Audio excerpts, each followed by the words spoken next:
Hello guys and gals, and welcome to Spearzon. We're going to test out Spearzon today. We're also going to hop into Discord. We're going to, I think Deviant Brute's in there. What's up, Deviant Brute? What is up, sir? Got some live stream going. That's what we got. Ooh, there we go. I need to find my Fortitude, and I have no clue who has it. Actually, I think Vegomatic has it, doesn't she?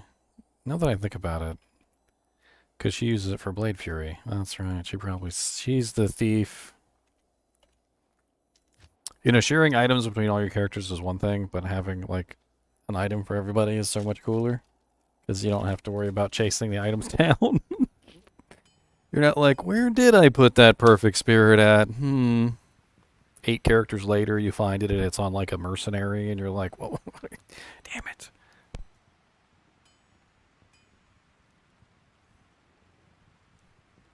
Oh, she does not have the Fortitude. Interesting. She also has been thieved from. So who has the Fortitude then? Who? Who?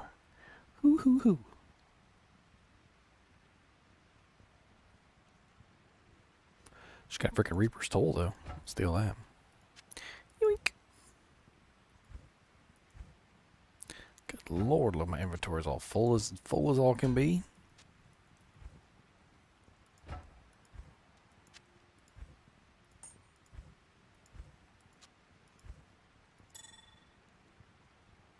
You're destroying your whole mule with iron golems? Why are you doing that? Why not give it away to people and have fun?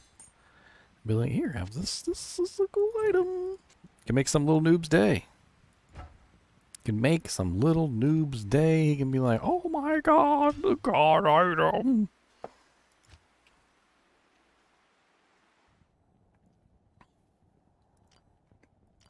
I was such a hustler back in the day, Deviant Root. Like, you don't even know. Oh, I can only imagine. When you could go into a trade game with nothing. Like, literally nothing. You walk into the trade game, you wait there for a little while, and somebody would inevitably drop some item on the ground that they didn't want and they didn't value. Then you could take that item that they didn't want and they didn't value, and you could just go around and you could trade with people until somebody traded you something for it. And you could literally just spend all day trading up like crap. And eventually you would end up with a Soj or like 2 Sojas or something for some item. And then you could start really hustling then you could trade your 1 Soj for like 2 items and like you know, remember like we were talking about earlier, the Walmart thing where like convenience. So you'd always find that one guy who gave you a trade that was just a little bit more valuable than the one that you had. And before you know it, you were literally rocking like an Arcane's Valor from like the piece of crap that you picked up off the ground in the beginning. And all you had to do was just be patient and sit in the trade games and just stick with it until you got what you wanted. And it was amazing. I mean, it took a little while, but it was pretty cool. Ooh, that's a really nice Ravenfrost she's got. Yoink. And I wonder where all my stuff disappears to. I'm just over here like, yoink, yoink. You don't need that, yoink. Oh, guess what?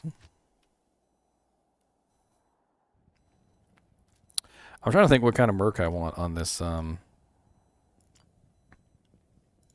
Spearzon. Part of me is thinking maybe like a frenzy barb with some cool effects. I mean, there's so many like utilitarian ways. There's my Fortitude that you can build a frenzy barb now. You know, like you could put like a voice of reason for frozen orb spam, and then you could have like a lawbringer for decrepify spam. So you'd have frozen orb and decrepify spamming all the time from your merc, which would be pretty darn beast. And then of course you could throw something like a bramble on him for thorns or something stupid. I don't know, or maybe just a treachery so he attacks even faster than normal. Just like buff his attack speed as much as humanly possible. A voice of reason phase blade and a voice of reason lawbringer. I kind of want to try that. And plus the decrepify would come in handy for the Fend. I'm pretty sure I have a Voice of Reason sitting on somebody, because I was using one on my Holy Freeze Paladin when I first started. So I'm sure that's sitting around somewhere.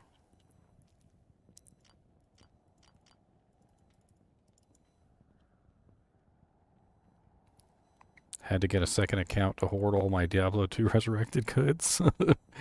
Dang, Nick. You got a second account yet, Deviant Brute? No, I do not.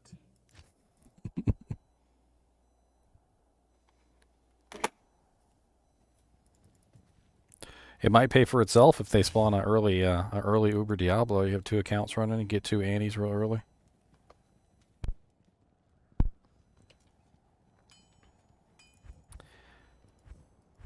Alright. What am I running right now? Obedience, Ethereal Shell, Crown of Thieves. So pretty standard merc and erc. Nothing too special about that.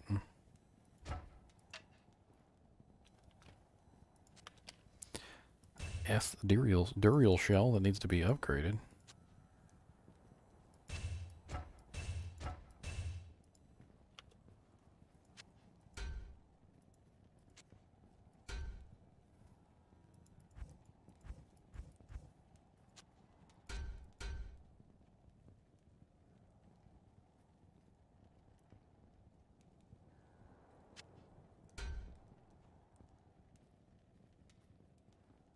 What's up, Harry?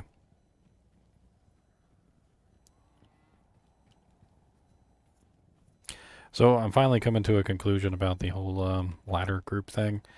I think what we're going to do is we're going to do kind of like an open ladder group for the kinship. But I'm going to see if I can get like a spreadsheet set up so that people can put in their character. That way we'll have an idea of who needs what equipment, as opposed to just having to guess.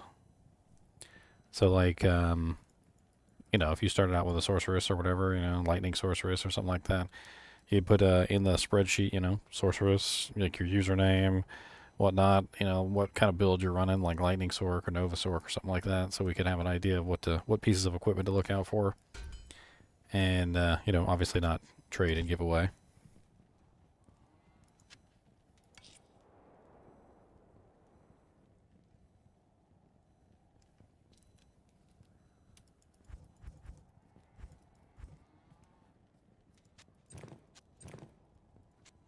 Alright, Fortitude. I need to respec this girl. She's gonna be interesting once I get her respect.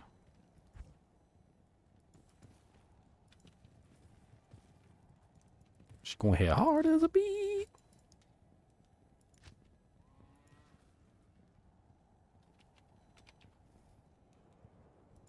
She's already hit for 16,000 on her Impale. I definitely feel like I can get that up higher.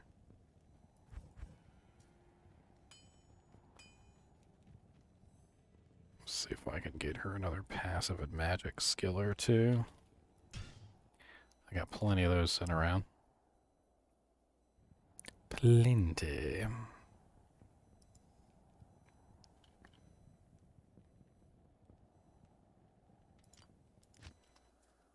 You got your first jaw rune today, Blackwell? Grats, man. That's a good find. It's a very good find.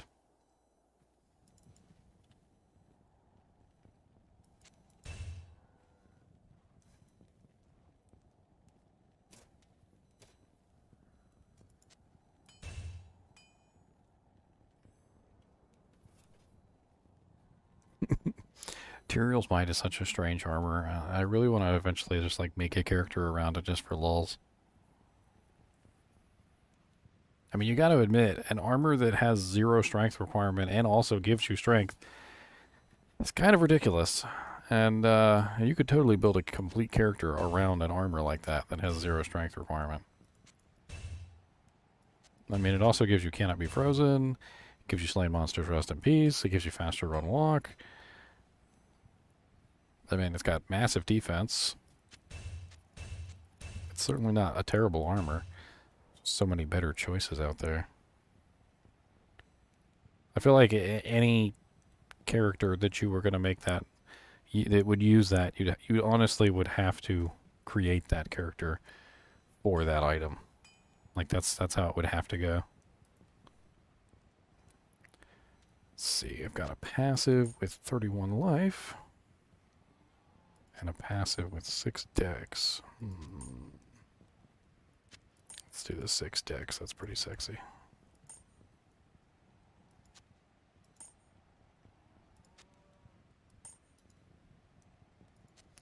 And she's got all my all resistance freaking charms.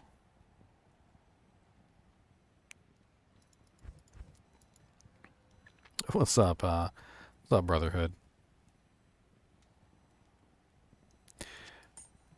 Oh yeah, Blackwell. I find when I'm on them hot streaks, by the way, like, keep going, man. Because I don't know what it is, but like when you're in those little hot streak zones, like it seems like stuff drops all the time. I was like the other day, I got into one of those little hot streak zones. I was on a 0% magic find character, found a Shaco, an IK Maul, a Reaper's Toll, and a really nice 11% fire resist. Like, I can't remember what the other effect on it was, but it was really nice. And it was like all back to back to back. Like it always feels like that stuff comes like back to back every single time.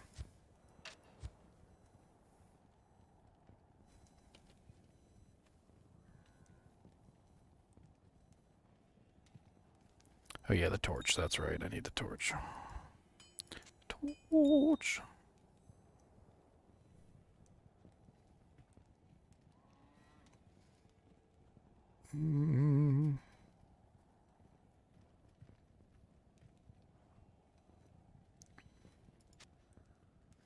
Put a pair of goblin toes in here for the moment.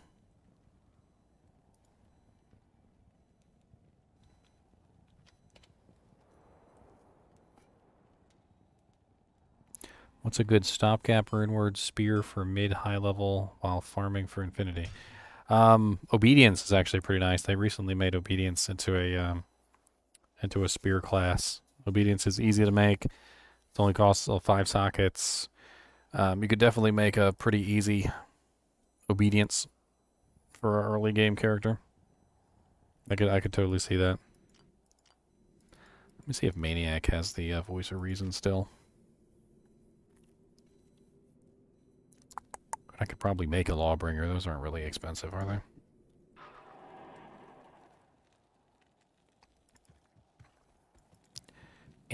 Lem Co. The only thing I don't have on me is a Lem.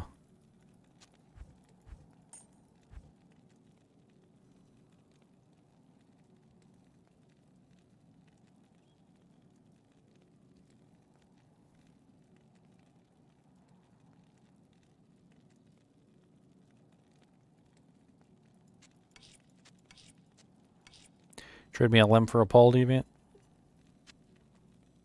Yeah, I can do that. I just need to find this voice of reason wherever the hell I put it. I might have even given it away now that I think about it.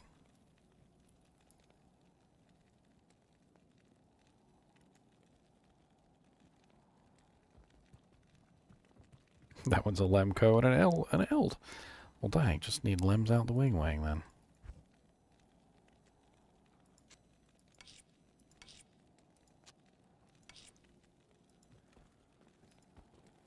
You and your barbarian?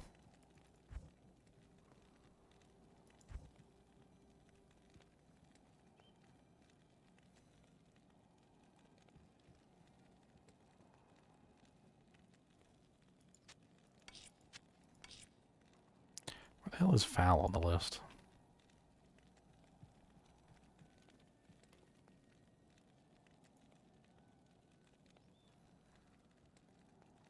Foul is underneath of Lem, above Co. I have 3 fouls. I could make a Lem. Need a flawed sever. Oh, I don't have a limb. I have a lum. That is my bad. Oh, I've got tons of Lums, man. I don't know what it is about Lums, but they like live inside my house. Right, I feel it. Rent free. I do have another pull though if you need that. Yeah, it's really just for the mercenary. But if I don't have the voice of reason, I might not even be able to set up the mercenary. I can't seem to find the voice of reason either. What weapon am I using on my Spearzon, Shane? I'm using the Breath of the Dying Ghost Spear. We're going to be playing around with that today.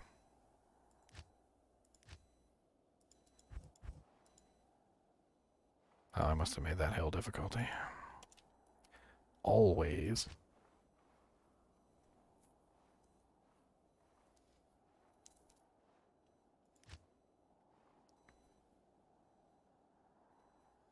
I've never made a Lawbringer, actually, I don't think.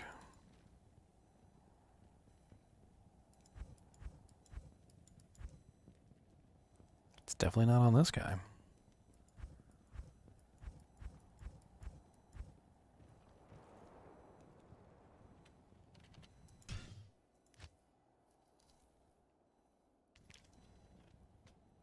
I know I got a base sitting around somewhere, too, on one of these guys.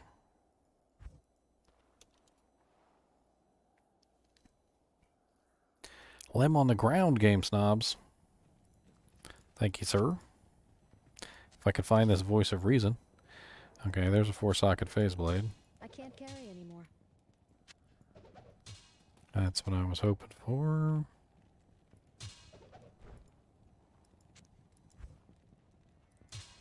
And I can use that to make the Lawbringer. And if I can find the voice of reason, I'll be good to go. What's up, Kyle?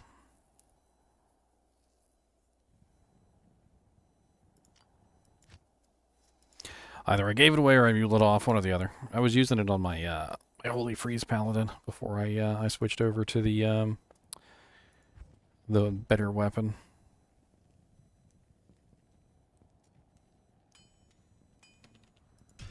I could also give him an Azure Wrath. Which could be an interesting choice as well. I'm pretty sure that is sitting on my Conviction Paladin, and could make do for now. Yeah, I was thinking Lawbringer for the Barb Merc, just so that he has, you know, that sweet, sweet Decrepify spam.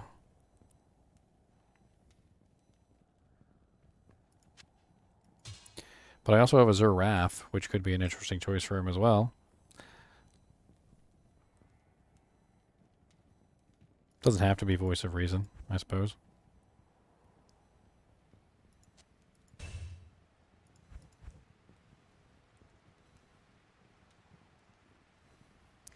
Let's go ahead and graph this up real quick.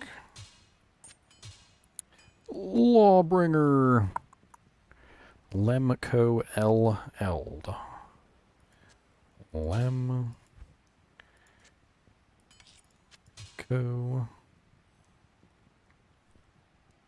Triple check the recipe.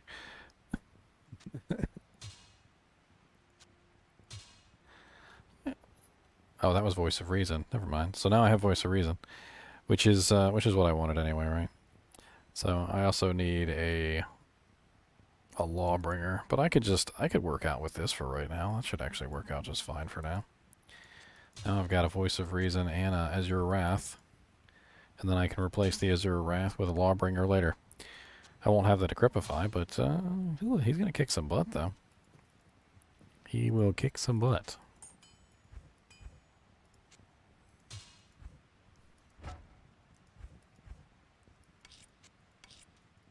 Random rune sitting in my my Paladin's stash. He's like, oh yeah, by the way, I had rune, totally forgot about it, just let it sit here. Just hogging up space, no big deal.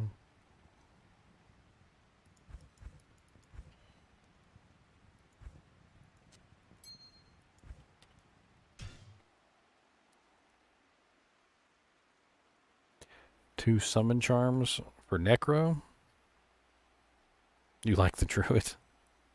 I mean, I think I'm full up on summon charms on my Necro, but I mean, if they've got anything on them besides just the regular plain, I might be able to squeeze them in somewhere.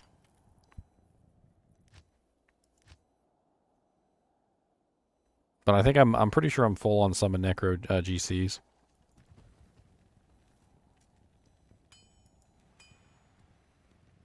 My lights just turned off and then turned back on.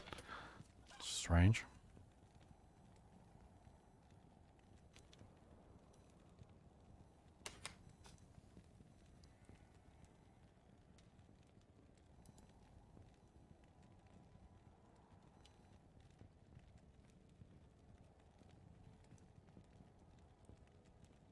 Okay, that's the EDG face that I had sitting around.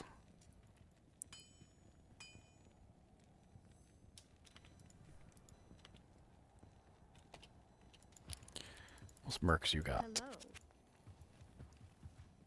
Hello. Oh, you run it, huh? He's got one of them mercs. I can't use that yet. Yeah, I didn't think you could.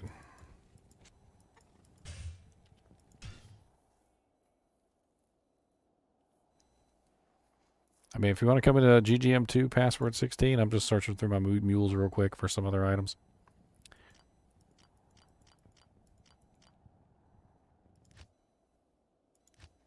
You're welcome to come in, drop them on the ground. I'll give them away to somebody else, or we'll see. Somebody else can come grab them.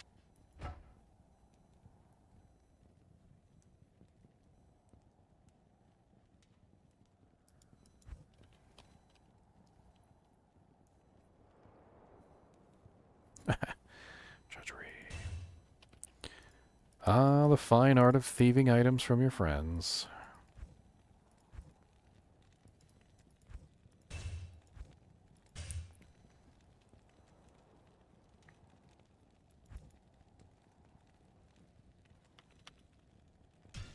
All right. I'm kind of excited to test out this Frenzy Barb. I feel like he's going to do really well.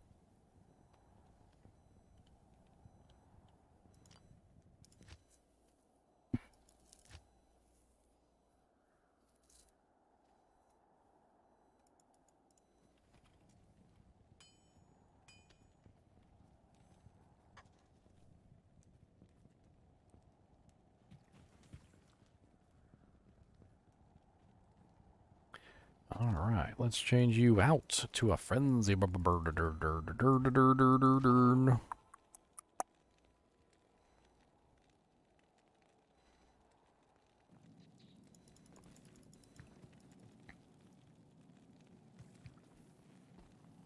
you used a frenzy barb on any of your guys yet, Deviant? No, I have not.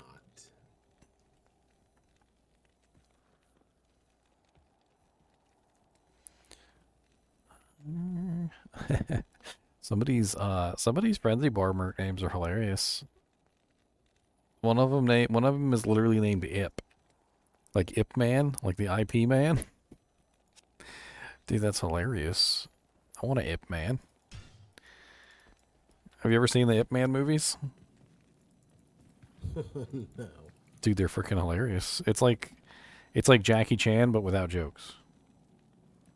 Like he's just like the god martial artist. He doesn't joke around. That's hysterical. I'll put that to good use. All right, Azure Wrath, and then I've also got Voice of Reason. So the Voice of Reason is... I can't use that yet. Oh, he can't use any of these yet? What is he, 85? What level are these? 136 dex. Does he not have the dex requirement or something? Wow, he doesn't have the dex requirement. That's not something that I ever considered as being a possibility. Alright, well, Crown of Thieves should fix that. 25 dex on Crown. I'll put that to good use. I'll put that to good use. Sanctuary Aura. Alright, you need an amulet.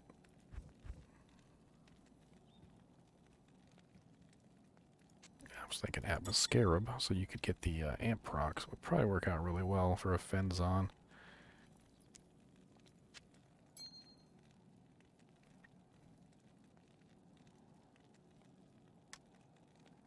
Man, that light does not want to stay on today.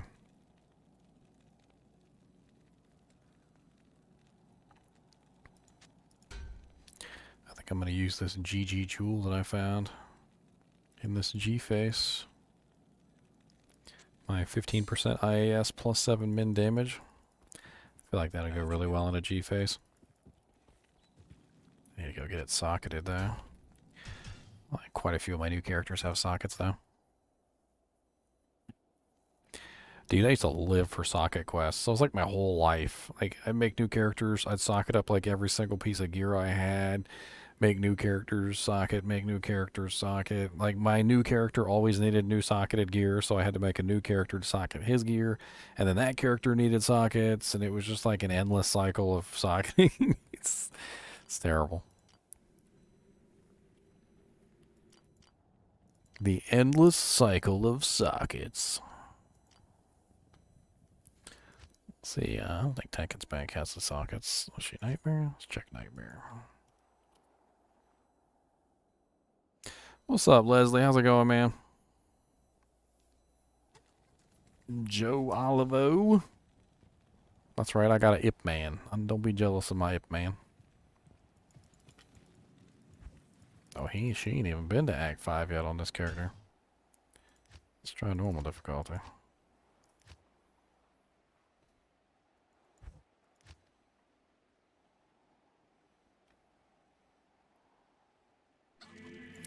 I'm trying to get my Spearzon set up here.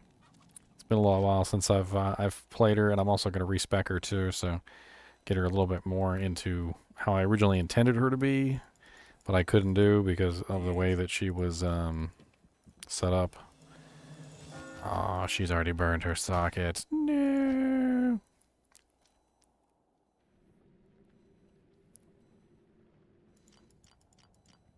Alright, well, I made 2 characters recently. I mean, one of them's gonna have a socket. What about Grogu? Let's check Grogu's sockets. I don't think Grogu used any of his sockets.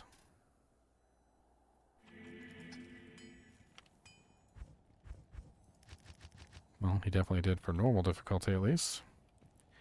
Oh, the skin of Viper Magi on the ground. Nice Prime Grim Shield.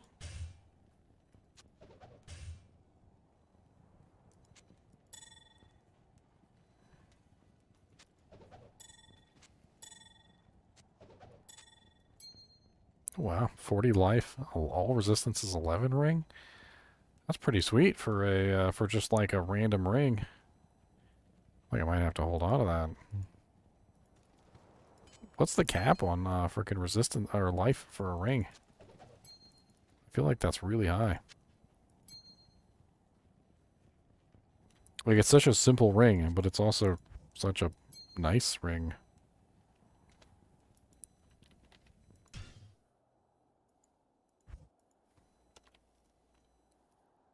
Check Nightmare on this guy.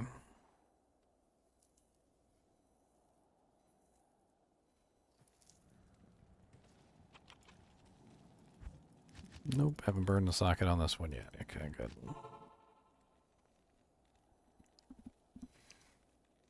Log into every character you own looking for socket quests. Do you have a socket quest? No, leave me alone. It's the 5th time you've asked.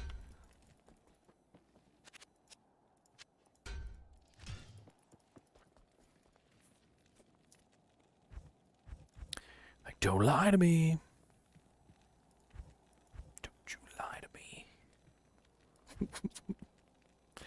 Oh, wow. I forgot about that jewel. So I have this jewel Deviant Brute. It's level 30, and it's plus 8 min, plus 8 max, 120, 1 to 20 lightning damage, and lightning resistance 11. And I hung on to it because I thought that was like, pretty good.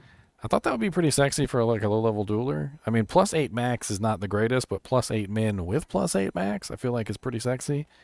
And then it's got a little extra lightning damage sweetener up there with some resistances. It's not bad. Where'd I put my jewel at?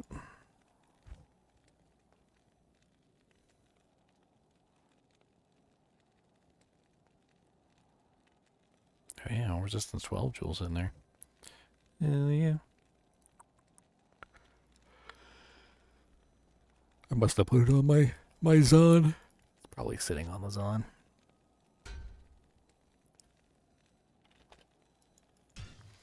The thing is if I build her correctly, I won't need Deadly Strike because she's gonna have like massive Deadly Strike from the passives. So I really don't need equipment that has Deadly Strike on it. In fact, it'd be better for me to go with equipment that doesn't have Deadly Strike. I mean, I'm not going to turn down like a small amount of Deadly Strike, but I don't really need like the massive amount that a lot of other characters do.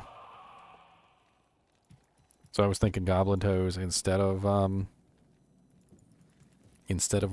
Feets, some Gore Foots. Even though I lose the run walk speed, which sucks. But the extra crushing blow is probably going to be worth it.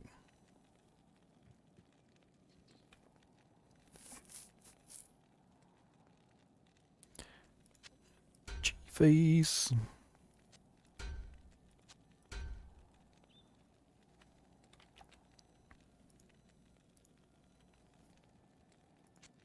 Alright, where are those extra charms?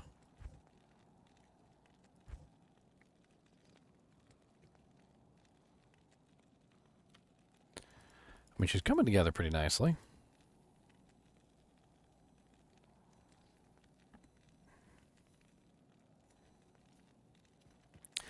Jewels work in whatever piece of equipment you put them in, Emograt.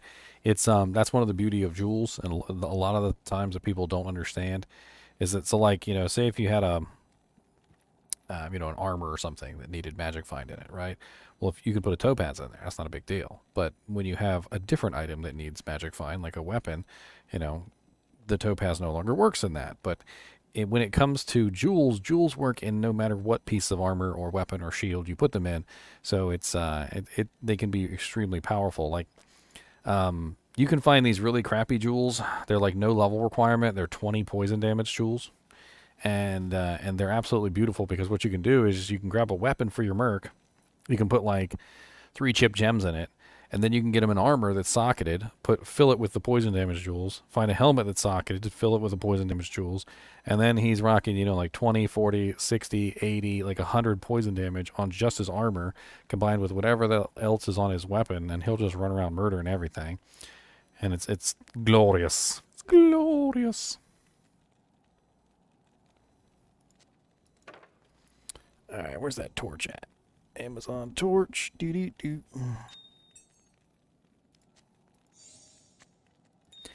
And she needs an Annie. Should have an Annie sitting in here somewhere.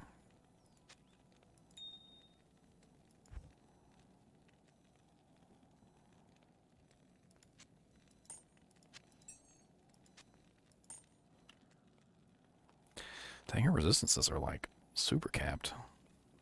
Does she even... where's she getting all these resistances from? That's what I want to know. Is this normal difficulty? This is normal difficulty. I was about to say. I'm like, that's a lot of resistances there. Seemed like a little bit too much. Where's Sapphire at? Bink. I'm about to check her resistances and see how she's doing in hell difficulty.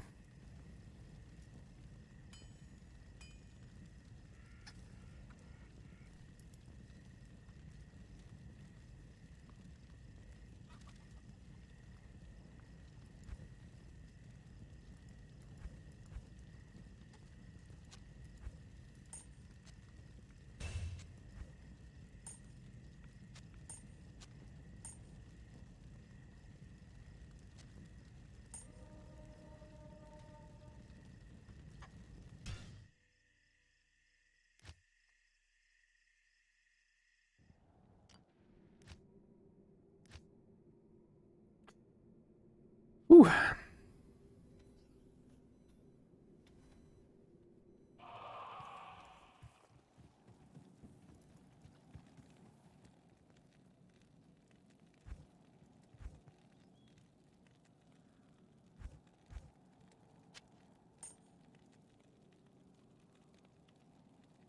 right, I think she's looking pretty good. She's looking pretty sexy. How much crushing blow is she running?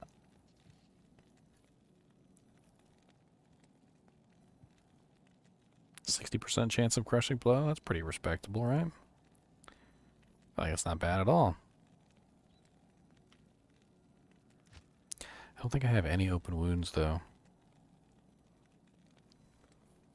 Wonder if a Duress in this build would be better than a Fortitude. Just simply to get the extra crushing blow along with the extra... the open wounds proc. I do have a Duress sitting around on my, my Conviction Paladin, not doing anything. Let's swap over there and grab that Duress. Part of me was even considering maybe going with a stone just so I could have a clay golem.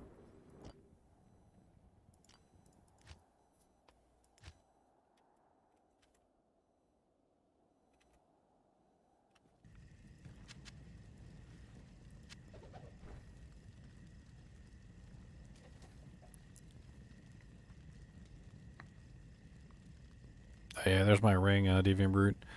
It's a level 35 ring with plus 5 minimum damage, 115 to attack rating, 6% lifesteal, cold resist 26%, fire resist 12%, magic damage reduced by 2.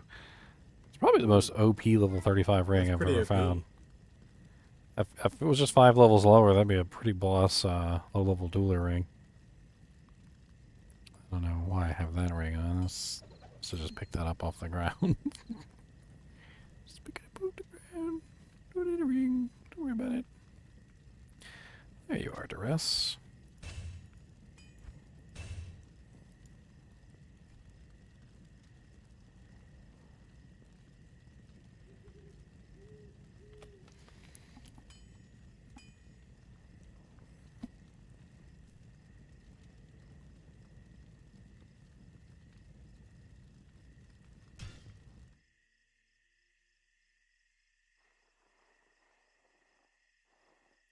Do I like smiters? A pure smiter is a rather odd beast. Very single target, very restricted in what he can do. Doesn't really clear things very quickly. I mean, I wouldn't say that pure smiters are anybody's favorite. Like, it's pure physical, and you're single target only, and then on top of that, there's tons of physical immune monsters, so you're kind of screwed. I think a lot of people usually end up building hybrid smiters, which is a pretty cool thing to do. It's just not as restrictive. Like, and also the whole principal armor thing that allows you to spam holy bolts. That's also been a really interesting development in the smiter arena. I feel like pretty much every smiter is probably going to be running that, just simply because it literally fixes most of the problems with a pure smiter. It allows you to still be a pure smiter and build your character the same exact way you normally would, except it also gives you the ability to spam holy bolts, which is hilarious. And if you had 2 smiters spamming holy bolts, somebody on the comments was like, you could just have one smiter on one side and one smiter on the other, and you could just spam holy bolts at each other and you'd never die. You wouldn't even need life tap. Who needs life tap? Let's see how Duress looks with this. So, Duress is 15% crushing blow, 33% open wounds. So I'll go from 60% CB to 75% CB. I mean, that's a pretty nice buff there on the CB, and then I get 33% open wounds along with it, which certainly isn't terrible. Although I do lose a pretty hefty bonus to my my damage output.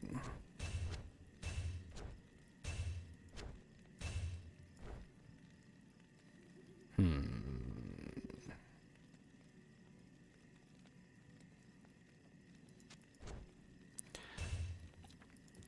feel like the Fortitude's still the better choice there. Hadouken smiters. Hadouken!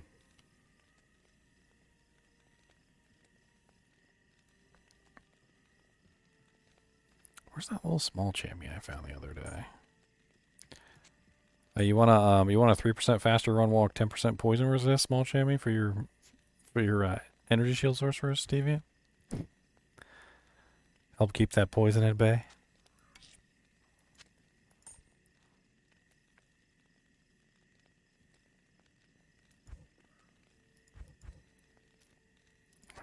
little sexy charm I found earlier. It's just straight up missing.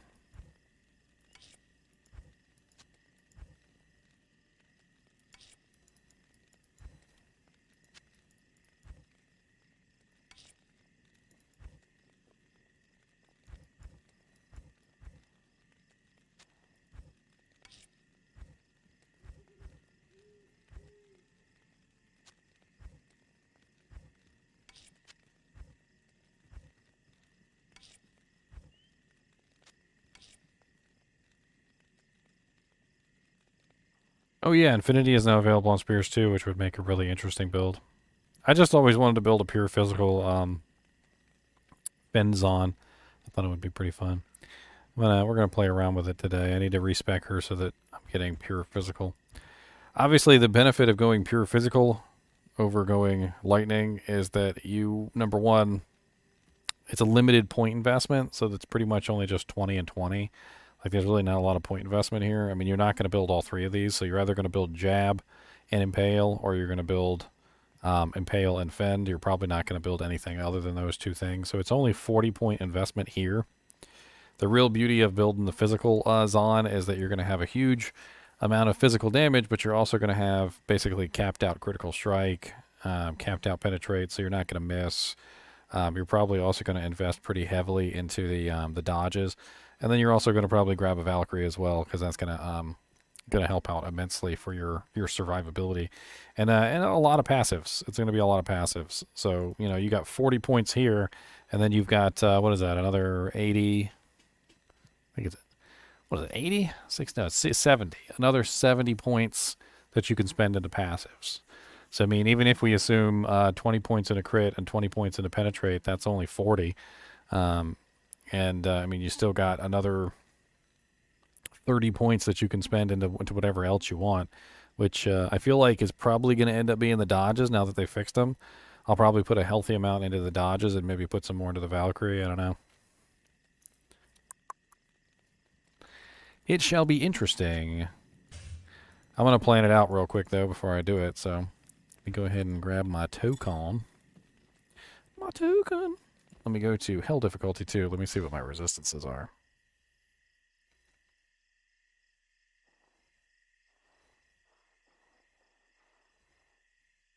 The Valk is not useless. The Valk's amazing. Uh-oh, Season 1 will begin in 6 days, 0 hours, and 19 minutes, and 53 seconds.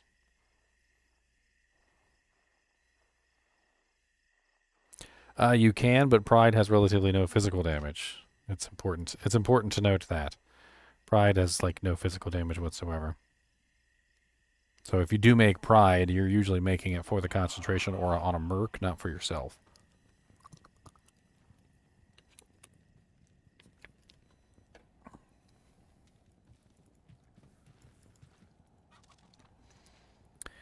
Oh, got the breath of the dying. So what are my resistances at? Garbage? Garbage tier resistances. Look at them garbage tier resistances. Not that it, like, really matters a whole lot, considering I'm going to be dodging and evading just about everything, but it would be nice to have some more resistances. I mean,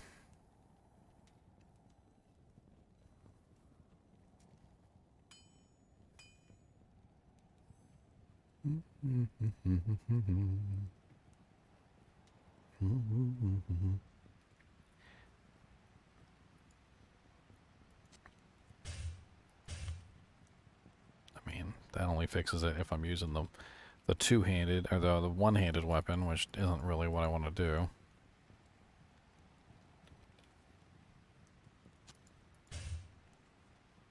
I do love my Coco Mal, though.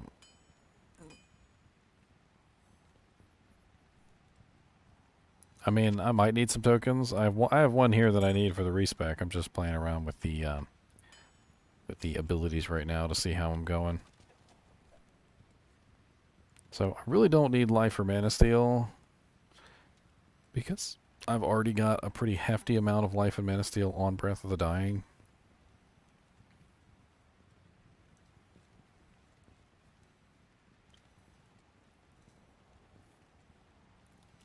Good day. So, I mean, I could swap this out for something that might be more resistance.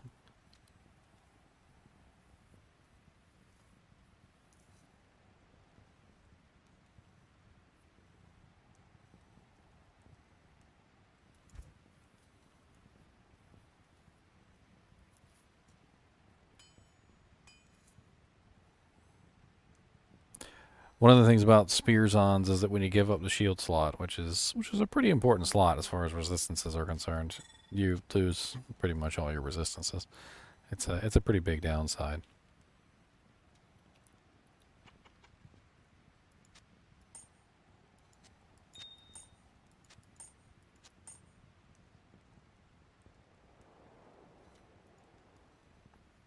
He's actually got some pretty nice resistance charms too, which is kind of impressive for the fact that she's not really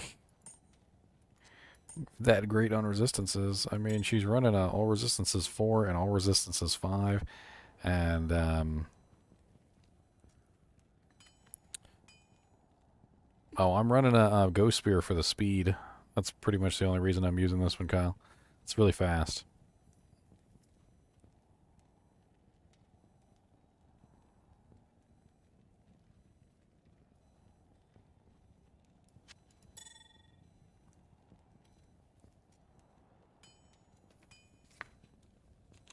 It's the fastest base that you can make a Breath of the Dying in, basically. That's the reason why I chose it. And it was a 15% ED on it as well. I mean, the roll wasn't the greatest at 366%, but you can see it's still pretty impressive damage at 125 to 1081. And I was planning on using the Wraithflight Ghostglaive for the alternate, because it's ethereal and it has 121 to 344. I figure between the two, I should be pretty well set as far as staying alive. I might find a better item than this later on. We'll see. Wraithflight has some amazing mana after each kill, though. Like, holy crap, 15 mana after each kill? That's some pretty nuts mana after each kill.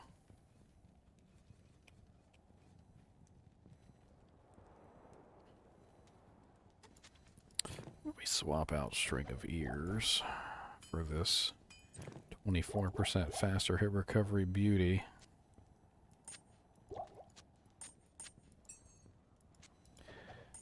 Could drop the 3 to 8 cold damage charm we don't need. For some reason I am completely capped on poison resistance. I don't even know where all that poison resistance is coming from.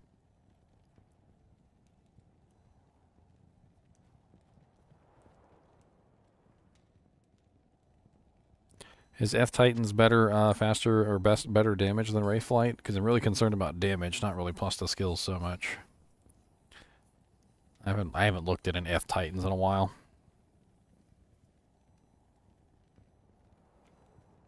Let me look it up real quick.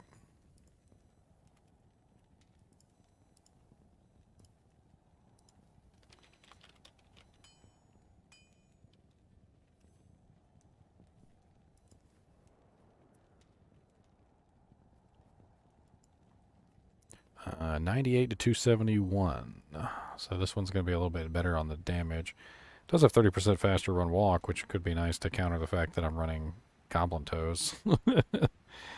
Not gonna lie. That could be nice. I mean, yeah, if you don't want them, man, I'll hang on to them. I'll play around with them.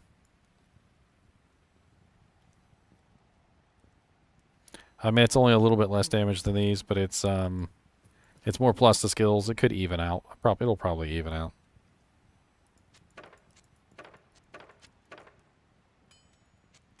I was trying to find that one other charm I had, which could probably help a little bit for this terribleness on the resistances.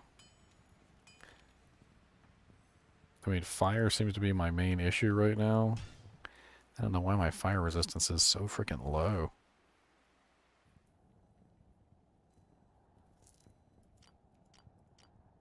My fire resistance is so low.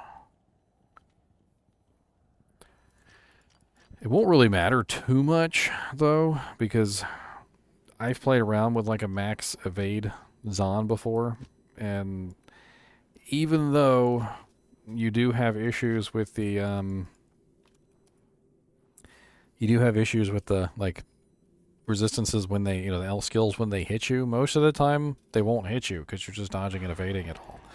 And like I remember one time I was running, I had like negative resistances in all categories, and the gloams couldn't kill me because I kept dodging the lightning.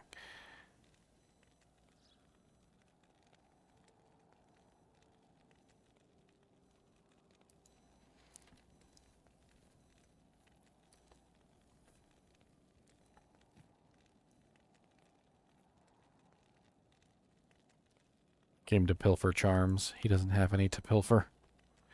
How dare you not have any charms for me to pilfer?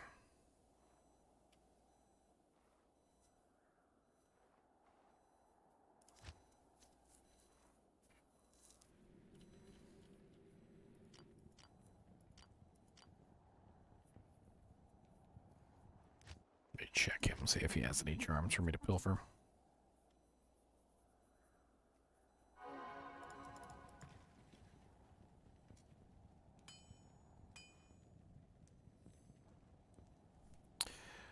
Yeah, I could borrow his +5 min, 100 attack rating, 6% lifesteal, cold fire ring. Yep, borrowed his ring. You don't need that ring, it's an extra ring.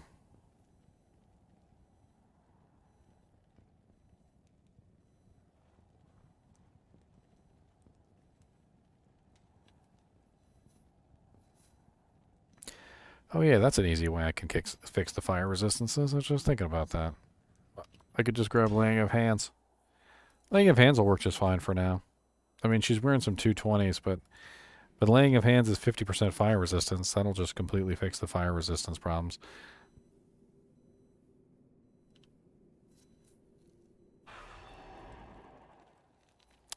Hey, what should you do? What? Hey, what you should do for your next testing is a Holy Fire Paladin with the new runeword Flickering Flame. Why would you put Flickering Flame on there? I mean, it does have negative resistances, but I feel like you could probably get better. You could probably get a better helmet than Flickering Flame. There's probably better choices.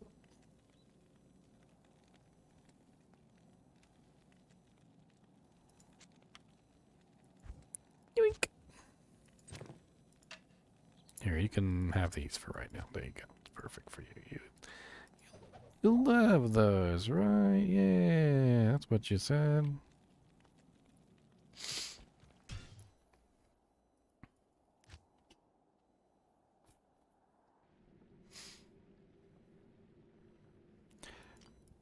Yeah, from my experience, you need Hand of Justice along with the dragons. You can't just use the dragons by themselves.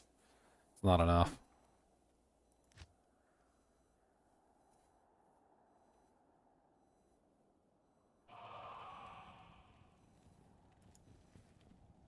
The Rainbow Sorceress build. Rainbows. Well, they're not 220s, but they'll do.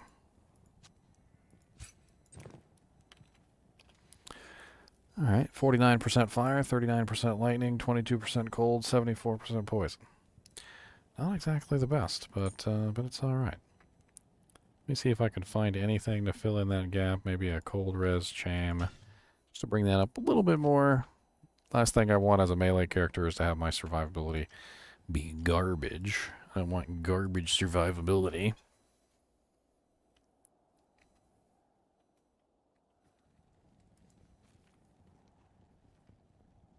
How am I going to make all my ladder characters when I have all the slots filled? I'm going to have to delete a character, obviously. I got plenty of mules to delete. It's not that big of a deal. I'll figure it out. I'll just pick one of my mules. I'll consolidate the items over and buy a mule. Simple as that.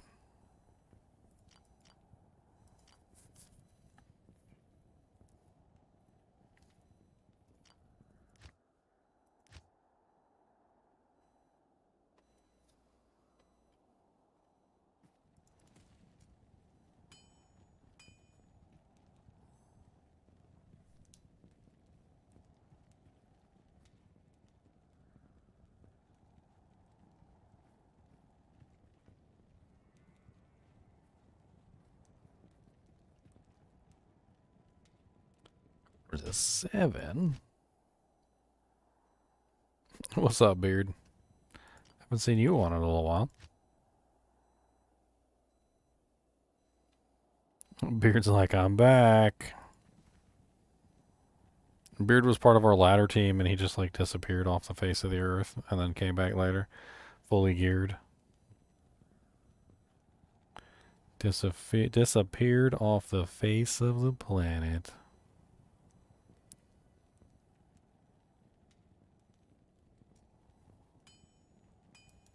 Looting and polluting is not the way. Hear what Beard PvP has to say.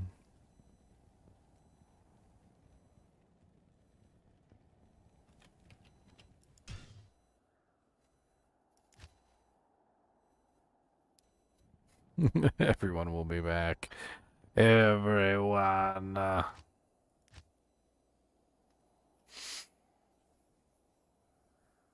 Oh, ladder resets is going to be fun. That's for sure.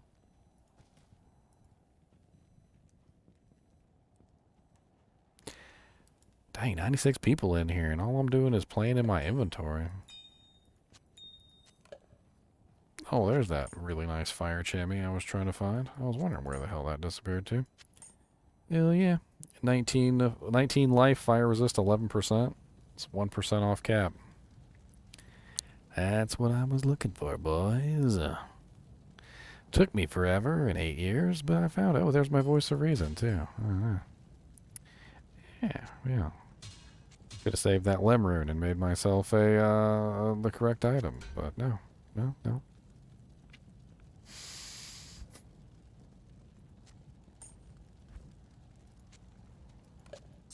Nope. I have enough to make a dewjank, don't I? Look at that. I didn't realize I had enough to make a dewjank. Bink.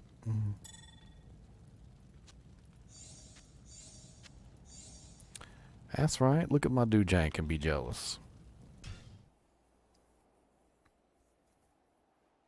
I'm making you look bad, Beard. Why am I making you look bad?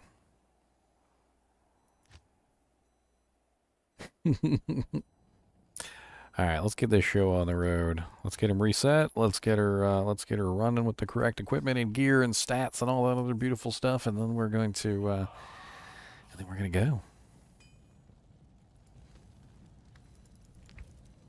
All right, got that beautiful 19 life, fire resist 11. Let me grab that sexy ring that I was holding on to. Where are you at, sexy ring? Oh yeah, look at you all sexy. Here's a sexy ring. Oh, sexy ring, a sexy ring. Now my lightning resistance is low. Can't ever win. I got 2 lightning resistant small charms in here too. Alright. I think that's good enough. We'll do alright now. I mean, we'll get our butt kicked a little bit. We'll be fine. Let's go ahead and reset this with a token. Let's get the stats set up correctly, and then we'll go from there. Alright, so let's go with the skills first. I mean, we definitely are going to want 1 point in crit. We definitely are going to want 1 point in penetrate. We're definitely going to want 1 point in all the dodges. And I'm actually thinking about maybe building like inner sight or slow missile just for lulz. Alright, we're going to go ahead and grab Jab, Impale, and Fend. I definitely want to beef up Fend to maximum. So let's go ahead and drop 20 points in Fend, and then we're going to drop 20 points in Impale. So now we've got our Impale Fend combo. Well, it won't even let you put the skills on the bar.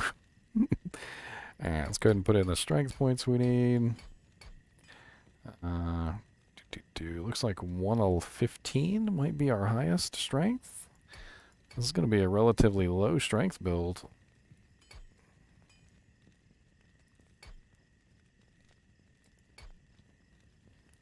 And then we need 121 dex.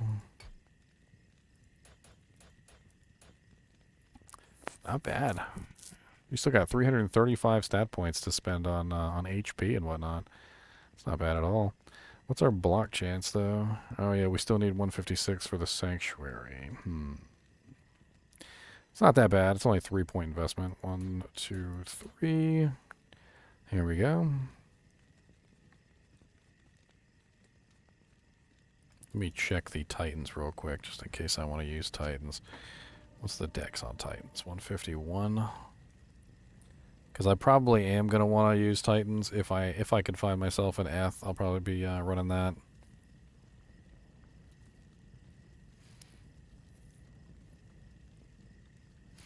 So let me go ahead and put in 10 more points. Yeah, we'll go ahead and put in 10 more points just so that we can use Titans. That way we'll have it available to us. So that's actually Thunderstroke, so that's good, because that's the upgraded form of Titans. Alright, and then everything else is getting dumped into Vitality. Alright, so what's our damage numbers looking like? So we've got 17,000 on Impale, 2,158 to 17,000. And we're rocking 1,308 to 9,985 on Fend. We've got 200% damage to undead, 300%, 50% damage to demons. We've got 60% crushing blow, 15% deadly strike. We got our cannot be frozen. 78% faster hit recovery. We're looking pretty good there. And pretty good on the life and mana steel. I mean, for the most part, we're doing all right. And we've still got 51 skill points. So what we're probably going to do with the rest of these skill points is beef up a lot of these to like their breaking point. So I'm going to do a quick Google search on some of these. So we're going to go to Critical Strike. I want to see where Critical Strike starts to really sort of like diminishing returns. Because we're gonna min-max this as much as possible. So it looks like the diminishing returns for Critical Strike really start around level, I want to say 20. So let's just go ahead and beef this up so that the passives, any plus the skills we have, get us to 20. So that's 13 base points. And then Penetrate, our attack rating isn't like terrible, but I definitely want our attack rating to be high enough that we're not missing. So I'm just going to go ahead and dump 20 points into Penetrate. I don't want to be missing targets. That's important. And let's check the evades as well. So they have hard cutoffs too. Dodge, evade, and avoid all have pretty hard cutoffs. They start to give like severe diminishing returns on a lot of these. So we're going to take a look real quick, and we're going to see where those diminishing returns start. And it looks like they really start to kick in at level 16 for dodge. It goes to 54% at level 16, and then it's like level 17 is 54%, level 18 is 55%, level 19 is 55%, level 20 is 56%. Like there's literally a 1, 2, 3, 4 point like skill point thing there where it just really doesn't do very well. So let's go ahead and bring dodge up to level 16. And then we're going to check avoid real quick too. I think avoid is a little bit different than dodge. If I remember correctly, it has a different cutoff point. So yeah, it looks like 18. It looks like 18 on dodge, on avoid. Yeah, they fixed all the dodge, avoid, and evades completely.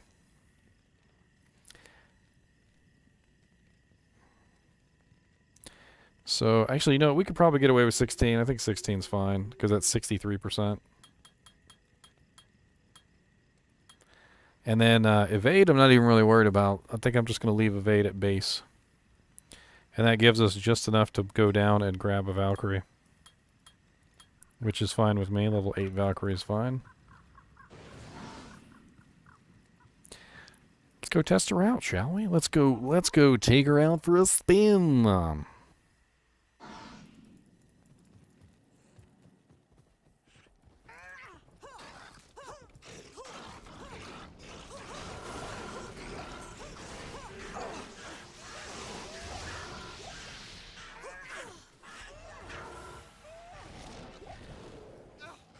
Just rough. Don't be making fun of my builds, Kyle.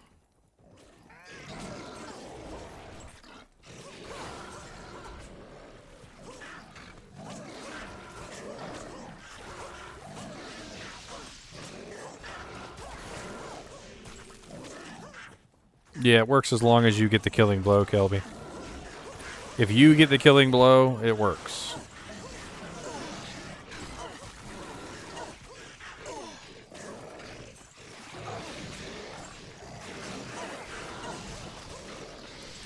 God, Fend is like so freaking fast I can't even see it half the time. Come on in here, Ip Man.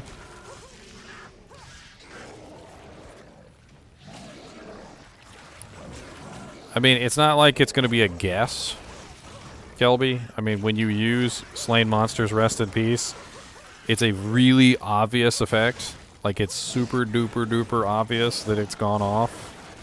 I could go grab Ethereal Smite and show you. So if it works, it's going to be really obvious that it's working.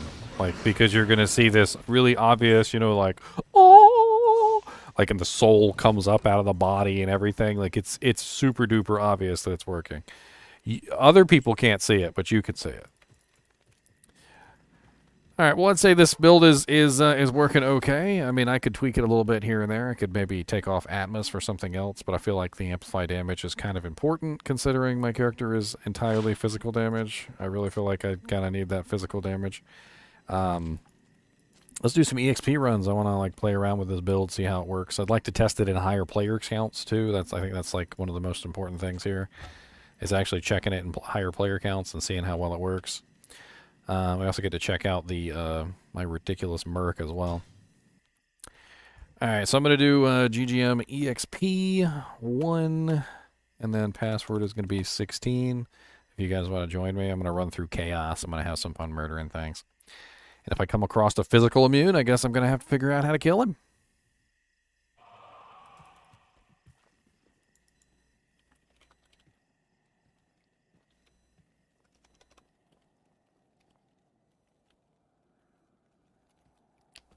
Can I test it with Trav? Sure, I'll run into Trav. I'm pretty sure I'll survive, but I don't know about my merc. The dodge, void, and evade are going to be like kind of broken in Trav, because then it no longer interrupts you, and that's kind of the whole thing. Like, because there's no more interruption, you really don't have to worry about that anymore. Why are my abilities not on my bar? What the hell? I hate it when it does that. Like, I'm literally just trying to live my best life, and it's just like, I'm going to take all your abilities off your bar, and I'm going to make you cry.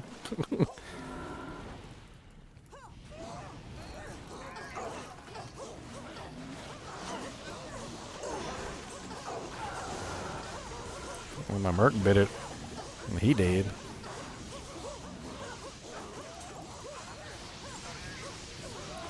Yeah, I didn't think my merc was going to survive. He's not set up for this. Immune to physical. My first real challenge.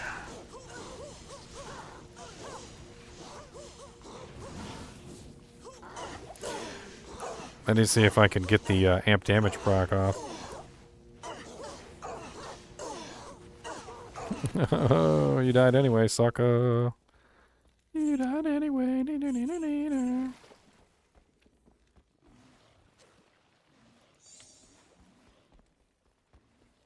Oh yeah, secondary elemental skills totally a way that you could go.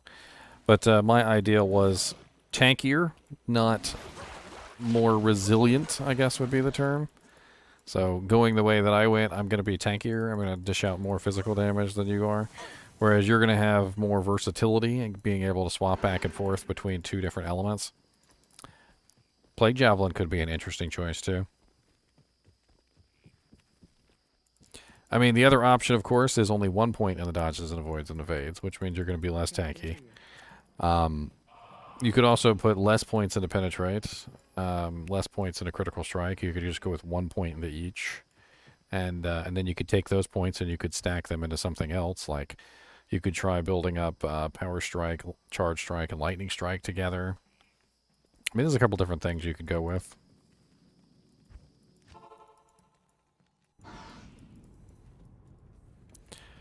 I mean, have you seen how hard I'm hitting for, Kyle? I mean, I don't really think I'm hitting. I don't really think I'm hitting softly. I'm doing dang near 10K per Fend. And that's before you calculate in my near 100% critical strike, which means I'm hitting for literally about 20k per fend.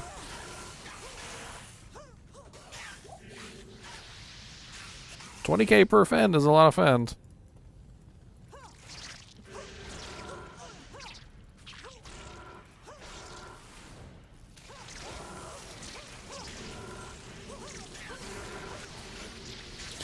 Gargoyles, the Raft flight that I have on is literally just to give me the ability to be even tankier. So if I'm ever in a situation where I feel like I'm not tanky enough, I can add on a little bit of resistances, I can add on the block chance, I can make myself even tankier at the sacrifice of, you know, going to one-handed.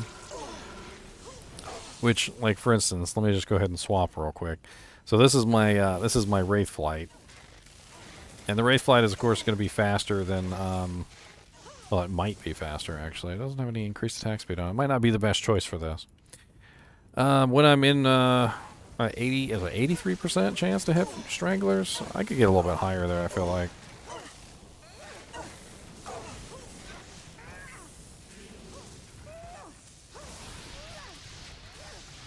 God, he's got, like, ridiculously high-level Sanctuary.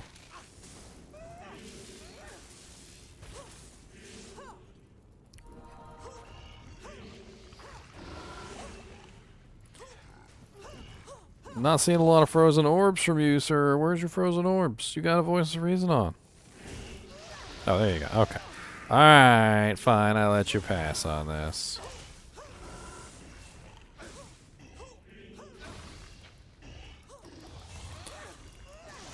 I'll let you pass this time.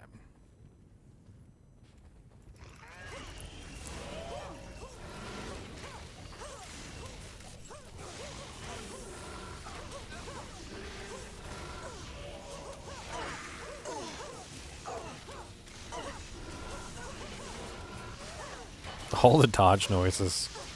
You just hear me just dodging like over and over and over again.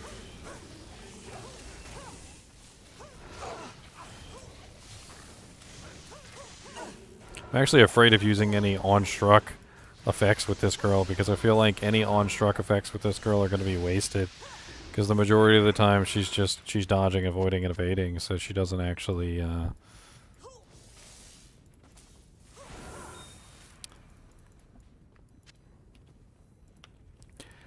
I mean, I kind of went with what I had. I have an Azure Wrath in on one hand, and he's also using a Voice of Reason in the other. I felt like that was a pretty good combo for somebody who's going to be attacking as fast as possible. He's not very tanky, though. I'll be honest with you. He doesn't hang in there nearly as well as some of the other mercs. I'm going to have to give him a different armor other than Treachery.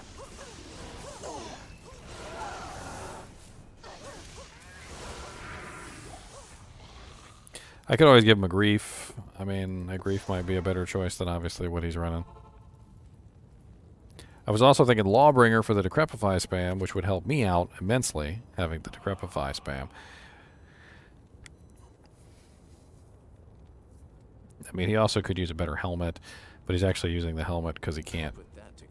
He doesn't have the dexterity requirement to actually use the swords. I could also swap him over to Duress, which might be a better choice than Treachery. I mean, it could help keep him alive better. He'd attack a little bit slower, but I think in the long run, the extra resistances, the crushing blow, the open wounds might work out better on him. I don't know. We'll try it out. Yeah, the Valk needs to be higher level. She's not level 17.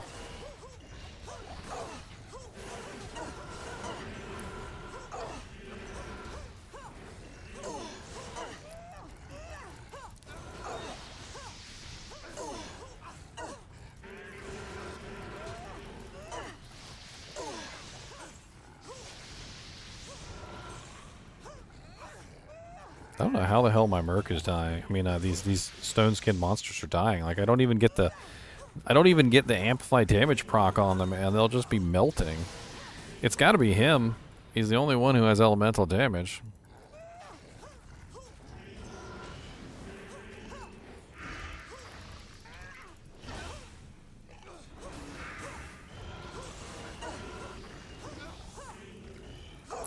Dude, the constant interruption from Sanctuary is kind of broken. Especially when I have a max range polearm. Like, the knockback doesn't even really bother me. Because literally as they get knocked back, I'm still attacking them. Because they don't get knocked back very far. So it's just acting as a free interrupt for me, which is kind of funny. And if I stacked it with Lawbringer, it would get even stronger.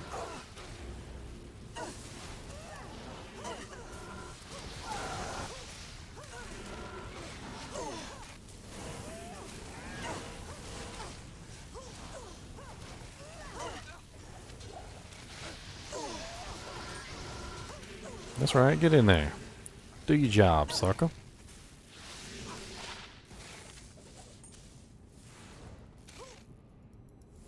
Are you on the other side of the wall, huh?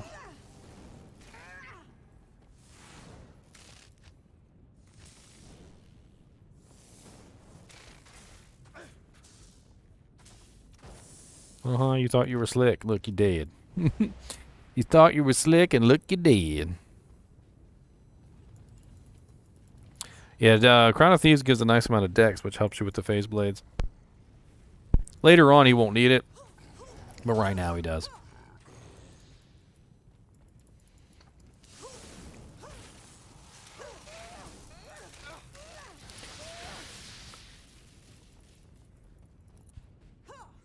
I mean, damage-wise in Players 1, I'm just kind of just one-shotting / two-shotting just about everything I come across. I mean, I'm not really too worried about it. I mean, this girl needs to level up. She's only level 86. She's still got points. I feel like the Valkyrie could be a good choice for the remainder of the points to try and get her to level 17, but I don't think I have enough points to get her to level 17. Ooh, a Sacred Rom Dash. Ooh, it sucks.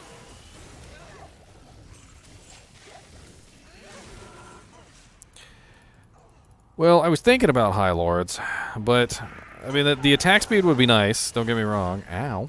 Amplify damage plus fanaticism, that hurt.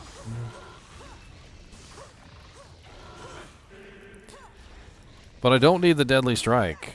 I'm already nearly 100% Deadly Strike already between the crit and the Deadly Strike that I have. I mean, I could switch to some more Deadly Strike anyway. I mean, I was considering it. Like, instead of Goblin Toes, which have the extra Crushing Blow, I'd lose a little bit of Crushing Blow, so I'd go down from 60% probably to like 50%. But I would get Open Wounds, which I don't have right now.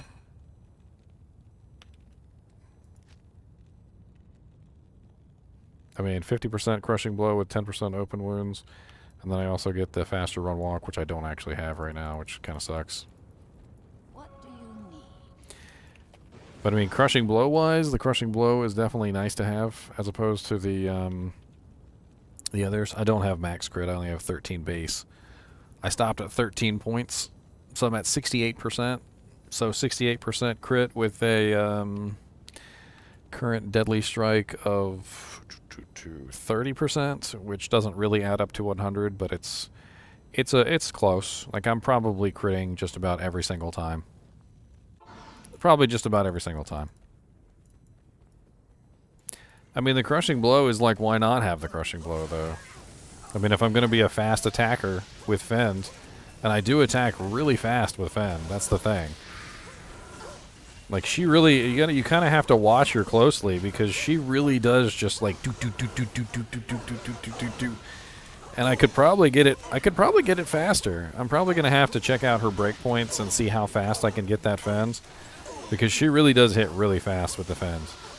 I mean, she's tapping just about every target on the field like in a matter of seconds.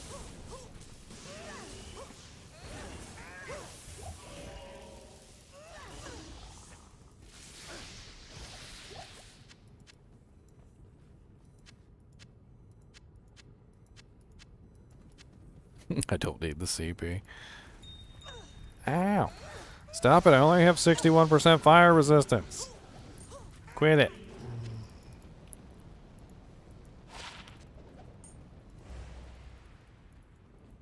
Weaken.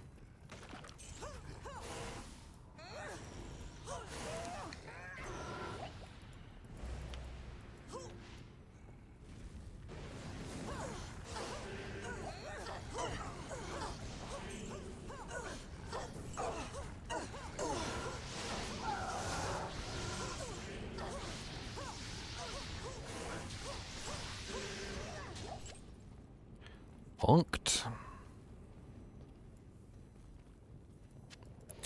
I mean, as far as survivability goes, I'm doing like just fine.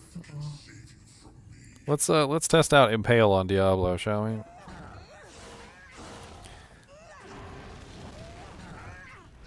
I mean, I'm hitting him for some really big chunks of damage.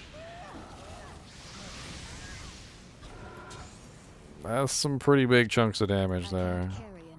What is that, a meat scraper? Loach bar axe. That's the meat scraper, right? Yeah, the meat scraper. That's the magic find one with 10% lifesteal. It's actually pretty sweet for a low-level merc if anybody wants it. It's only a level 25 requirement. Or, oh, sorry, 41. Works absolutely great on some low-level mercs. And the magic find is nice, with the 50% chance of open wounds, the IAS. All of it adds up to a really nice merc weapon, basically.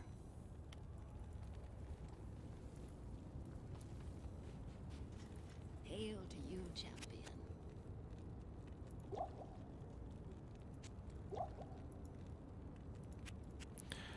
Get.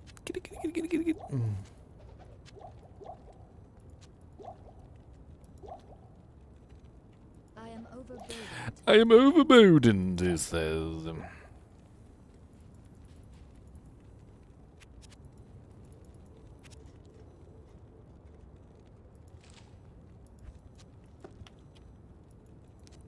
I kind of curious how she'll do in cows. That could be interesting. Test her out in the cow level. Yeah, let's do that. Let's go kill the cows real quick. I mean, that's a pretty deadly area, right? Right? So getting in there, getting smashed by cows. Let's see how well I can survive the cow level.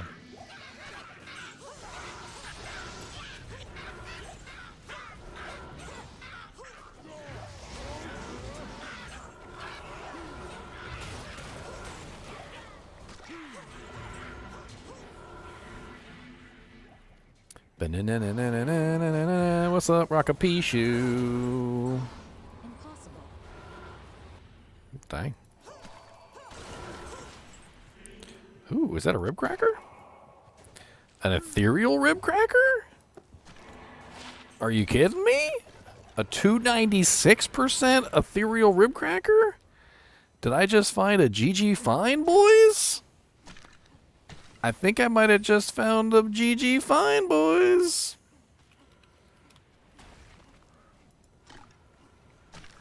Holy crap, it spawns to 300%. A 296 Eth Ribcracker is literally a GG find. Hell to the frickin' yes. 200% Eth Ribcracker. Frickin' sweet.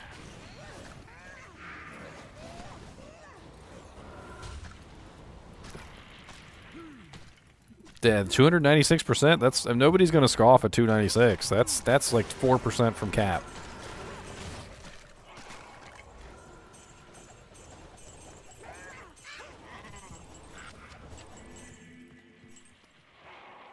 Word's leg.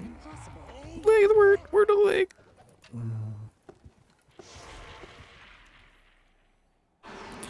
Well, boys, F Ribcracker. Dude, that thing's sweet as I don't know what. What are we going to put that on? I got anybody that can actually utilize that thing?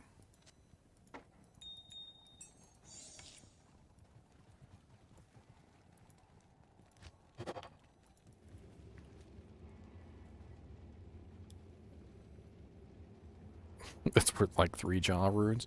I mean, I figured it's worth a bunch. It's near perfect. I don't think I particularly need it. I'm trying to think if I have a character that can actually utilize it, but I don't really think I got one. What's the upgrade recipe for that? It's Pulum, right? Pulum. Perfect Emerald. Let's upgrade it real quick just for fun. Oh wait, hold on. Is the quarterstaff, is that a normal difficulty item? I can't even right now. It's longstaff, quarterstaff, stalagmite. That's right. Longstaff, quarterstaff, stalagmite. So it goes from 77 to 219. Let's move myself out of the way so you guys can really see it. 77, 219, 15 strength, level 31. To 473, 698, 25 dex, 53 strength, level 56. Freaking sexy as all get out. Of course, you've got to Zod it, which is, you know, obviously required to get the full benefit out of it. Look at all this junk being dropped on the guy. Look, there's a Pira Tomble Le Comte, a Flame Billow, a Razor's Edge, got a Gimmer Screed, got a Harlequin Quest Shaco. It's an Atmoscarab. Is that any better than my Atmoscarab? What's the rolls? What's the rolls? Same rolls. Got some decent jank on the ground in here, boys. 36% Skull Cusk. Those are great for Magic Find Mercs, by the way. A Tiara?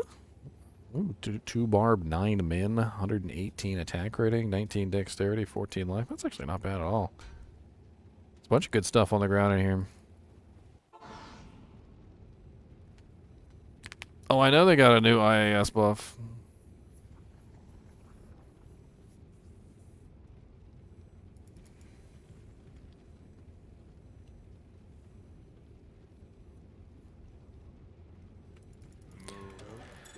People fight over which one's better. Eth Tomb Reaver versus Eth Ribcracker is like a whole debate. And I can totally see why some people would see the Eth Ribcracker still to be the superior one. It has to do with the fact that the Eth Ribcracker has some other very nice effects on it besides just damage. It also has a massive defense bonus, which makes up for the fact that, you know, Druids don't have any kind of innate defense bonus at all. Ooh, a Sibylline.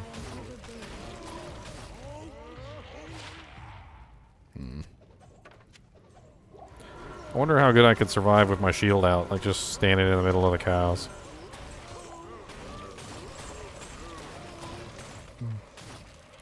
Three-socket phase blade. What's the recipe for Crescent Moon? Because I got an Umbrid sitting on it, and I was actually thinking about swapping him to a Crescent Moon. For static spam, I thought that would be interesting.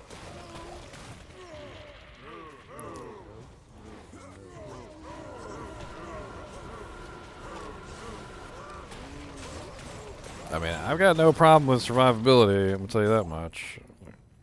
Great Hallberg. I mean, even with my main weapon out, I still don't have any problem with survivability.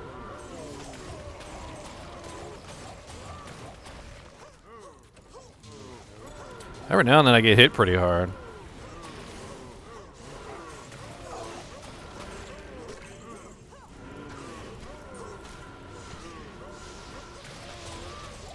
A Shaco! Actually, I want to check that flying axe, though.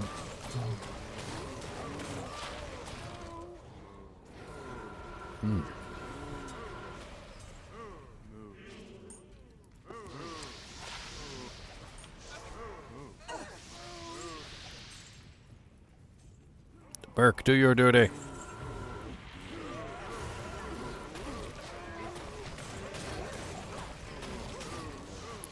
What? You don't like Necro's spam corpse explosion? What?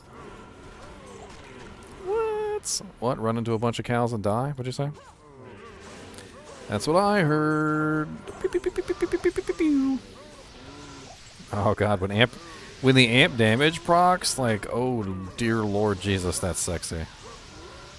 As soon as that amp damage hits, like, it's just massive damage. All of a sudden, everything's dead. Because, of course, I've already got double damage from, like, max crit, deadly strike, etc. And then the amp hits, and that's just another double damage, and it just goes, like, through the roof.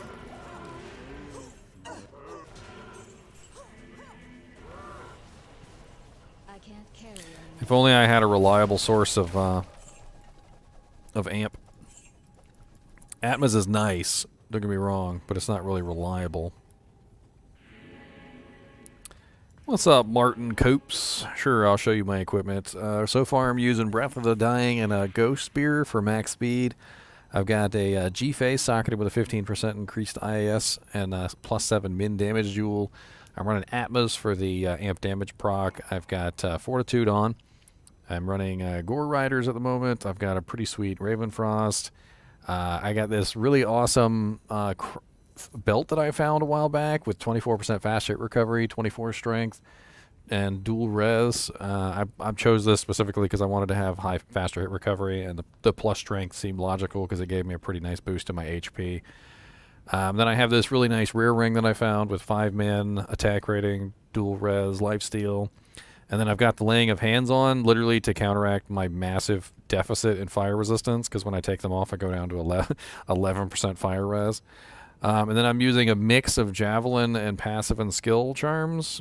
I kind of not really sure which one I want. I might want to go full passive for this build, because my damage is fine, and going full passives would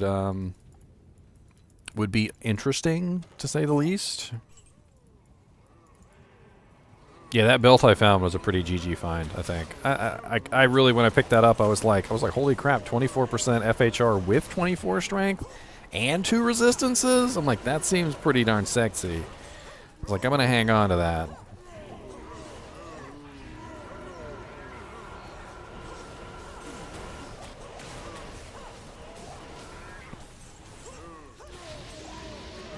I got 90% chance to hit cows. I mean, that's not a terrible percent chance.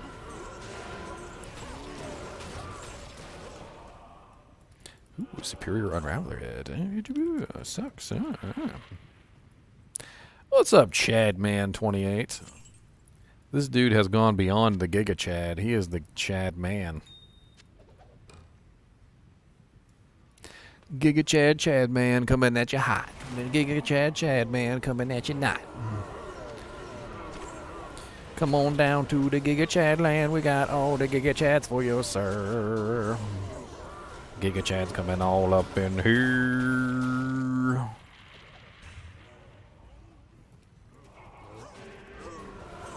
God, when amp damage spawns, I just demolish. I literally just demolish. As soon as amp damage procs on something, it's just immediate and utter death. Like, there's not even, like, the monsters don't even stand a chance. It's just like one shot. It's like immediate one shot as soon as the amp hits. And that's with Fend. That's not even with Impale.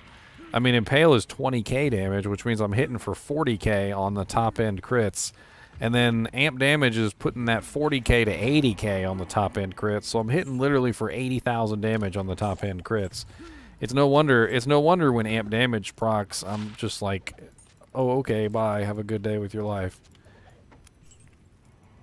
Y'all didn't pick up this yellow Shaco? Terrible. That's a lot of defense for a Shaco. God, it's 242 defense on that Shaco.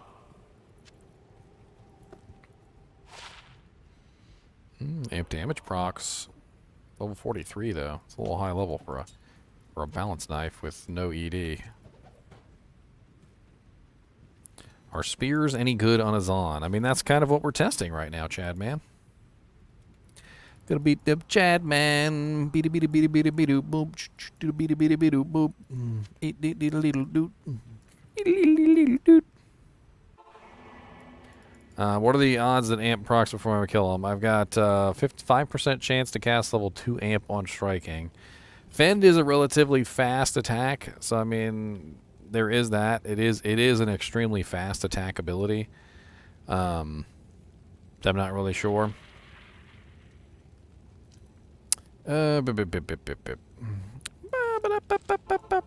Gonna party till I die, 'cause I got a needle in my eye. Beep, beep, beep, beep. Take my spears on to the place where everybody dies. Alright, let's go to Worldstone Keep. I'm gonna play around in there. Should be some gloams in there. Come on, gloomies.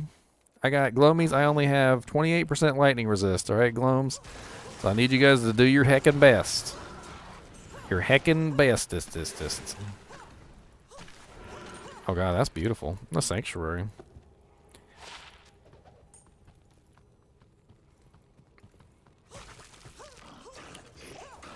That's what I'm thinking. I'm thinking Lawbringer on the Merc would be the superior choice because it's gonna proc.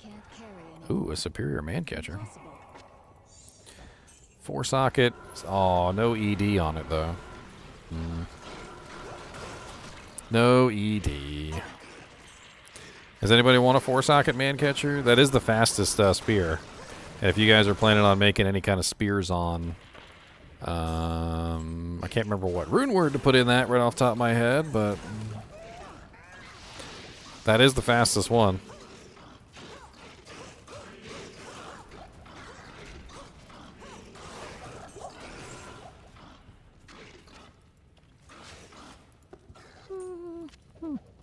Small jammy. At the small jammy. That's a really bad small jammy. Alright, come on. We already found one GG find. Let's find another GG find, shall we? I need all the GG. Need all the GG. Give me every G. I like all the G's. I like GG. Can you even tell I like GGs? Because my name literally is GG Mentor. I am the GGM. The GG. I got the G's in the G. Lots of G's. Who doesn't like some G's? So I got to be careful to use the right ability at the right time because Fend is odd.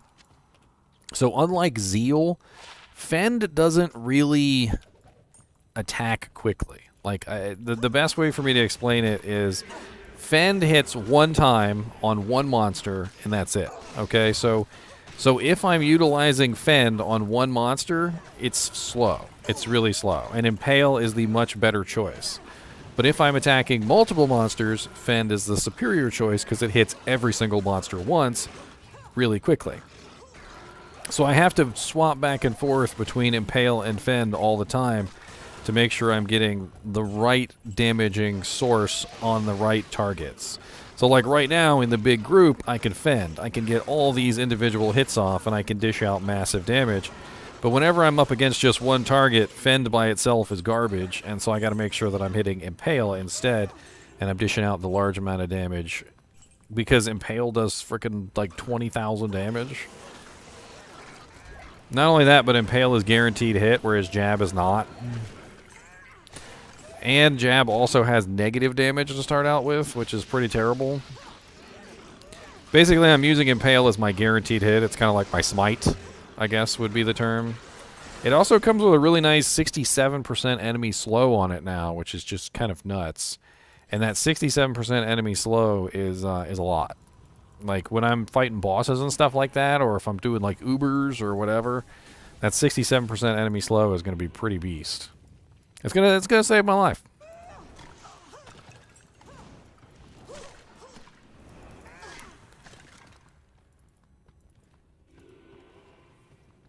Man, that vigor's nice. That vigor's very nice. But that was the reason why I chose this weapon in the first place, Kyle. So I recognize that, obviously, Impale was a relatively slow ability. I recognize that, obviously, it was not great to use in certain situations, which is the reason why I picked the fastest Breath of the Dying base that I could possibly get my hands on. So this is literally the fastest Breath of the Dying base in a 15% ED base at that. So it's the Ghost Spear. The Man Catcher is, I think, -10 faster, but you can't put a Breath of the Dying in it. I mean, I could theoretically check out a, I don't know, something like an Obedience maybe in a Ghost or in a Man Catcher just to kind of see how it works.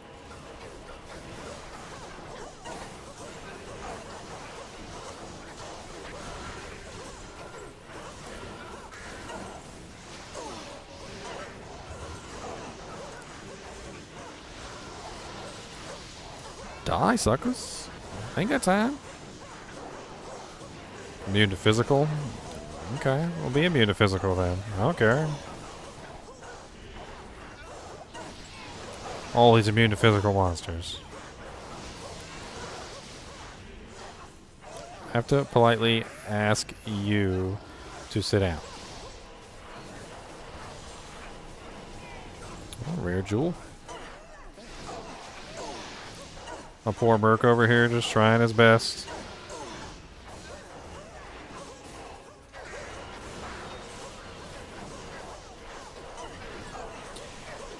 Well, yeah, I mean, that's another option, is I could go with attack rating max damage charms, which would obviously increase that even further. And I've considered that. I did max penetrate.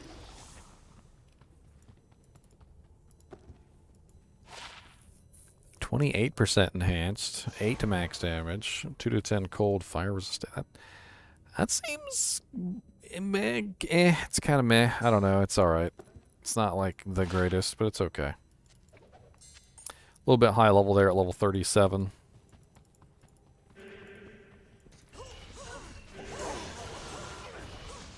%28 ED though is a little high. Them Breath of the Dying freaking Nova procs though, just all the time. Yeah, 8.5k AR right now. It seems like I'm doing just fine. I was also considering the fact that, and this is one of the reasons why I went with the Impale instead of Jab, is that because if I'm ever in a situation where I feel like I'm not hitting enough, like if I'm fighting Bale or any other single target monsters and I feel like I need more attack rating, I can very easily just switch to Impale for that time period.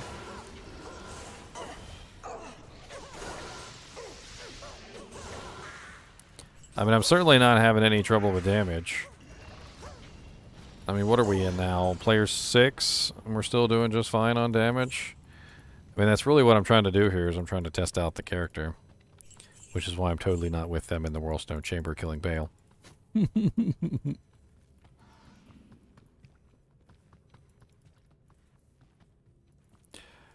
I mean, there's PvE aspects to Impale. I mean, it's definitely not the superior choice. I think Fend is the superior choice, even over Jab.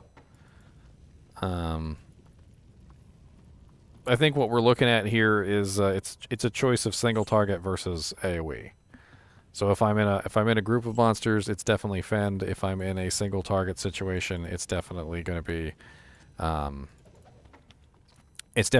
Impale. Like it's a no-brainer between the two.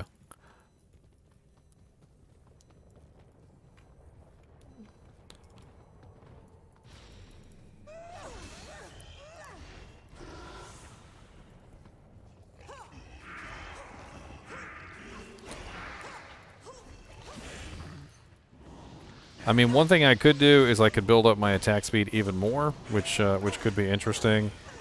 Like some people were saying, High Lord's Wrath, not really so much for the deadly strike, but for the increased attack speed could be interesting. And then I could even try a frickin' Treachery instead, because my damage seems to be just fine, and I'm not even sure that I really need the Fortitude. Like, I'm not even really sure that I need the Fortitude. Like, I could switch to Treachery just for extra increased attack speed.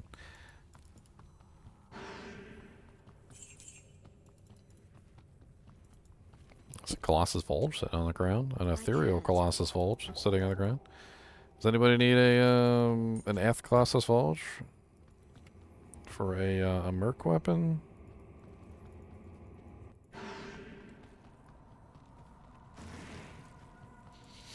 I mean, there's definitely some good reasons to keep the is that Ethereal? No. There's definitely some good reasons to keep the Fortitude. I mean, number one is the defense bonus. The huge defense bonus that it gives me from the Chilling Armor proc is definitely very nice, considering my character has basically no defense. I mean, she's relying almost entirely on the evades, essentially. So without the defense from Fortitude, she's not really getting anything extra there. If I switched him over to Lawbringer instead of Azure Wrath, I could get the Decrepify proc. I could take off the Atmas, throw on High Lord's Wrath for the increased attack speed, which might even bring me up to a breakpoint. I don't know. I'd have to run it on an attack speed calculator just to see. Let's check it on an attack speed calculator real quick. So, assuming Amazon primary weapon is a ghost spear. And it has weapon IAS of 60%.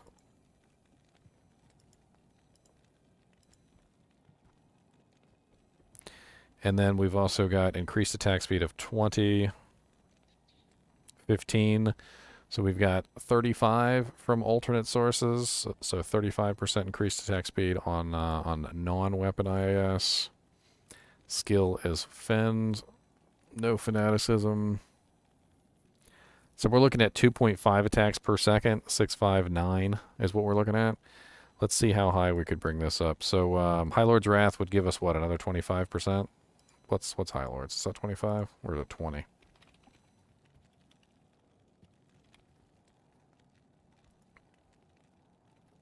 It's 20%. All right. So we'd go from 35% weapon off weapon to 45, 55, which would bring us to 2.63 attacks per second. So we do actually go up a little bit with that. That would bring us up a little bit.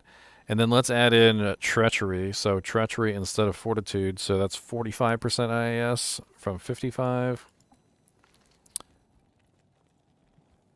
So 45 plus 55 is 100. That would bring us to 100%.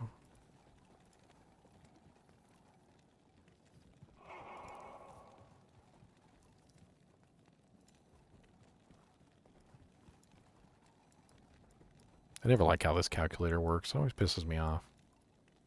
I always want to fight the calculator. Can you fight a calculator? Because I feel like you could fight a calculator.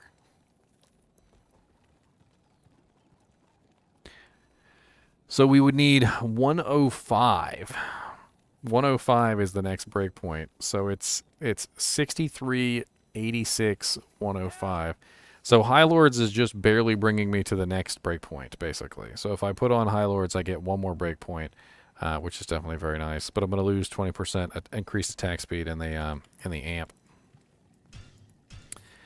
All right, let's do the next game. 2.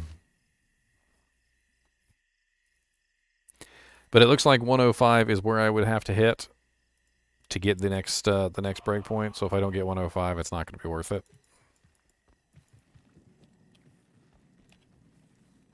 Not sure how the hell I would get 105. I guess I could swap out the belt to Vampire. The what is that? Nosferatu's coil. Do I have Nosferatu's coil like sitting around in here somewhere? Yeah, I do. So I could go to High Lords and Nosferatu's coil, which would put me over to the 105. I'm not really sure if that's worth it. It's going to kill my resistances, unfortunately.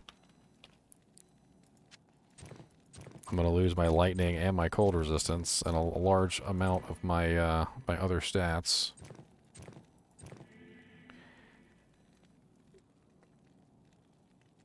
Oh yeah, I maxed Impale and Fend hide on room. Kind of playing around with both of them right now just to kind of see what I want to do. I need to see if I can find my High Lords though. My High Lords is sitting on somebody. Let me go grab it real quick. We'll swap it in. We'll see how it works, and then yeah. I don't know who has it though. That's the question. Let's check. Let's check Gilbert. Gilbert might have it.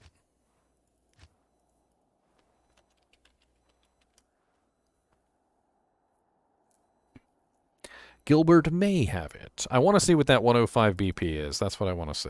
So no, he has the Mars Kaleidoscope, which is not what I need. I need the High Lords, which is probably hiding on somebody. Let me check my 2 Paladins. They are the most likely culprits for the High Lord theft.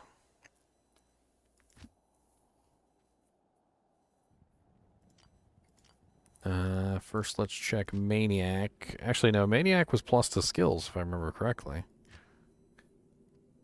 He should have been using the Maras, which means he probably doesn't have an amulet. Yeah, his amulet is missing because the other person has Maras. So let's check the Convictor. He probably doesn't have it either, to be honest. I'm actually not sure who actually has that amulet. I only have one High Lords, so it gets shared between all my characters. Let me check Vegomatic real quick. It slices, it dices, it makes julienne fries. She is wearing a rather nice +2 assassin amulet. She does not have High Lords. It's a rather nice amulet, though. Which leaves my 2 Amazons. I guess we could check both of those real quick. Let's check TNT. TNT. Oi. Oi. Oi. TNT. Oi. Oi. Oi. She does not. She's using Crescent Moon. Which is a fairly nice amulet, and I think I understand why she's using that amulet, because she was probably having mana issues.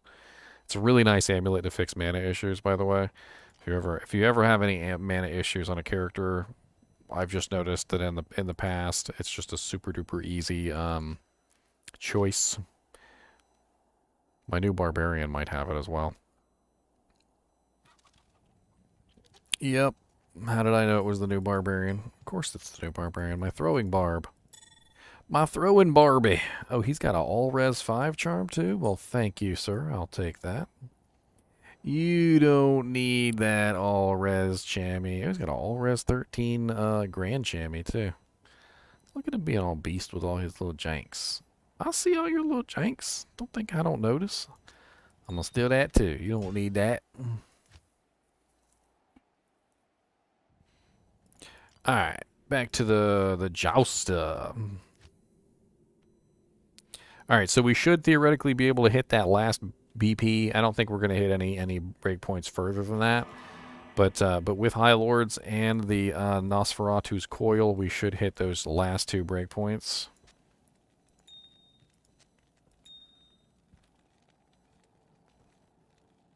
I balanced it around the higher attributes. Bless it. I guess I'll just have to keep this one on. I am gonna grow that all-res chamois though. That's okay. I don't need to switch to my shield anyway. I'm not worried about it. I'm not really too enthused with the shield combo. I might actually put a different weapon, a different 2-handed weapon in there instead. And then put on High Lords. Alright, and it took my weapon skills off. Always takes my weapon skills off. Not here. Alright, so I should be at the higher breakpoint now for both Fend and Impale. So I should be able to hit a lot quicker, a lot harder.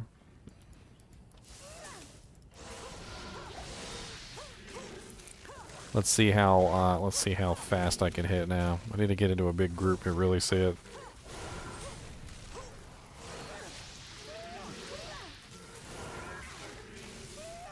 I can definitely notice the difference on the Impale speed already.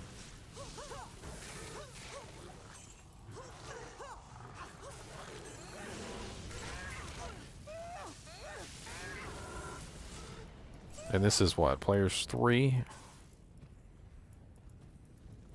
Let's get into some of these bigger groups.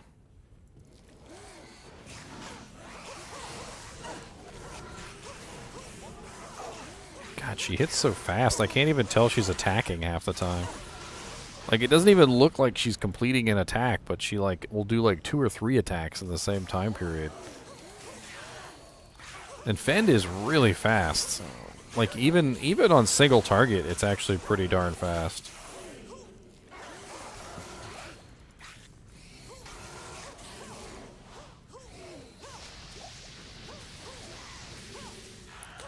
If I swap him out to a Lawbringer so he's decrepifying things, I totally could see this working out. Testing out Impale.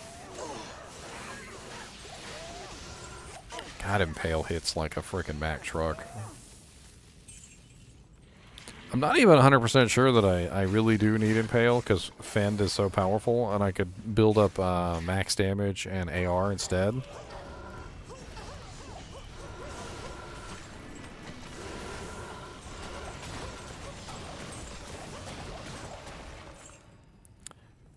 And she's only level 86. I could get her some levels. Put some more points into some of her stuff, make her a little bit stronger.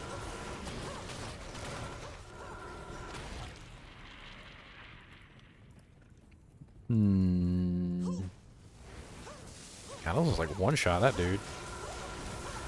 There's such a big variance in the damage that I do. Like sometimes I'll hit a target and the target will take like next to no damage. And sometimes I'll hit a target and the target will just like be utterly obliterated, and it just there's nothing I can like. I just kind of just stand back and laugh. Like it's literally the difference between a one shot and like a tiny little percentage of their HP. But it's so random like when it actually happens. So like I'm just kind of standing there just like, okay, is it going to be a one shot this time, or is it going to be a you know, like a little tiny hit? Like I feel like I'm kind of like a lightning sorceress in that regard. You know how lightning sorcerers can literally hit for like freaking 40k, or they also hit for 1.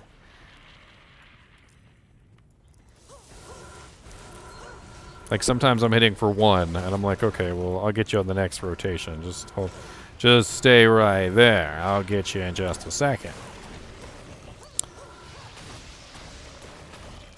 Pew, pew, pew.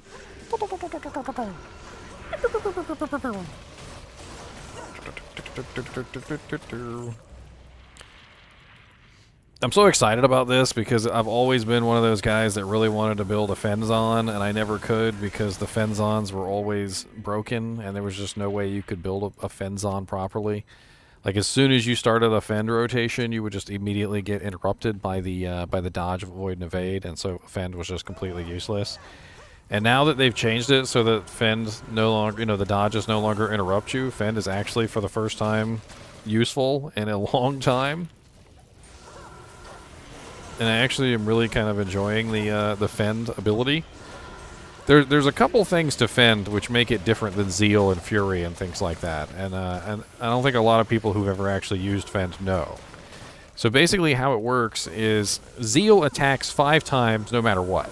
So if you use the ability, you get 5 hits. If there's 1 target, you get 5 hits. If there's 10 targets, you get 5 hits. If there's 20 targets, you get 5 hits. It doesn't matter. Fend doesn't have a maximum number of hits. Fend just simply says that it hits every single target nearby 1 time. So if there's 20 targets nearby, it attacks 20 times. If there's 10 targets nearby, it attacks 10 times. If there's 1 target nearby, it attacks 1 time. And for this reason, like especially when you're dealing with large groups of monsters and you're dishing out a huge number of hits at a time, so like if you're in the middle of say like 50 cows, you literally use Fend and it hits all 50 cows 1 time, and it's massive amounts of just speed. But you're spreading the damage out between all the targets. And then the other thing that's going on is, you know, when you're zealing or when you're using a you know, like on a Paladin, usually you're using a one-handed weapon, so it's relatively short range. Whereas on a spear, it's this big, long, massive range, and you're hitting like everything. Like it's hitting that guy way over there, it's hitting that guy way over there, it's hitting that guy way over there, because you've got like no limit on how far away you can attack, because you're pretty much just a max, you know, a max range polearm character. What's up, Diablo? How do you like Impale, sir? Does that make you feel all warm and juicy inside?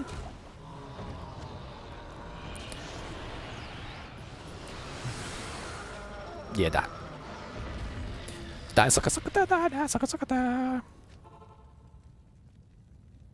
45? What are we counting up? Oh, God. Here we go, boys. 58% lightning resistance and gloams. This is what I wanted to check. So, theoretically, any other character in this same situation would be dead. Alright? You'd be dead in a matter of seconds.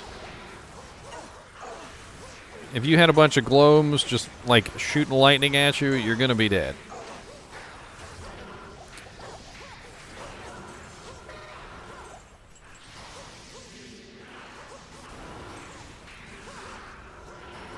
As you can see with the high level of dodge, avoid, and evade, I'm literally dodging, avoiding, and evading most of the Gloam's lightning. So even though they shot multiple lightning bolts at me, I was only getting hit by maybe like 1 or 2 of them, as opposed to like 10 or 12. And I would assume that, you know, the gods of RNG would eventually align, and I would probably get hit by the majority of the bolts at one time. So there would probably be a coalescence of me getting hit multiple times.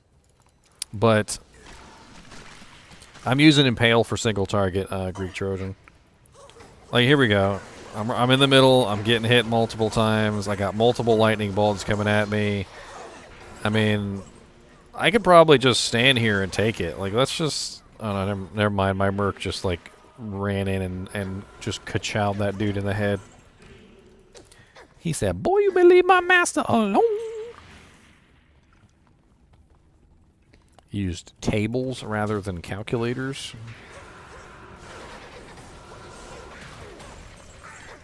You like a slide rule? I need a Diablo slide rule, Novtony. Give me a Diablo slide rule, please. God, the sheer number of times that I attacked there. Like, I'd have to play that back in slow motion to even understand how many times I'm attacking. Like, it's nuts. Oh, you know what? I'm not hitting the breakpoint. I just realized I'm not hitting the breakpoint. Hold on. I forgot to put on Treachery. To hit that last breakpoint, I've got to put on Treachery. Let me go grab Treachery real quick. I'm only hitting the second to last breakpoint. I didn't even realize that. I need Treachery to hit the last breakpoint. So let's swap out. All right, so now we're hitting the last breakpoint. I am sorry for miscommunicating that to you guys, but now I'm hitting the last breakpoint. So I should theoretically be hitting the 105 breakpoint now with High Lords, Treachery, and Nosferatu's. High Lords, Treachery, Nosferatu's, and of course the 60% that's on the weapon.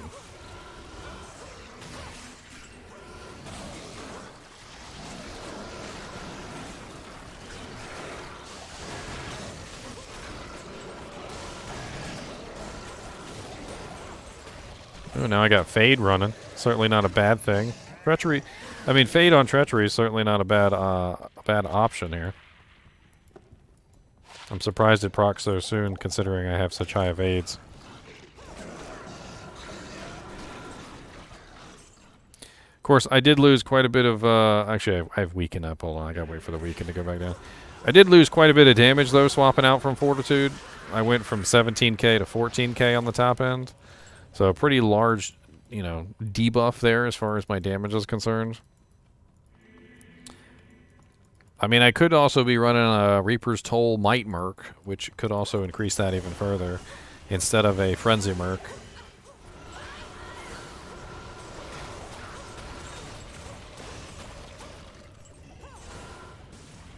Low quality Unraveler head.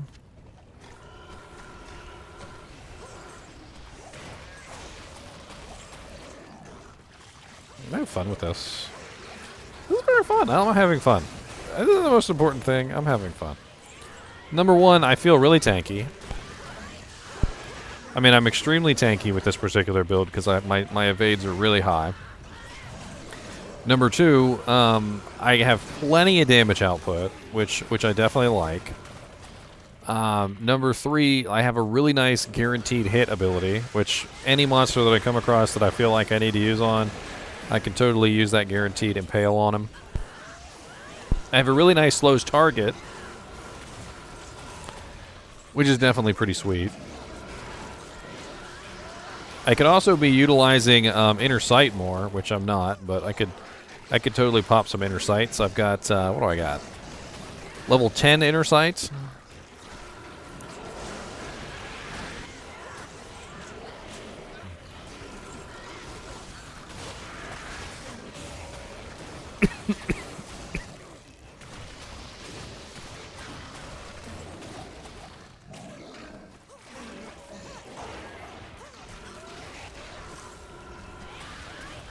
What's this phase blade?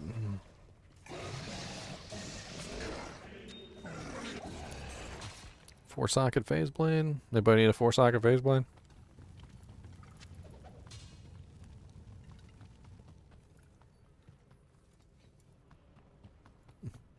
in a party, Vaisnava, in a party.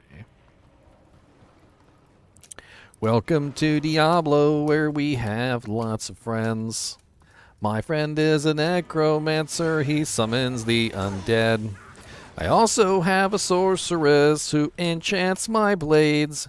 And then there's the barbarian who shouts a lot, and we put our hands over our ears like this.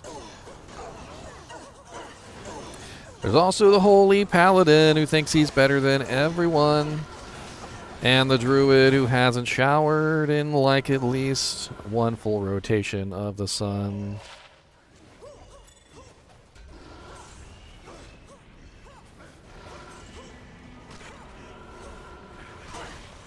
So join me down in Diablo land, where there's also another character.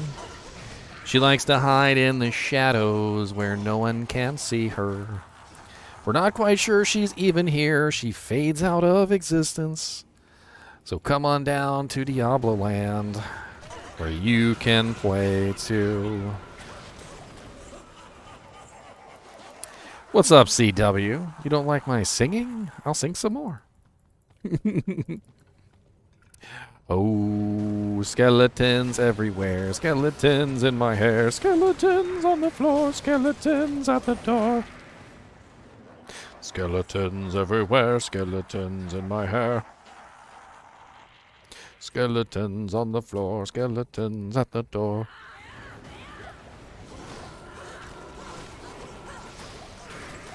Dang. Rapatouches.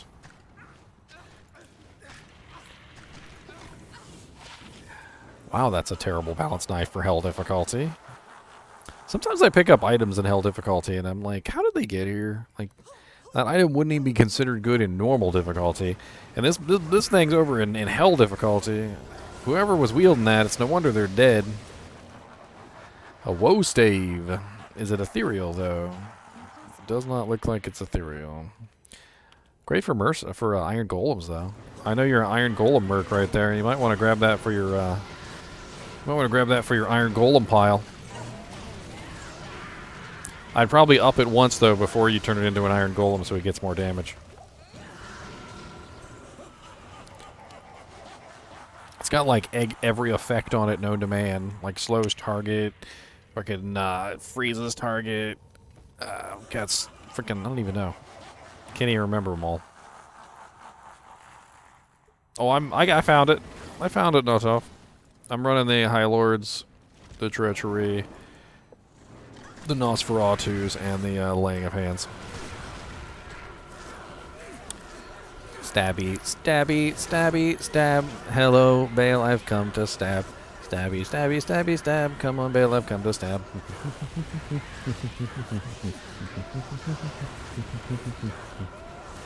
Why am I not attacking? Attack. A ghost wand and a Francisco. Crappy. Crappy.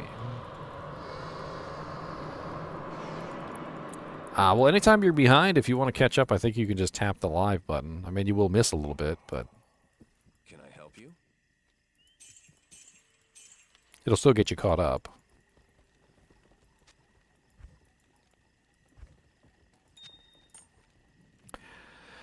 Next.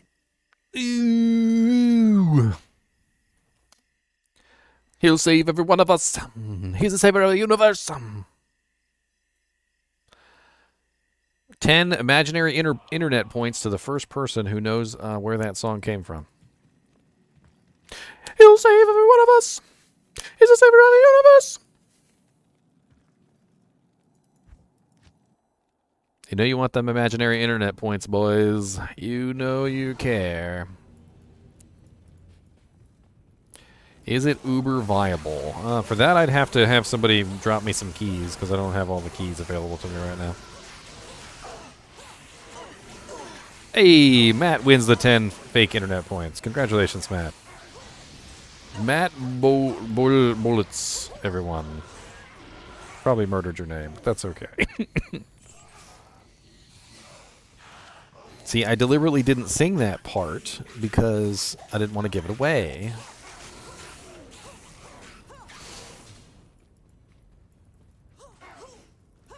That movie was great, by the way. Freaking songs of that movie were awesome. All right, for double the internet's points, who was the band that played most of those songs in that movie? For double the internet points, who was the band that played most of those songs in the Flash Gordon movie? So 20 fake internet points, boys. 20. That's right. Oh!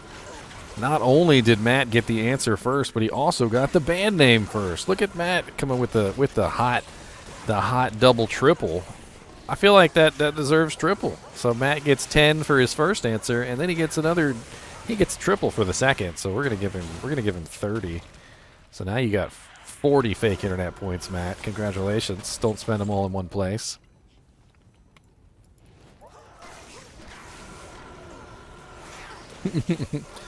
It's a great movie.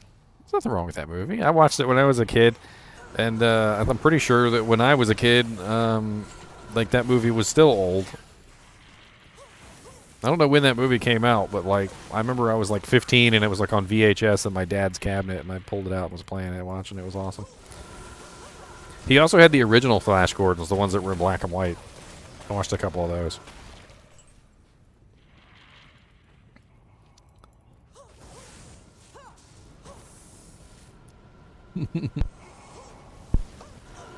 Hey, we were doing 20 questions one of the last live streams. Everybody was having fun with that.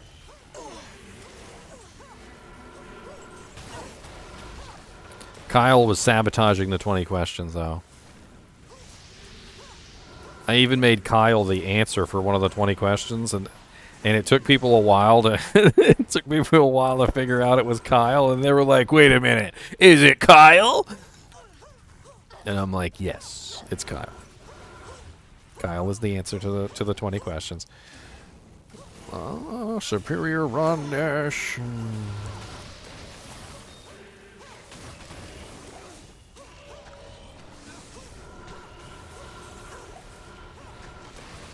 What's that, Spider-Man?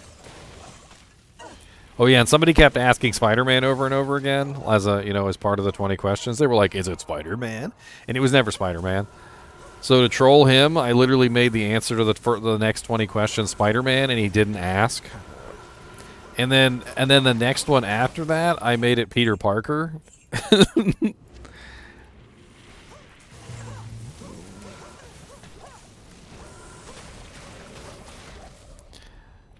Oh, Fangtail. I'm always looking for some interesting helmets for my barb merc. Battle orders, find item, increased stamina. It's a little bit of an odd one. Kind of want to check this battle staff too. Oh no, I don't have any more scrolls of identify. I don't have any scrolls of identify. I need a couple more in my belt. Level 1 lower resist charges. Does anybody want a lower resist charge belt? I mean, staff for swap twos? Could come in handy for breaking some resistances.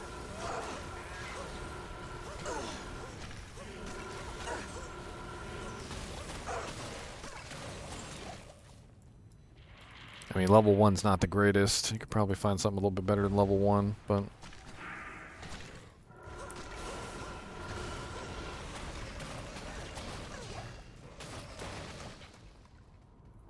Still lower resist charges, though.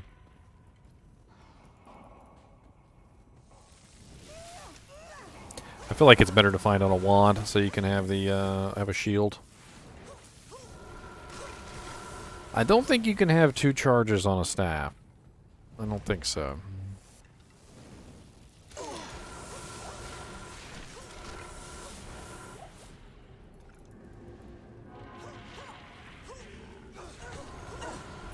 Uh-oh. Conviction aura. Don't get murdered.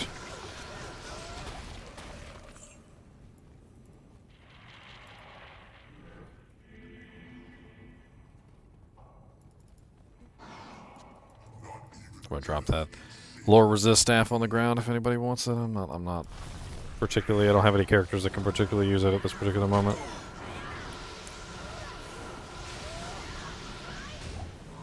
The battle staff. Another battle staff. Look at that. 2 battle staffs.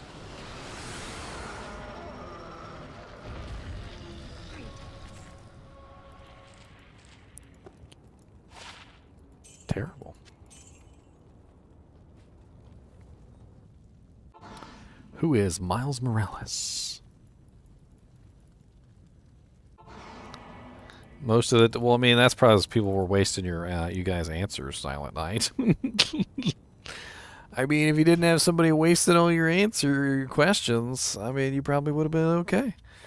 I mean, there are people who will be like, "Is he taking a poop?" And I'm like, "Oh, that's a question off your list." I was like, "Oh, nope, he's not taking a poop."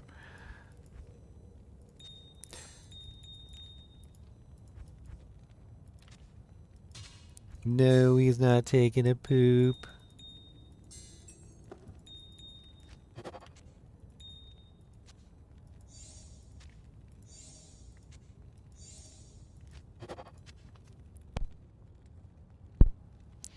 Uh-oh, here he is himself. Here he is himself. The man of the hour. The scour of the dower. The king of rot. The Mr. Trots. The landowner Mots.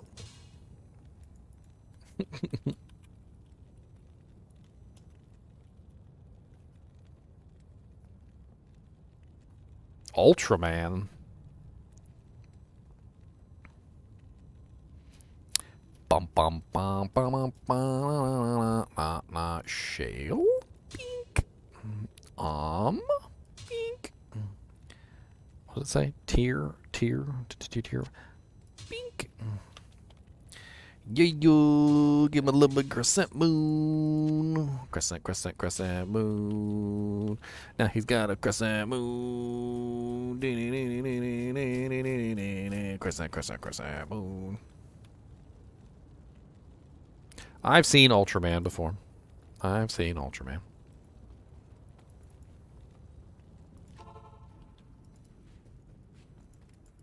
Is this the new game or is this the old game? I don't even remember.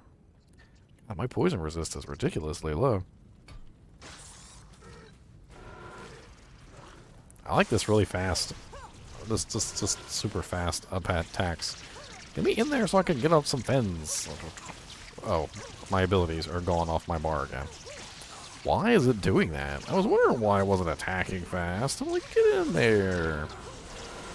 Holy poison nova spam though, Batman. Yeah, I've seen him. He gets like really large too. Did you see that like virtual reality Ultraman billboard that they made? I was looking at that the other day.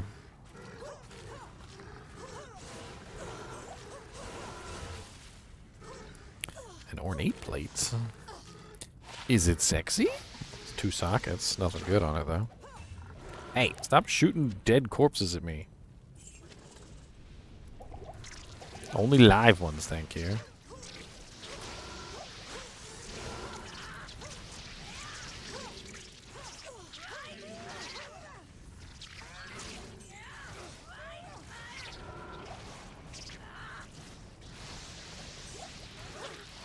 Who's the main villain? Oh, Dragon Ball Super?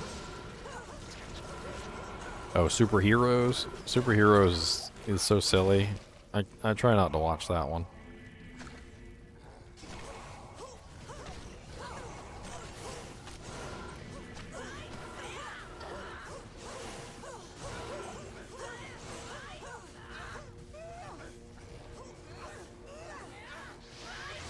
I've got no amp damage or decrepify.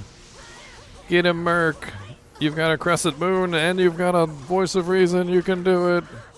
You can do it. You can do it. You can do it. He's only stone, skin, and lightning enchanted. He's only immune to like everything. But that's alright. You can do it. I believe in you, Mr. Ip Man. Let's go. Ah, good job, Mr. Ip Man. I appreciate the hard work. Congratulations. Armageddon and Feral Rage. They're basically returning Cell back to life. I mean, Cell is essentially, you know, the combination of what? Everybody that had amazing powers. I mean, theoretically, he could be very powerful. I don't know.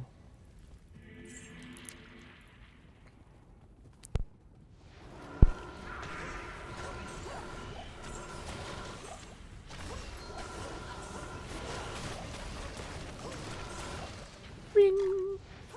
I got a ring, ring, ring. Look at my ring. I got a bad ring, ring.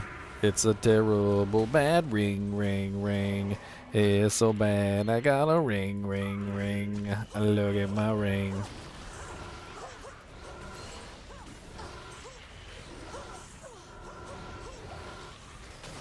God, I can just like one-shot just about everything. It only really even matters.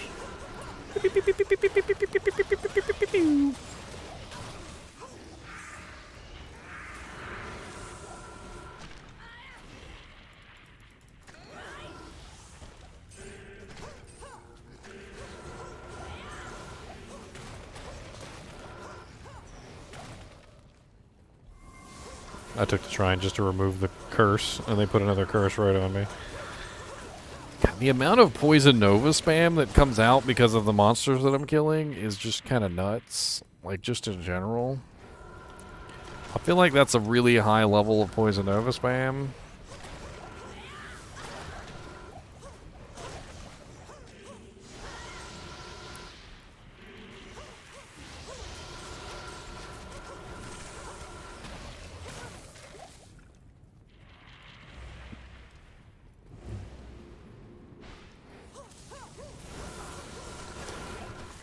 Dead. Look at my ring, it's amazing. It tastes like cherry cough syrup in the morning.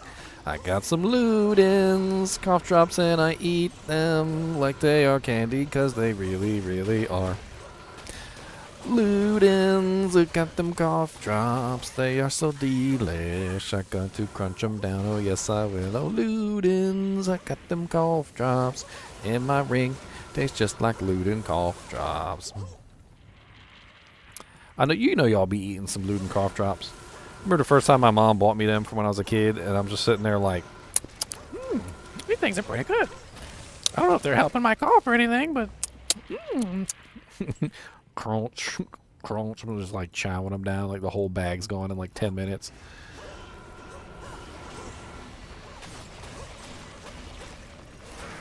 Ah, my first paycheck as a singer. Well, thank you. I will sing for my supper, CW. I will sing for my supper.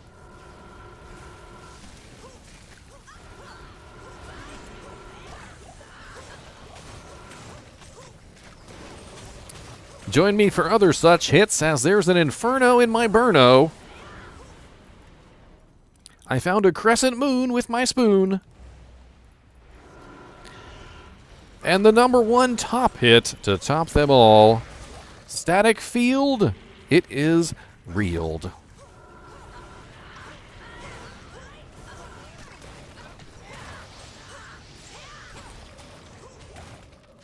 Wink. Tiamat's rebuke. Tiamat's rebuke. Anybody want a Tiamat's rebuke? He's downstairs.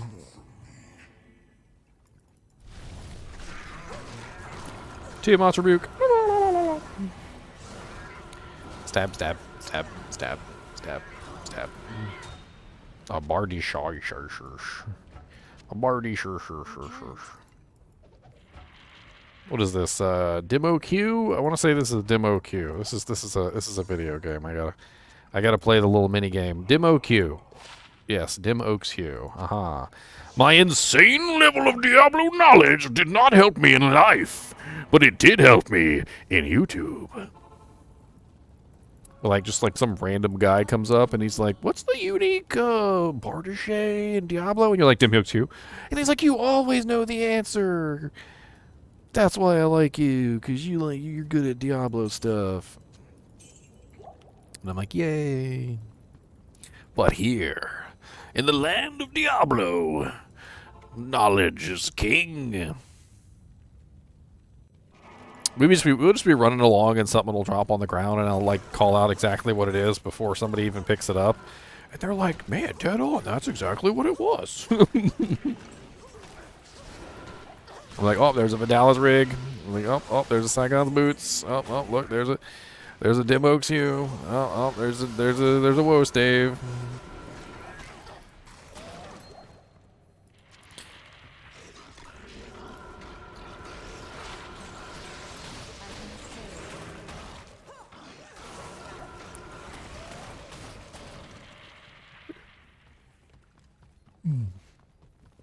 Y'all ever see that video? It's like the little baby monkey is standing there holding his mama's hand, and his mama like runs away, and he reaches back to try and find his mama, and he's like reaching back to try and get a hand, right? He's reaching back, and the person who's taking the video holds out his hand, and the little baby monkey takes his hand, and holds on to his hand just like he was holding on to his mama's hand.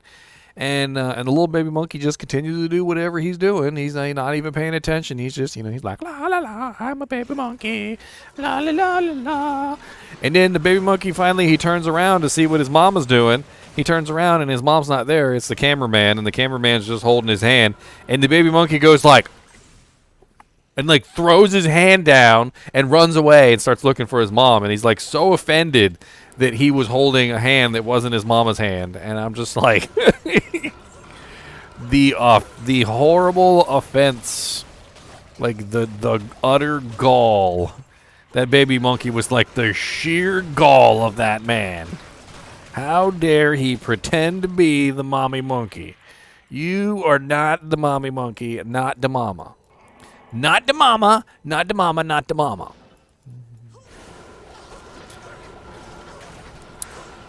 And now I have to sing the dinosaurs theme. Not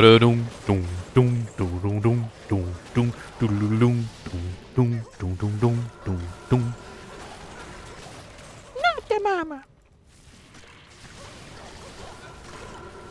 I don't know why it cracked me up. It was like his face. It was just like his face. He was like in utter disgust. It was like his whole world had ended. It was like he was holding a hand and it wasn't his mom's, and he turned around and it was like he like wanted to like rip that guy's face off. He was like, how dare you pretend? How dare you pretend to be the mama? How dare you pretend? That would be Captain's Mesh. Oh, a bone wand. Let's check that.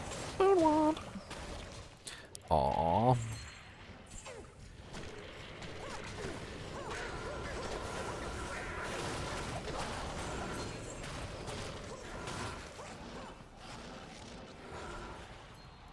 Baby monkey going backwards on a pig. I've seen some pretty crazy baby monkey videos. I'm gonna be honest with you. I was telling my girlfriend about this one I saw the other day, and it was just it cracked me up to no end, and I don't know why, but it was just a video of a monkey, and the monkey was like playing with a pig's butt. Like he kept pulling the pig's tail, and then like he sniffed the pig's butthole, and like imagine a monkey, like the pig was just laying there on the ground, and the monkey was just doing whatever he wanted to the pig's butt. The pig didn't seem to care. And I was just kind of like just utterly fascinated by the fact that like there's just I don't know, both the pig not caring what the hell was going on and what the hell the monkey was doing. And then when the monkey was finished, the monkey like did his business and the monkey was completely done, and he was like, all right, pig, I'm done. He goes, here, have your turn. And he walks around to the front of the pig and he literally lets the pig sniff his butt. And the pig sniffs his butt too, like it's all kosher. Like he's like, all right, yep, that's my turn now. And I'm just like, can you imagine the monkey walks around to the front of the pig and just bends over, and he's just like, here you go, your turn.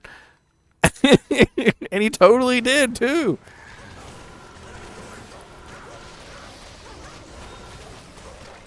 Hey, a catechus.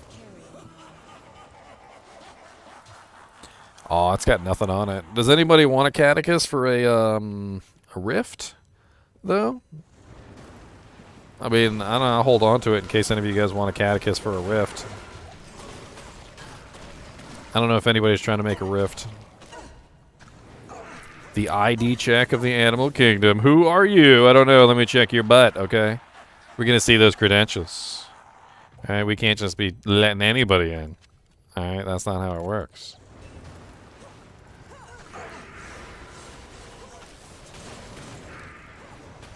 We can't just be letting anybody. Plus 10 minimum damage, level 37. That's pretty high on the min there.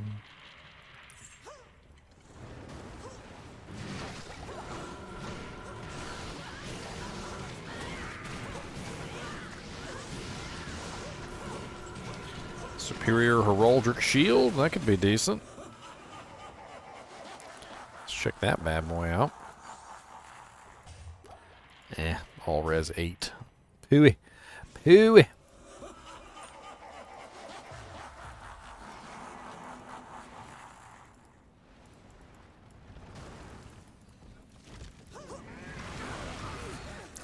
Well, I mean, at least for dogs it makes sense, because dogs, you know, dogs have the scent gland, I think, for, like, dogs is, like, right there next to the butthole. So it's not really the butthole that the dog is sniffing. I mean, we have to be fair. It's the scent gland that they're sniffing, but...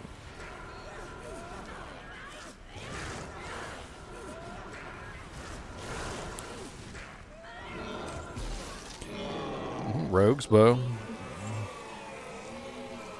And a steel goad. It's actually a pretty solid little low-level one for a low-level shapeshifter druid. It's 50% IAS. It also comes with 30% deadly strike. It can be really effective for like a fire claws druid or something like that. It's not like the best in the world, but it is an interesting choice for like a fire claw druid or something like that. It's cool. I wish it was a little bit lower level, though, for the damage output. If anybody needs that catechist, by the way, it's on the ground. I don't know if anybody wants to make a rift. It'll be in-game GGM EXP4, password 16, if you want to grab it.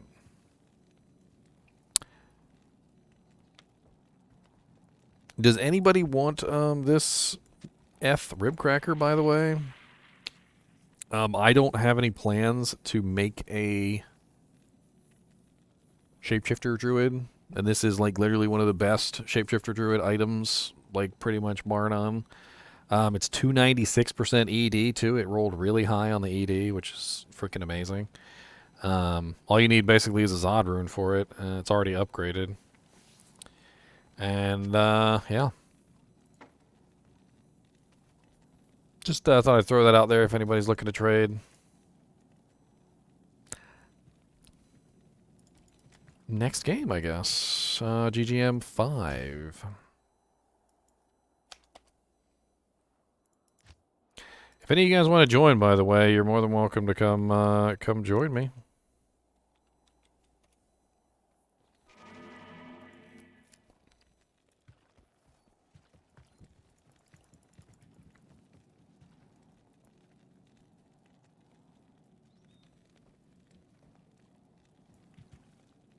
They did change the way IAS works, but it still is a very nice weapon.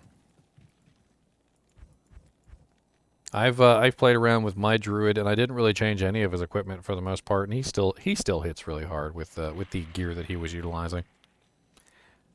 You need off weapon IAS now. That's how it works. So the off weapon IAS is how you account for that. I believe actually now you can technically get it higher than you could before, which is interesting. But it does take a good amount of off weapon IS to get it higher than it was before. What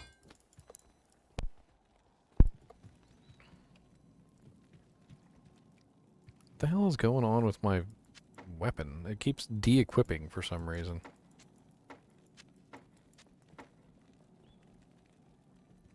Quit it.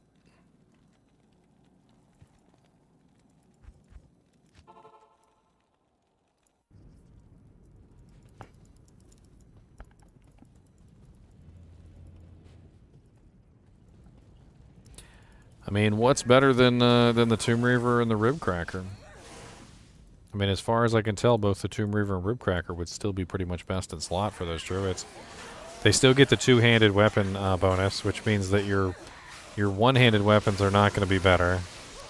So it would have to be a two-handed weapon. What two-handed weapon are people using aside from those two choices? I mean, it's pretty much F Tomb Reaver and F Ribcracker are the two main choices.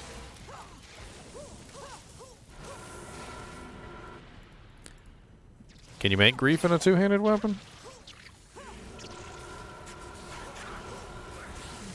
The two-handed bonus, it only appears for druids. So when you hold an item in your hand, it specifically says the attack speed. So like for instance, when I'm holding a Breath of the Dying, it says very fast. But when a druid is holding those same items, it says much faster. It's it's like 2 tiers faster or something like that. I can't even remember. It's a lot. Like even a slow item could be a fast item on a druid.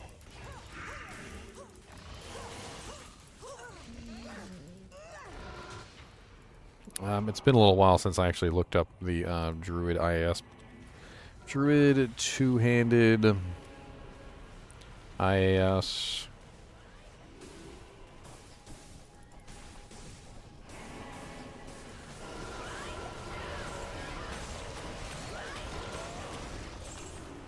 I mean, the easiest way to see the difference is just take a weapon, put it on a non-druid.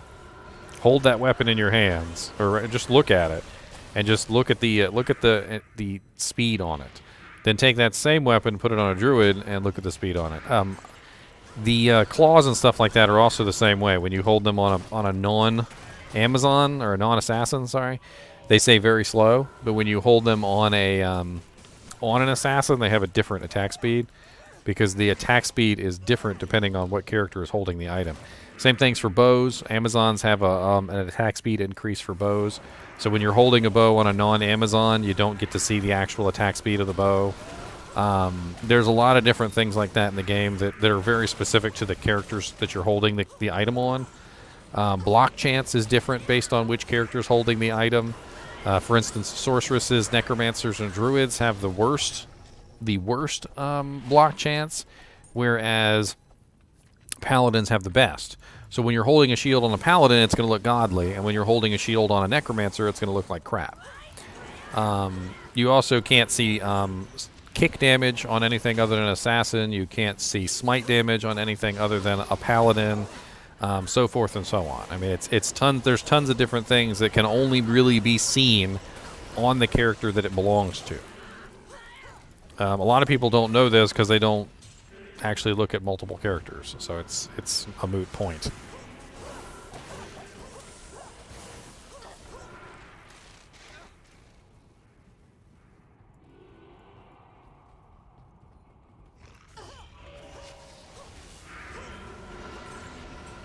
I mean, it's not all about speed, though. It's about damage, it's about speed, it's about the lack of a shield. A lot of people don't know this, but druids don't really do well with shields. There's an issue with shields that converts the block breakpoint into a FHR breakpoint, and it essentially adds faster hit recovery to your character that shouldn't be there. So when you block an attack, it goes to a faster hit recovery animation instead, and it's not necessarily a good thing. I mean, you could, of course, go relatively low block chance, but then if you're putting Grief in a Phase Blade, you've got to have at least 136 dex for the Phase Blade. So you are, in essence, creating a situation where you're going to have higher block chance. And then whatever shield that you choose, that's also going to have an effect on your block chance as well. And most of the really good choices, like Storm Shield, Monarch Shield, and things like that, have relatively high block chance. So you're going to be converting a lot of faster hit recovery, a lot of blocks into faster hit recovery, which is going to be interrupting your attacks. It's just better to go with a two-hander on druids for that reason. If you're doing a shapeshifter, two-handeds just work out better. Unless you're doing like a 6-isted Phase Blade for a Fireclaw bear or something.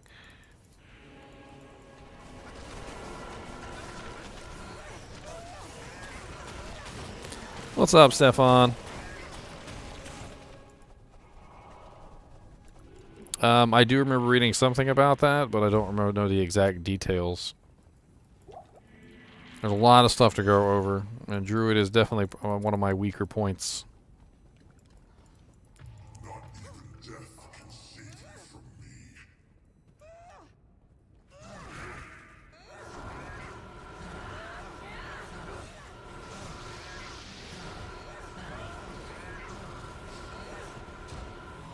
Hey, I always check these. You should always check these to see what the negative resistances are. If it rolls bad, throw it on the ground. If it rolls good, keep it. Negative 22 is a bad roll. I believe 34% is the highest negative resistance you can get on these. Don't keep the Wizen draws if they're like 22%. They're not worth holding on to.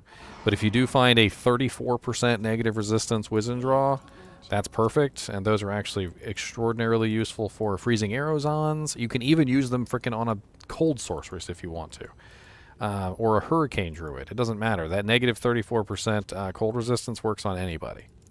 And it can literally be more damage than just about anything you'll put on like a hurricane druid or a cold sorceress, depending on the level of your character, how much negative resistance you have, so forth and so on. There's multiple factors, don't get me wrong, but negative 34% cold res is a huge amount of extra damage for a character who might not necessarily have any negative cold res at that particular moment. Blocking isn't good for the bear either, from what I remember. The bear has like the worst block.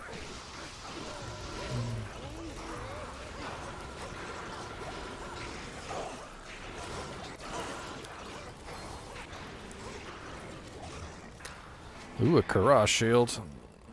Yeah, check that. That's an elite base.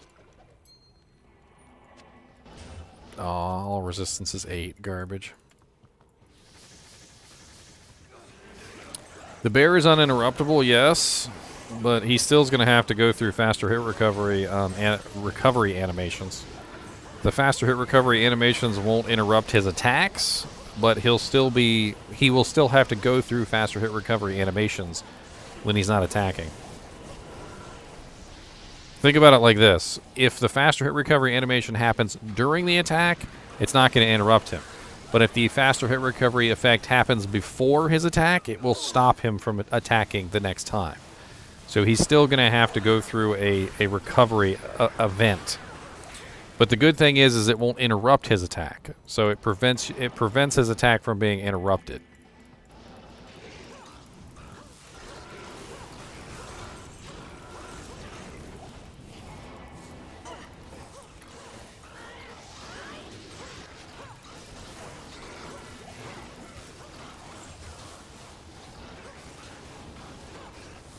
I feel like this would probably work pretty good on a druid. I'm actually kind of curious how fast this would be on a druid.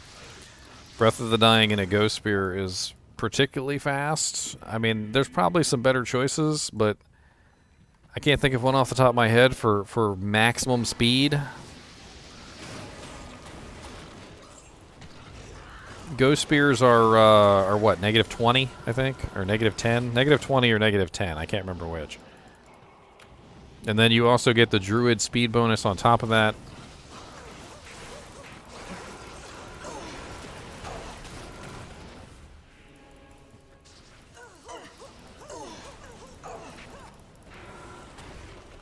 Phoenix is a damage shield. I mean, yeah. It's off-weapon ED. Off-weapon ED isn't the most amazing thing in the world, but it does work. Especially if you stack it really freaking high.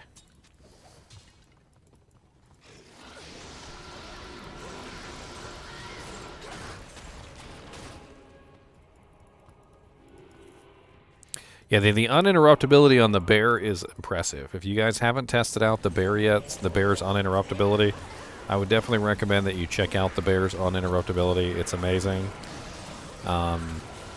It's kind of freaking nuts, actually. It's pretty nuts.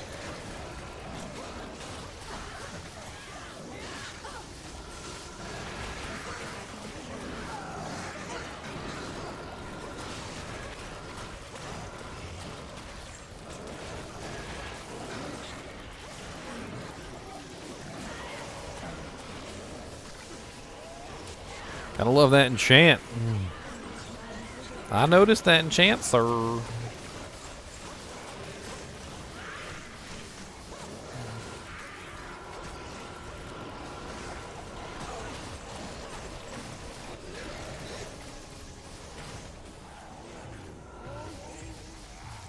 The problem with off-weapon ED Silver Fox is that it doesn't really work as well as you would think. Like it's good, don't get me wrong, but it's not as amazing as a lot of people think it is. That 400% that's on the Phoenix isn't even barely equivalent to like 50% on weapon ED. Like an Ohm rune in your weapon would be more than what that Phoenix shield does.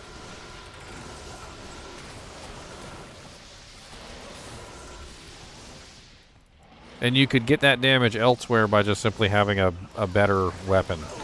And that's one of the reasons why people go with Breath of the Dying, is because it's such a massive bump in on-weapon ED, and on-weapon ED is so much more powerful than off-weapon ED. So getting like an ethereal Breath of the Dying and a Thunder Maul or a Ghost Spear or a War Pike or something along those lines can be extremely more powerful than even just a little bit of extra off-weapon ED on the side.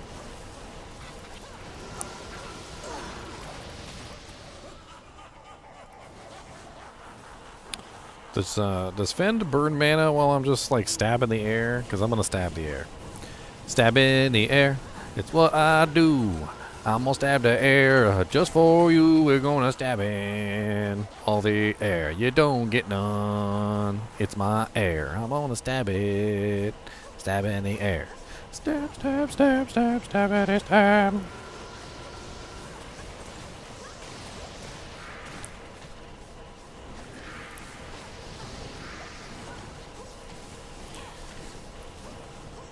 I mean, we are in uncharted territory. Okay, don't get me wrong. Kyle is very adamant, but he's going off of old information, and we do need to like kind of think about this, as we're in uncharted territory now.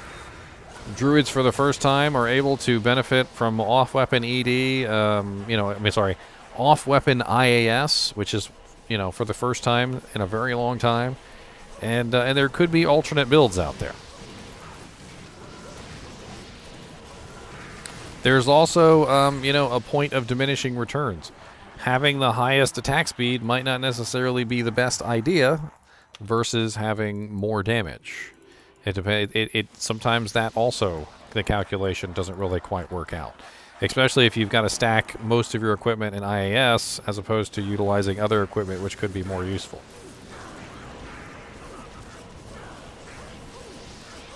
Belle, you ain't going nowhere, so sit down and do my hair.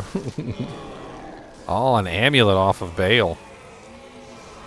Sweet.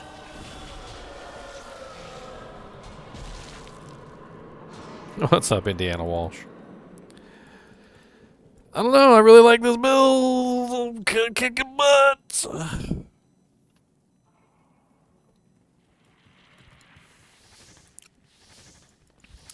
So, alternatively, you could build Fend and not build Impale. And then you could go into the Lightning Tree and not throw all those points into passives. You'd be less tanky. I mean, there's that. You would be less tanky. But you would also have an additional element, so you can have Charge Strike or something like that to go along. Let's go do cows real quick. Why not? We hadn't done cows in a little while. Let's do some cows. I want to murder some moo-moos. Oh, where's my cow at, by the way?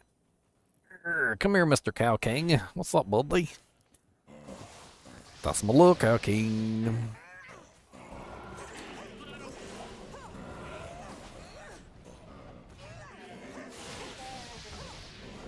Well, yeah, see, there's balance in certain things, and in certain things there's not balance. So you got to think about that as well. So what Kyle's saying is correct for Fire Claws, and the reason why it's correct for Fire Claws is because with elemental damage, you don't necessarily care about your physical damage. So you forego your physical damage to get higher elemental damage or faster elemental damage. So the faster you can attack with your elemental damage build, the more damage you're basically going to do, because it doesn't matter what your weapon is. You could be wearing a freaking Diggler Dirk for all it matters, because your weapon isn't where your damage is coming from. Like literally a Fireclaw's Druid could wear a Diggler Dirk and probably still do fairly well. But you want something that is really, really fast, which is like a 6-isted Phase Blade. It actually works pretty well for a Fire's Claw Druid. I think I'd rather have something else, like get the two-handed weapon bonus. I think the two-handed weapon bonus might be better to use than the 6-isted Phase Blade. But I mean, there's like, trying to think off the top of my head. I know there's some relatively fast items that you could potentially use in place of a 6-isted Phase Blade. I can't, for some reason, I can't think of them off the top of my head, but like a six-isted Man Catcher might actually be a better choice. A Man Catcher is -20, and I said isted. I mean shaled. Why am I saying isted? A 6 shaled Man Catcher, or no, it's 5 shales. That's right, because they're only capable of 5 sockets. I wonder how that would run though versus a 6 shale Phase Blade. Has anyone ever tested a 6 shaled Man Catcher versus a 5 shaled Man Catcher versus a 6 shaled Phase Blade? Because there's two things to take into account here. Number one is the bonus attack speed that you get for being a druid. So two-handed weapons get a larger attack speed bonus than one-handed weapons. So while the Phase Blade is -30 on its base, the Man Catcher is -20 on its base, and the druid gets the attack speed bonus for it being a two-handed weapon. But then there's also the fact that you can put one less shale in the Man Catcher versus the Phase Blade, and I'm not sure how that would balance out. They could potentially be the same.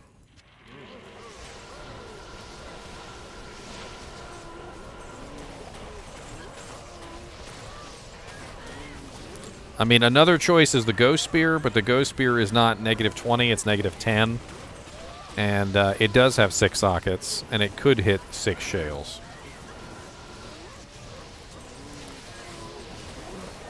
Is the Impale speed decent? I mean, it's decent. I don't prefer to use it in large groups, so it doesn't get used very often. Whenever I'm in a larger group, I generally prefer to use the Fend. And any time that there's more than one monster on the screen, I'm generally using Impale. Or sorry, Fend, but Impale's not bad. This is Impale right here. Let me see if I can find a cow to Muria. That's the speed of Impale. It's not bad. This is the speed of Fend. Pretty fast. I would say that Fend versus multiple targets is probably 3 times faster than Impale. But Fend on a single target isn't obviously very fast at all.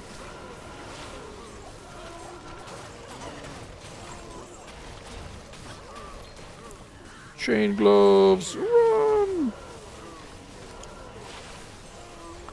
23% MFs with 2 res. Anybody need some MF gloves? I mean, if you're not running Chanseys, these actually could be pretty sweet. 23% MF with 2 resistances isn't terrible for MF. Can I show my gear? Yeah, sure. Mr. Cow King, we are in the cow level. What's up, buddy? We got the cow level. The goddamn cow levels.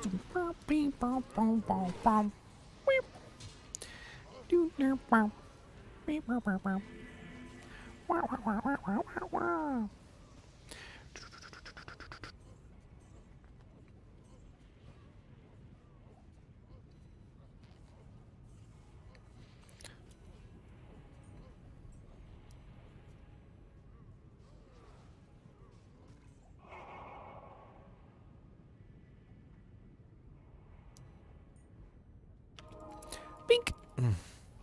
Run away. What is the base for the treachery? It's a ghost or treachery? It's just an ornate plate. Is it an F ornate plate too? Yeah, it's an F. I need to make sure I can put that back on my merc eventually. All these little Jews and chars are trying to pick up some.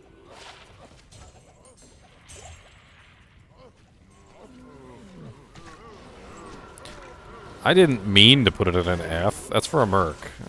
The whole point of that was for a merc. I just stole it off the merc for the time being. To test out some things. I was using a Fortitude earlier, and I wanted to hit the higher breakpoint to see what kind of damage I could push out. And honestly, with the higher breakpoint, I definitely do like the hitting the 105 on the IAS breakpoint, which is pretty sweet. I'm not sure if I want to give up, like, the Fortitude damage bonus, but the 105 IAS breakpoint definitely is very, very, very sexy.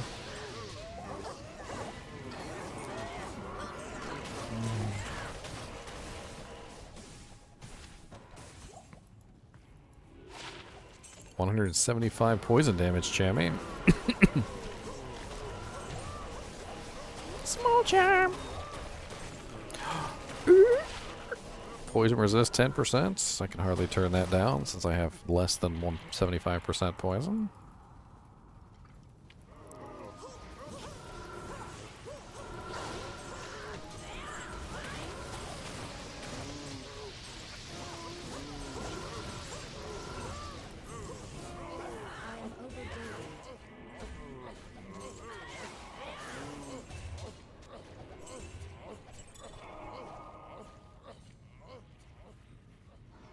Ghost wand?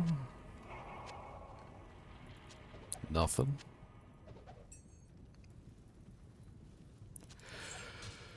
Petrified? Nothing.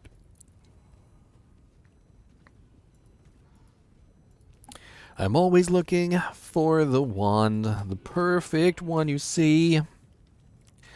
But I never seem to find the perfect wand for me.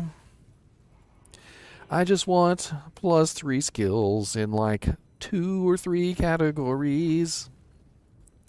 But it never comes my way because it's so mean to me.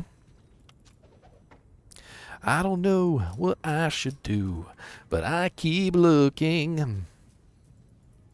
I just want +3 to Bone Spear and +3 to Clay Golem. With some low resist.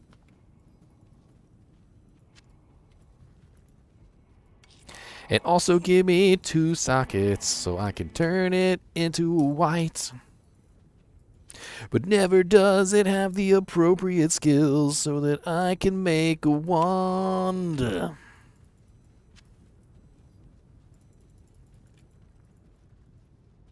If they troll me.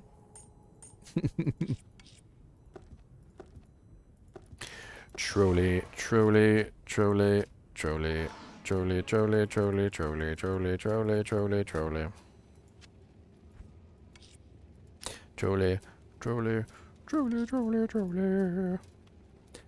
Alright, next game it is then, I guess. The Grim Talk Amulet. Top 40. RNG Lottery. What is the best white wand base? Honestly, it just kind of depends on what you need specifically. Like, if I was a Iron Golem Necromancer, like say if I was an Iron Golem Necromancer, I'd probably want, you know, a +3 to Iron Golem. But what am I running with Iron Golem? Like maybe I'm running Bone Spear, so Bone Spear, Iron Golem. In that case, I'd want +3 Bone Spear, +3 Iron Golem. And then what really helps is to get your hands on something that you want and you don't want to build the points for. So Decrepify is absolutely great to have on a white wand base because Decrepify is a 1-point wonder. And so what you do is you get a white wand base that has +3 Bone Spear with +1 Decrepify, and it saves you all the points of having to go down and actually get Decrepify. So instead of actually putting skill points down to it, you've got it for free. And there's a lot of like different ways that you could build that. So like if you were a summon necromancer, you know, you would want like plus skeleton and plus skeleton mastery. If you're a bone spear necromancer, you'd want bone spear. If you were a poison nova necromancer, you would want poison nova, maybe lower resist, so you don't have to go down and get lower resist, and that's a huge point investment there. So +3 nova with +3 lower resist is a really strong one there, and then maybe +1 to something else. You know, there's a lot of different possibilities, a lot of different combinations that can come into play, and it doesn't always work out. I don't believe you can actually get +3, +3, +3, by the way. I'm pretty sure the maximum that you can get is +3, +3, +1. Totally didn't mean to flip you guys off or anything. I was just counting. Oh, where's my merc? My merc died. That's okay. You know what? Let's not go get the merc, because he's probably going to die in here anyway.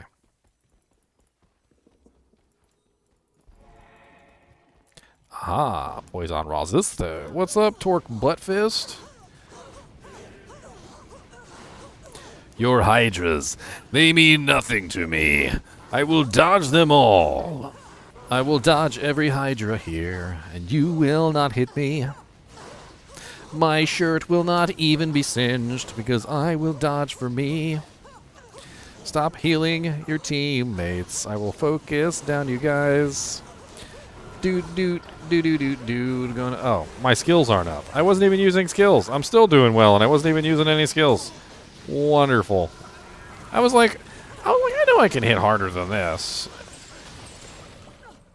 And then I looked down, and none of my skills were assigned.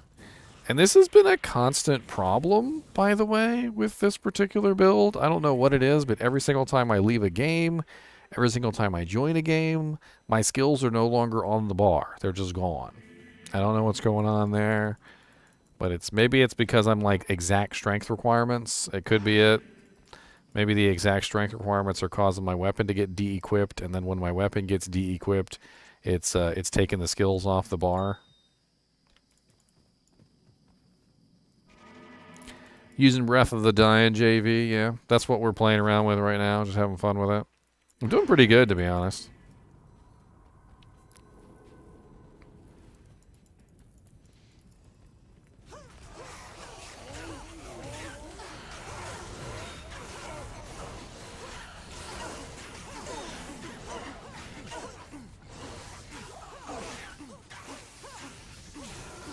My damage is certainly not lacking. I'll say that much. My oh yeah, let me grab my merc real quick. I could rejigger my merc a little bit. I was actually trying to see if I could get my hands on a lawbringer. If anybody has a lawbringer that they'd be willing to trade me, I'll trade you a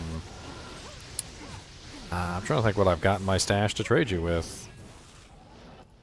I don't know what I've got. I got an Azure Raft. I got a couple. I got some things I can trade for a lawbringer.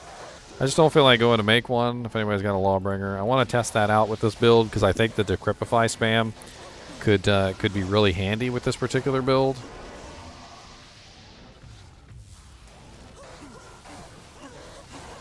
I mean, I could also switch to a Reaper's Toll, but I really want to use the new mercs. I like using the new mercs.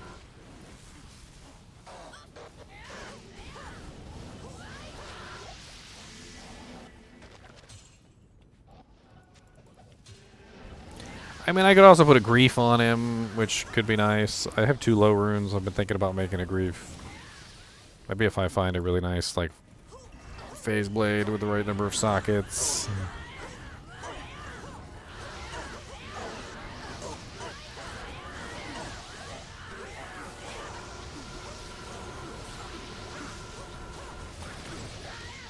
Ooh, a Sacred Targe.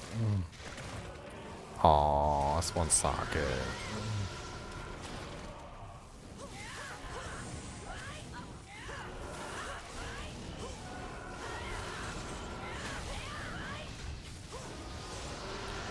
What is the number of sockets for the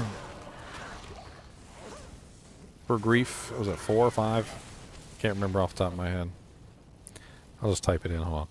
Grief.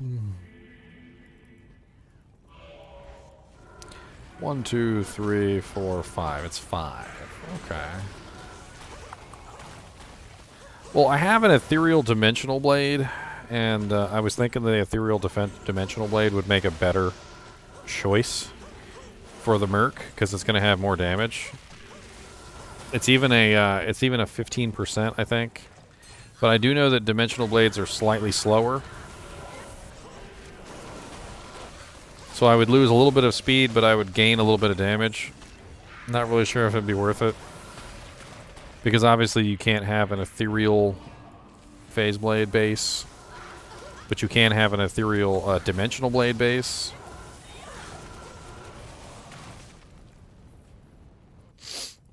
I think the dim blades are a little bit lower speed though, slower, a little bit slower.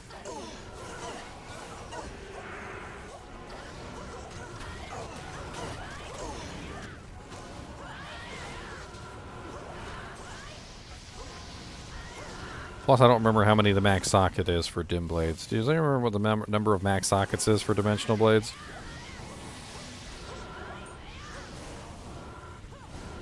Because it's superior, so I'd have to Larzik it, and if it doesn't Larzik to 6 sockets, then it's not going to be worth it. I mean, to 5 sockets. If it Larziks to 6, obviously that's not going to help me out. Yeah, I'm actually really looking forward to the Cleansing Aura. The Cleansing Aura is kind of ridiculous. Oh, 6 sockets? Okay, so then that's no good. That's no good then. I was using Atmas earlier, but I swapped over to High Lords to hit the higher speed break point.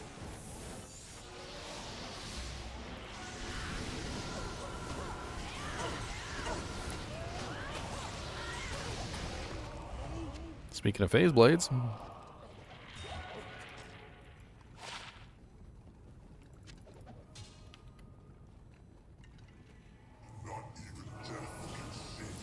I'm pretty sure dimensionals are -20, right? Dimensionals are -20, and phase blades are -30.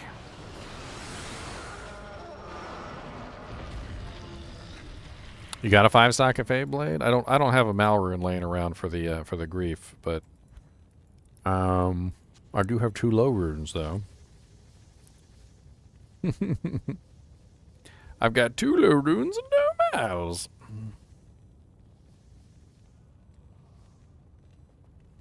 You see that?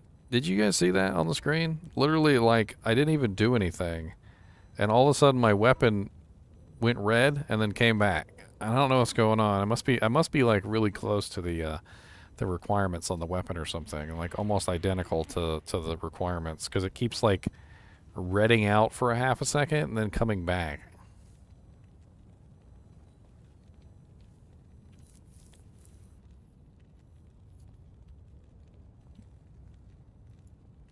I mean, I'll trade you something for the Malrune if you want. Come on in and trade. I'll give you something. I'm sure I got something in here you might want. You want some keys? What I got in here? I got a storm shield.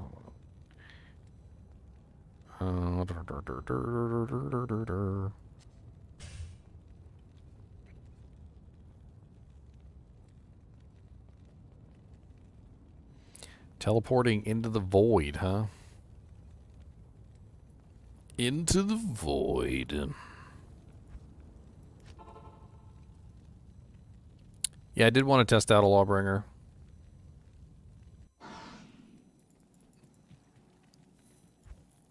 Anything in particular you want for it, Jack? Jack, Lawbringer's what, Lemrune? I could give you several IOs, some Lums. I've got, GGM EXP 6 is what we're on right now.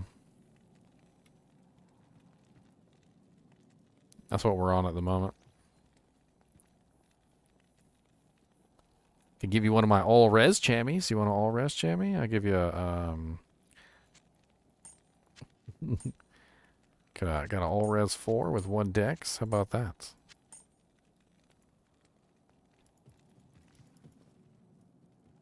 What's rare is rare. Lawbringers aren't really that rare. All I need is a lemon to make one. They're not really even that hard to get your hands on. That's why I was asking.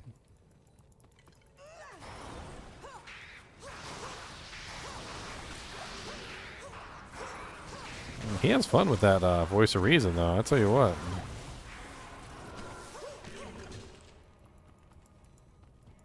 Oh, cryptic swords?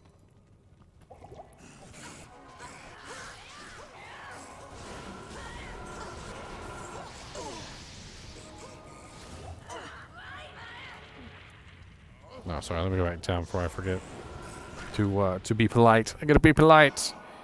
B-E polite.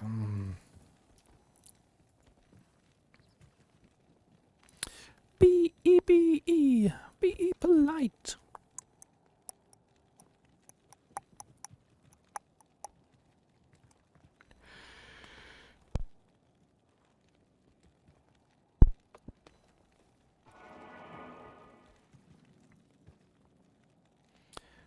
La la la la la.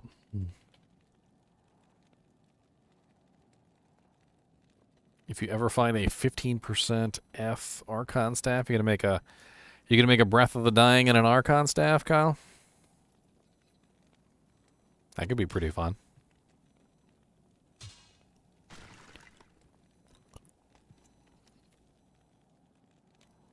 Superior Eth Phase Blade. Nice.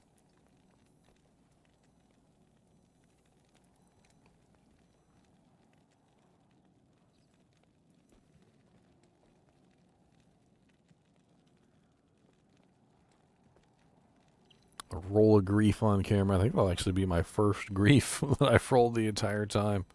Now that I think about it. I don't think I've rolled a grief yet. What's up? What's up, Jack? None.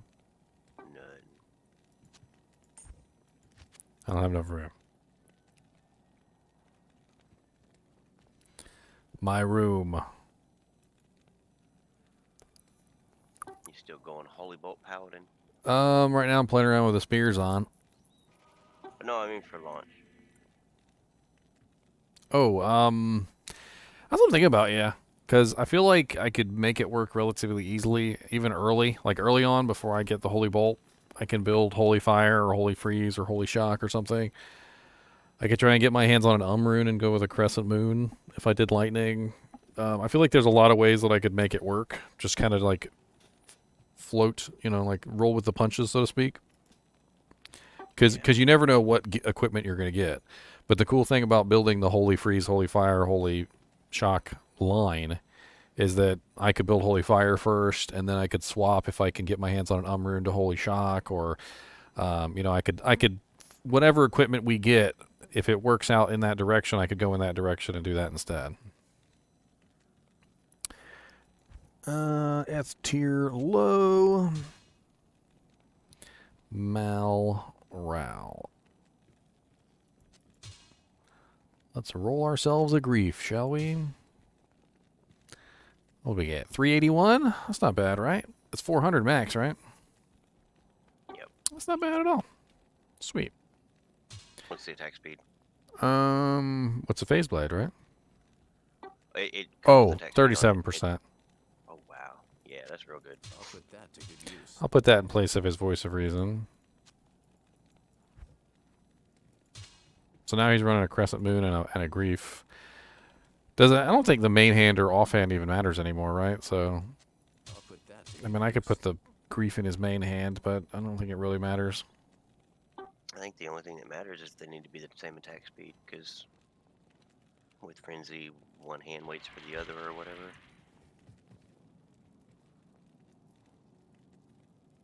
Well, yeah, that's the goal, I think. I think I'm going to run Lawbringer so he gets the decrep.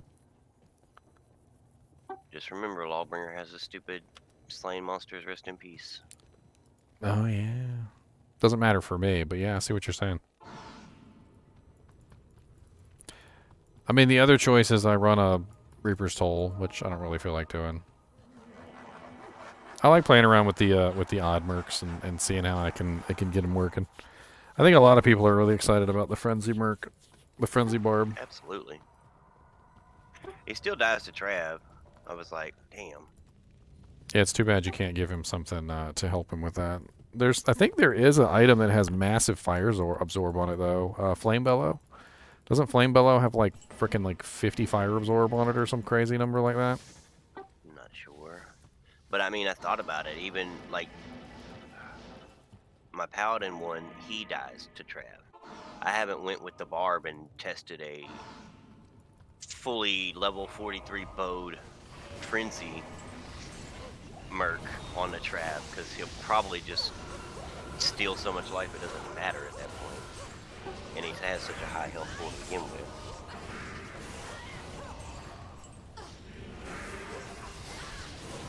So I probably need to test that out. I mean, one thing I did notice is that when he's using the Sanctuary Aura, although the Sanctuary Aura does knock things back, it doesn't really matter for me because my weapon's such long range. But he burns right through any physical immune undead monster. So any physical immune undead monster that he comes across, he just rips them straight apart. Because the Lawbringer breaks physical immunity.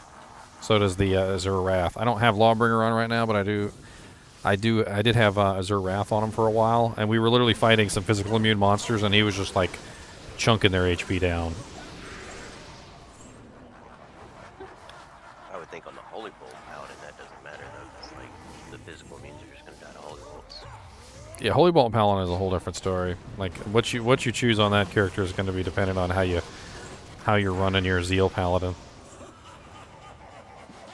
Like it's kind of like, you know, if you're running a Holy Shock Paladin, you know, you could run one way, or like I feel like you're going to complement with whatever you're building, right? So if you're lightning, you're not going to build more lightning. You're going to go something else, you know. I feel like you're going to go Conviction. Ooh, that's a decent death base. Anybody want a decent death base? Superior Etnex with 5% ED.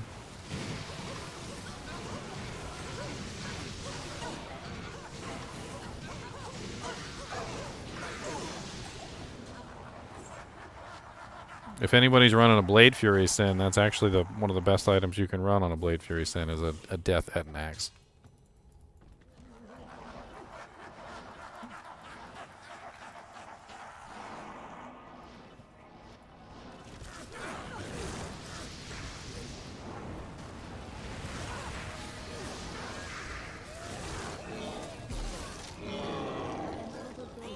The Cedar Staff of Destiny.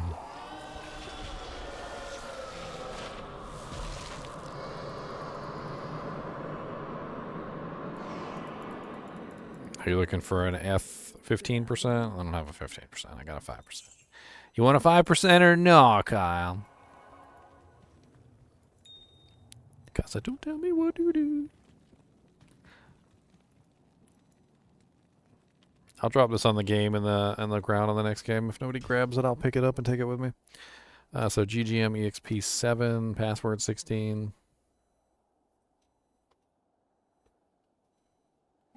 Deaths are not so ridiculously expensive that you have to wait for a 15% base. They're not that bad. I think, what is it, like a Vex rune is like the highest thing in that?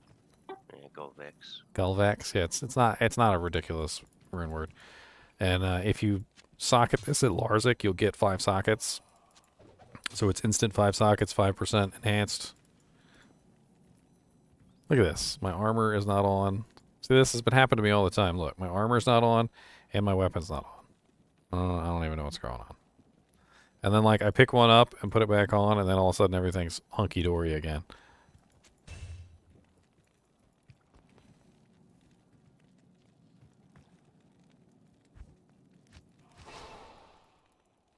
Oh, I mean, it's just a 10% poison charm. I'm not worried about it. Not or Novo.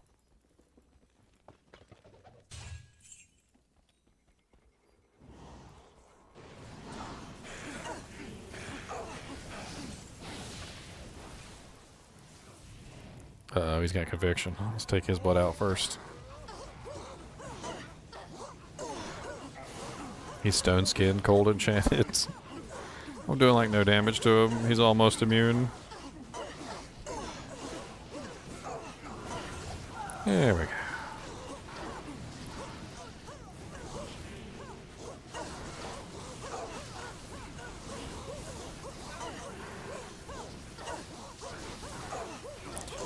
I noticed one thing with the Fend's on is when you're in here, Fend spreads out your damage. So it's a very damage spread ability, and you can't really utilize. And I just realized I'm not even attacking with any abilities again. This is like such a common thing with this. Every single time I join a game, you'd think I would remember to check and make sure my abilities are on, but no. How do you load your customs on a new character? What do you mean? Like your custom controls. I've had to set them on every single character. Like every time I go to a new character, I have to go in there and add the custom controls. It never follows from character to character. But once I set it up, it stays forever, which is weird.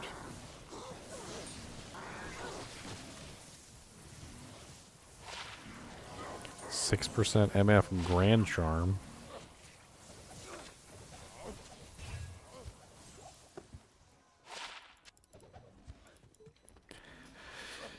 Do I have any certain areas that I'm recommended for early ladder to get a nice jump in terms of gear? I mean, to be honest with you, a lot of people really neglect Eldritch and Shank in normal difficulty. And it might sound like the stupidest thing in the world, but Eldritch and Shank in normal difficulty actually drop a lot of really good items. And can literally help carry you through Nightmare into Hell difficulty just by farming normal difficulty Eldritch and Shank. I've checked their loot tables quite a few times, obviously because I do all these videos where I'm, you know, constantly looking at the items and figuring out where they drop and all these other things. And you'd be surprised how many good items drop from just normal difficulty Eldritch and Shank. And they're super easy to farm. Just about anybody can kill them. Like, it's, even if you're horribly under-geared, usually you can kill Eldritch and Shank in normal difficulty, and you can do so with a decent amount of magic find too. And on top of that, they're really quick. You can throw in Pindleskin in there too. I mean, Pindleskin is obviously an easy option.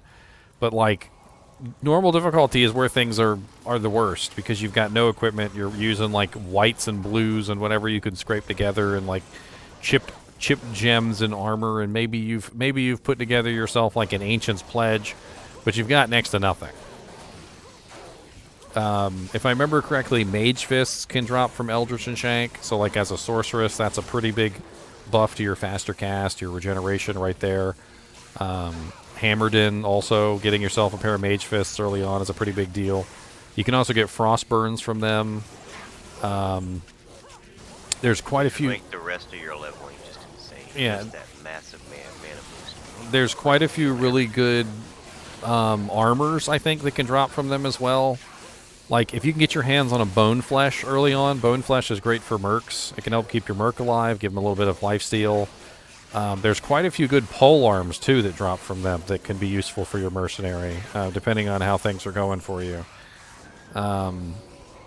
It's actually kind of crazy, like what drops in good places.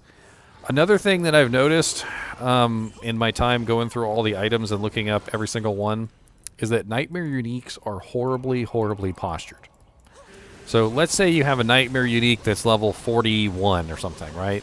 And 41 would definitely be considered the beginning of Nightmare difficulty. Like, that's when you're first getting into Nightmare difficulty.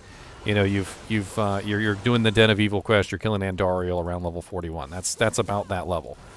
None of the items in Nightmare difficulty that are like level 41, 45 drop in any of the zones that you would think that they drop in. Like, you've got to wait till the end of Nightmare difficulty to get your hands on any item that's like level 45, and it's terrible. And I've been going through all of them recently, and it's like the developers put some sort of curse on any item that was like level 40 to 50, and basically said these items aren't going to drop until you're level 60. So don't count on any of the Nightmare level uniques actually dropping when you need them. They're not going to drop when you need them. They're going to drop after you need them. And by then you're going to be well on your way to something else.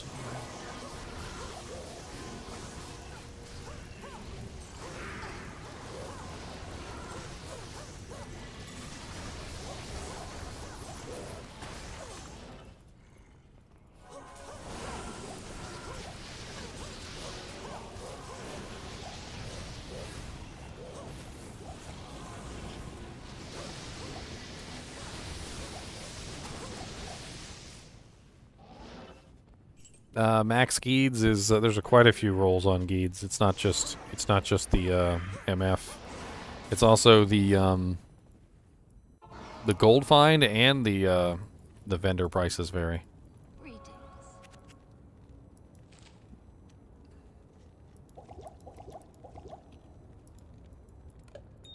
40, 160, 15.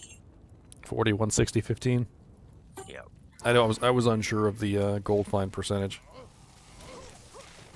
which is a pretty big one if you're doing gold find barb early on, which is pretty powerful. But it's nice because it's easy to get a really crappy Geeds, what people think are crappy, but has perfect gold find on it.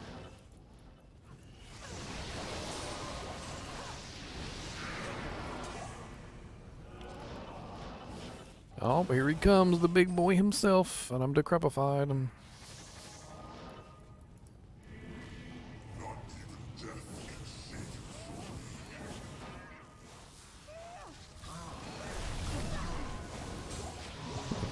A jewel from Diablo. That could be worth re-rolling. Even if that jewel is crap, keep it for re-rolling purposes. It could be that could be really valuable. I'm not exactly sure all the modifiers that you can get on a max level jewel, but it's all of them.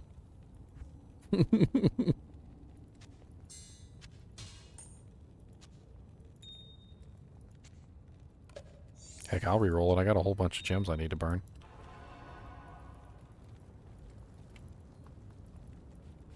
It gets to the... A lot of people are like, how do you get gems? And I'm like, we don't need to worry about how you get gems. I'm like, before you know it, your entire inventory will be filled with gems, and you'll be looking for a way to get rid of those gems. You'll be like, how can I... Like, give me a way, like, give me an item to re-roll. You'll literally re-roll all your gems into the item, and then, like, a day later, your inventory will be full again.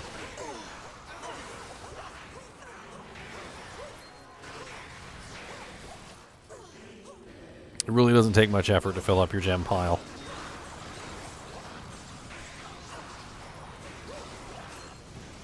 I really wish they'd give us stacking gems already, though, so I could keep my hands on, you know, like the chips and the flauds and stuff like that, too, so I could actually upgrade runes. Like, upgrade my endless supply of dole runes that for some reason just never wants to go down.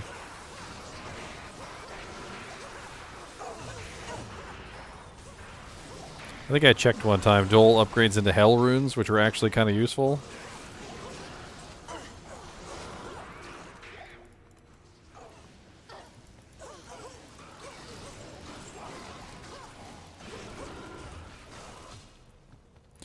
Monarchs start dropping in hell difficulty. I think you can get your hands on some monarchs from like the end of Nightmare, but it's sparse.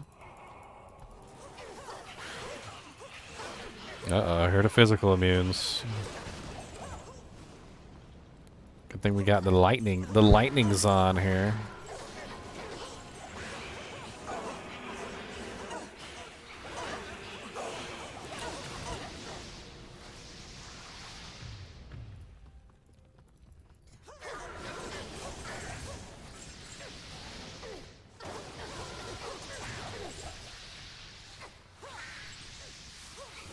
Ooh, that's a lot of ghosts.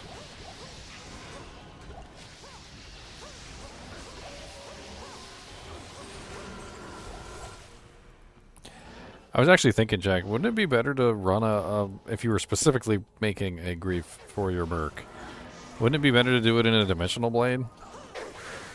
An ethereal dimensional blade? Because you could do ethereal 15% enhanced to dimensional blade, and it would be a hell of a lot more base damage than the phase blade is.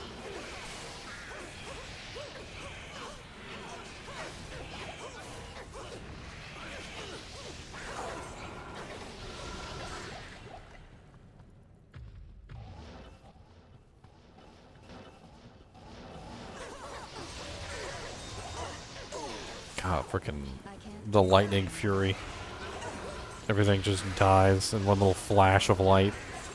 Like we're playing some sort of a superhero game and somebody comes in and just like uses a A god ability. Everything's dead. I can't carry anymore.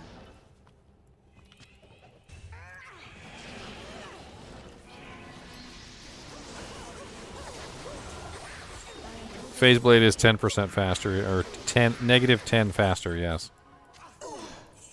But I guess that's the question, is the extra damage worth it? I mean, you're not just talking about higher damage, you're also talking about F2 on top of it, which is even more damage than the base.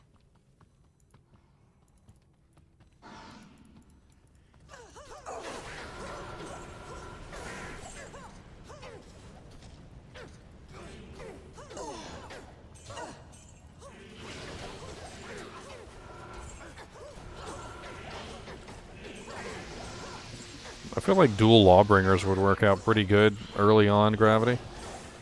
Like if you were just trying to do like a Frenzy Merc early, you didn't have good equipment for them. I mean, Lawbringer's not expensive. I mean, you're just talking about limb runes. Limb runes aren't like the end-all be-all of everything. You could do 2 Lawbringers and a Treachery, and then give them some kind of sort of lifesteal helmet, whatever lifesteal helmet you get your hands on.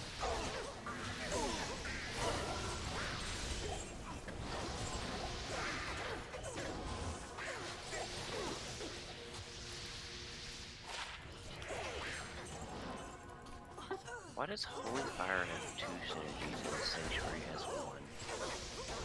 1? Oh, well, Sanctuary has a synergy? I must have added that. I don't remember Sanctuary ever having a synergy.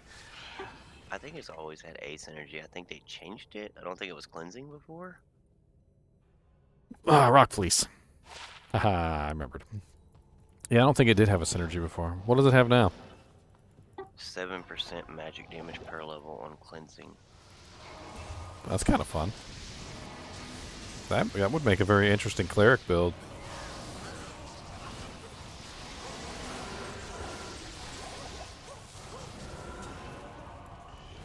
I think cleric build is actually a real thing now. I wish it would have got a prayer synergy. That would have been really nice.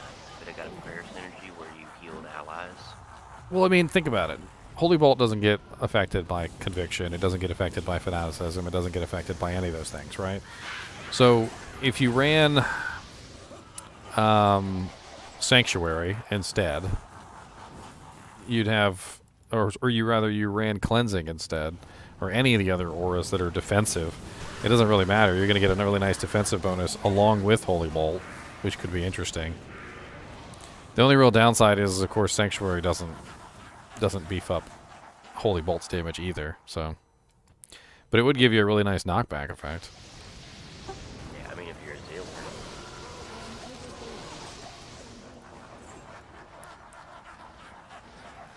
The key to the Sanctuary knockback effect that I found is it doesn't knock them back very far.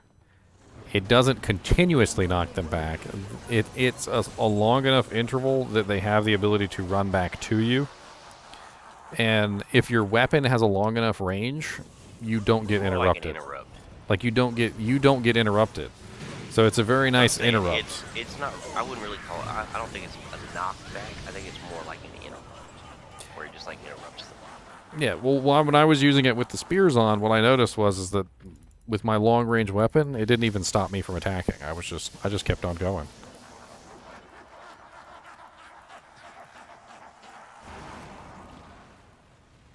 I don't know if Head Striker is going to be the best choice for the Act 1 or for the Act 5 Frenzy Merc. Damage-wise, it has been proven to be the best. Well, for the two-handed, yes, but no, even with a Frenzy, double Head Striker has been proven to be the most damage-wise. Like, no, okay, well, I mean, I've got an Head Striker laying around. I could always test it. But it's not like the end-all be-all. Like, it's not that big a deal. Like, the testing I saw on it was Eldritch, and it was just how fast could you kill Eldritch with this weapon and this weapon, or this weapon and this weapon, or 2 of this weapon. And, like, dual Head Strikers won handedly. It was like 30 seconds to clear the whole pack by himself, no help. and then everything else just started falling in behind that. But like nothing was that bad. Like I think the worst was like a minute and 2. Hmm. I I mean, was just that's kind of surprised the head that's kind of striker beat surprising. Grief. Well, the head striker already beat Grief before. That was with the two-handed weapon. I just didn't expect it to beat it on the frenzy because I'm sure that the frenzy one is not getting the double buff that the two-hander was getting. That's the reason why the two-hander was so much better than Grief or any other weapon you put on there, was because all the effects were getting doubled, and so the head striker was just murdering. I do have to say this was tested with a 1540 jewel in the head striker, which I mean, end all be all, that's what you're going to end up going with anyway. Good But evening. getting one of those is, that might not be an option. I don't know. I feel like maybe a 15% IAS with like maybe plus min damage might be better, because the F head striker obviously has the max damage effect on it, and the min damage would at least close the gap a little bit and decrease the variance. I mean, with the attack speed, I'm wondering if you want just like a random min max jewel with elemental damage on it. I don't know. I mean, an Ohm rune or something like that in there is also a good choice because it's on weapon ED, because it's on the weapon. That's probably way better, actually. What's the ohm? Is it? It's 50%, 50, right? it's 50%. So if he's already reaching the breakpoint, that would be what you'd go with over the 1540. I mean, yeah, that's really what it comes down to. Is he reaching the breakpoint that you need him to hit? I feel like he is. I mean, I haven't done any testing on it, but I feel like he just swings so damn fast. I think just a high level frenzy just gives you your breakpoint. I mean, I've been testing this guy pretty conclusively, and I mean, I definitely like the proc effects.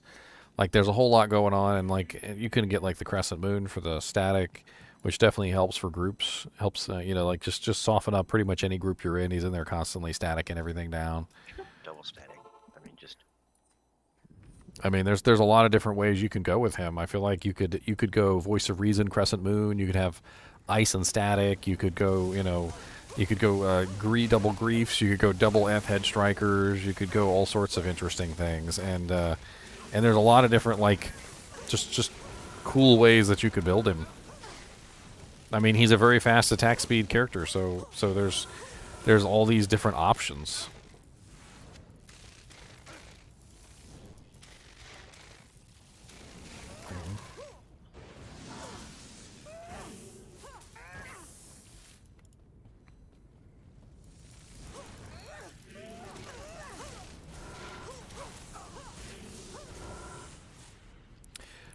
You don't need to drop a low rune in a F head striker for 20% deadly strike. The head striker already has 100% deadly strike. That's one of the reasons why head striker has always been the best option for the barb mercs, is because it literally has a huge max damage bonus. Ethereal, it has a huge damage bonus in general. You upgrade it to the Conquest Sword. The Conquest Sword gives it another huge damage bonus. It's 100% deadly strike already, so it does another 100% damage. Then on the two-handed merc, it gets another buff, doubling everything a second time. And then, of course, you can throw in something like Amplify Damage or Decrepify, and you can literally almost double it a second time. It's nuts. Like, it gets like multiple doubles.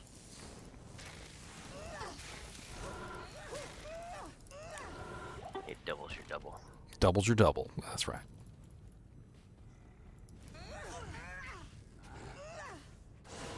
I still want to get my hands on a Hone Sudan Yari and really play around with that, though.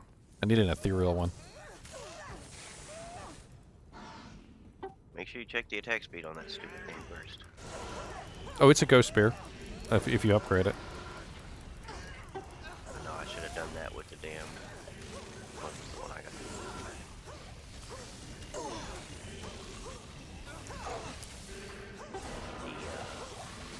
The fire one I got with my merc. That thing attacks souls. It's like, oh no.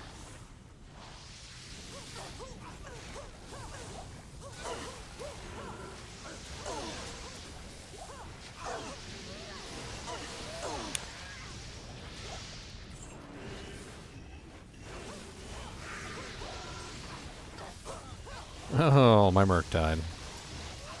I was just wondering how he was doing. I was like, how is my merc doing? And then I just heard him go, ugh. Some laying of hands. I love how you get a new character and you're walking around slashing stuff, and you randomly pick up some white thing and it just equips it because it was white and it was random and it was cracked. And the very next hit you take, it freaking breaks, and you're like, oh. Because it had one durability when you found it. What shit? You're like, let me put this flimsy piece of toilet paper around my waist. Oh, it's broken. Oh, no.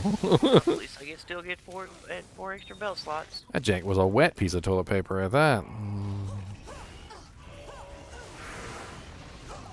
Oh, God.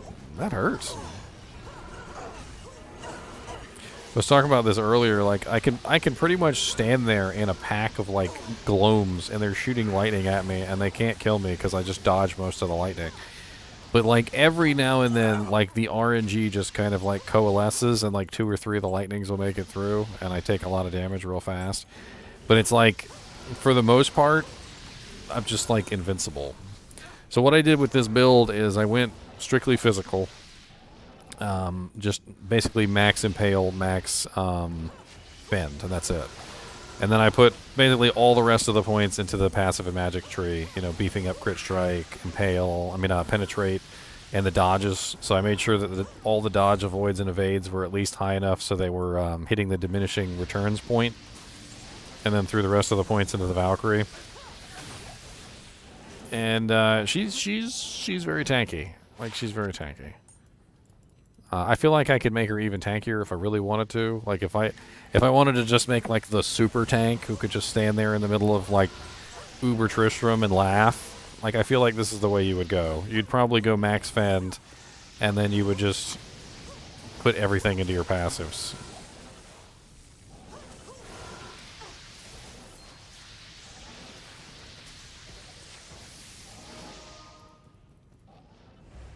Actually, Mancatcher, JV. Mancatcher is going to be the one that's people are going to be looking for. It's really fast. So the reason why I chose a Ghost Spear is because Mancatchers aren't 6-socket. You can only get up to 5 sockets on the Mancatcher, whereas mine in particular is for the Breath of the Dying. So Breath of the Dying, I had to go with the Ghost Spear. But if you were going to go with an Infinity base, I would recommend looking for a 15% ED 4 open socket Mancatcher. Super duper duper fast.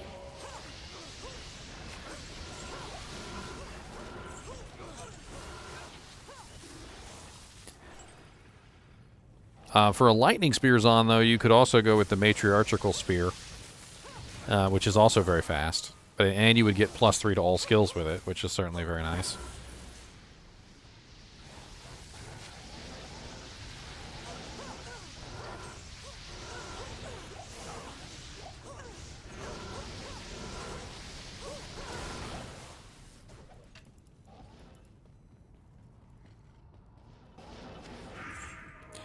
No, this is a physical damage build, and Infinity would be for a lightning damage build.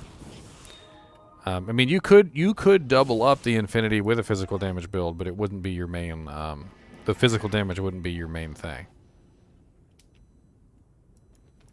Yeah, somebody asked me where do you find an LOH, and I'm like, everywhere, everywhere. You can find freaking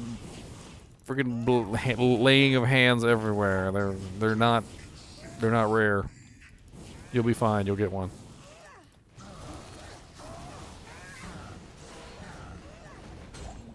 And some antlers. Some terrible antlers. Poor Diablo. We just murder him over and over again.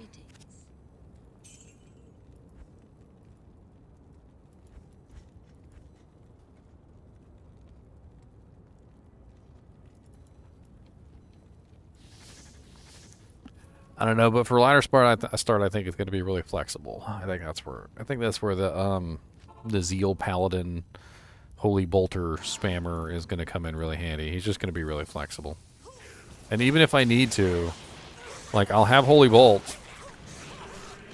So, I mean, like, even unsynergized with just, like, some plus to skills, it still does, like, frickin' like 2 to 3k damage.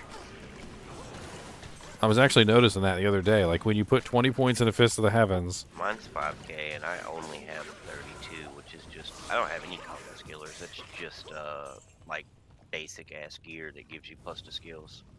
Yeah, I mean it's just like with hardly any points, it still does pretty good damage.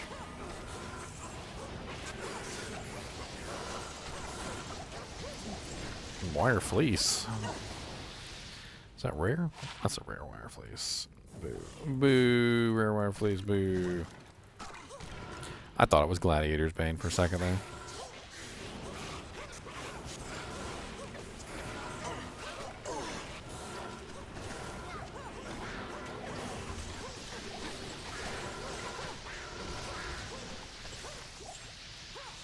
Laying of hands, Cash. Laying of hands. Oh yeah, Javazons can be really decent for a magic find. If I had built this as an elemental damage zone, I totally could have stacked on as much magic find as I wanted. Could put like Cow King set in here. I think that would work out pretty well. That's like an extra 150% magic find or some crazy number like that, just for the set. Now that's not going to be true for the Zeal version with the Principal, because That's right. one's going to be stuck at level 5. And that is sad. And it's only going to get hard points into the synergies. No, I was talking about like, so if I build 20 points in the Fist of the Heavens and I don't put any points in the Holy Bolt, and with just plus the skills and things like that, like usually I end up with like 10 to 15 Holy Bolt anyway, and then I have the max synergy, and it still does like anywhere between like 1,000 to 2,000 damage per Holy Bolt anyway, without even putting any points into Holy Bolt at all. And then, then you have a Holy Bolt that you can spam on targets from far away if things are getting dangerous. I wouldn't rely on that. The other cool thing is I could potentially try and get my hands on a Plague. And if I get my hands on a Plague, I could run Cleansing. And then build Prayer along with it, so I'd have... Yeah, you build Prayer with it, and then Cleansing's going to be really good. Yeah. Like, that's what I noticed when I did have max synergy all the way. Like, Cleansing was my favorite freaking aura. I just stayed at full health. I was never poisoned. I was never... it was just amazing. Oh, it's great for the group. Just super great for the group. It's someone you have a Paladin running Cleansing like all the time. It's great. And Plague is honestly, I think we're going to see a lot of Plague users. Yeah, Cleansing was my favorite by far. I mean, it's not just poison reduction; it's curse reduction, and that's the amazing thing. Talk about a mercenary that'll never die. Oh, your amp damage trap. Oh, too bad it doesn't fucking matter. You don't get to swing after you amp them. That's the main reason why my Merc usually dies. He's usually lower resisted, amp damage, decrepified. Yep. Whatever's going on, it usually has something to do with that. See, look, I'm in a pack of Burning Souls right now, and they're shooting light at me, and I'm just dodging most of their attacks. It's broken. And a pack of Pit Lords, and the Pit Lords are also not even really doing anything. Honestly, I'll probably drop the hammer element of that build for the max cleansing synergy when it comes out and we can actually make Plague.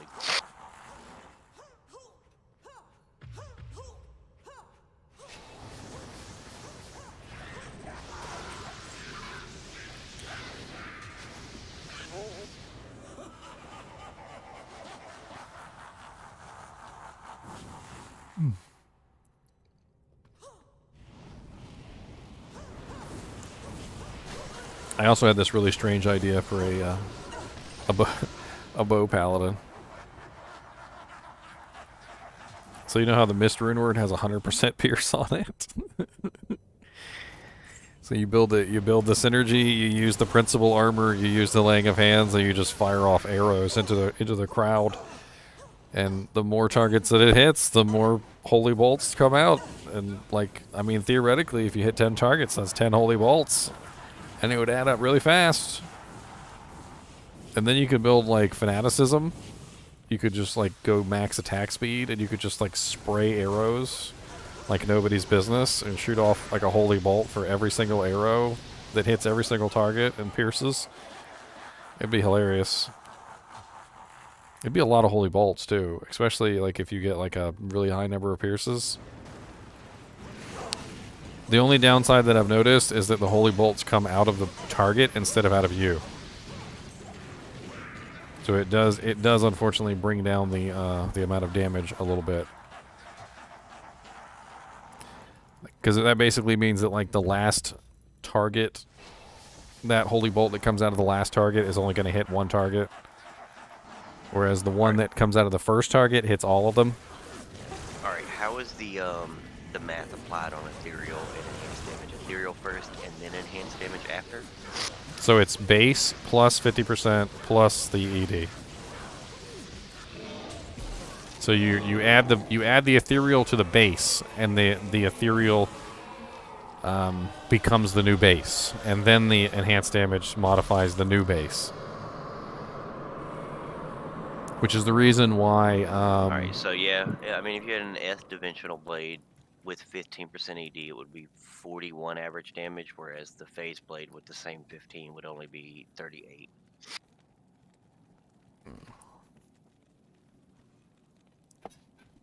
And I'm just taking the base and I'm just taking the average, because, I mean, yeah, I know the max is more, but...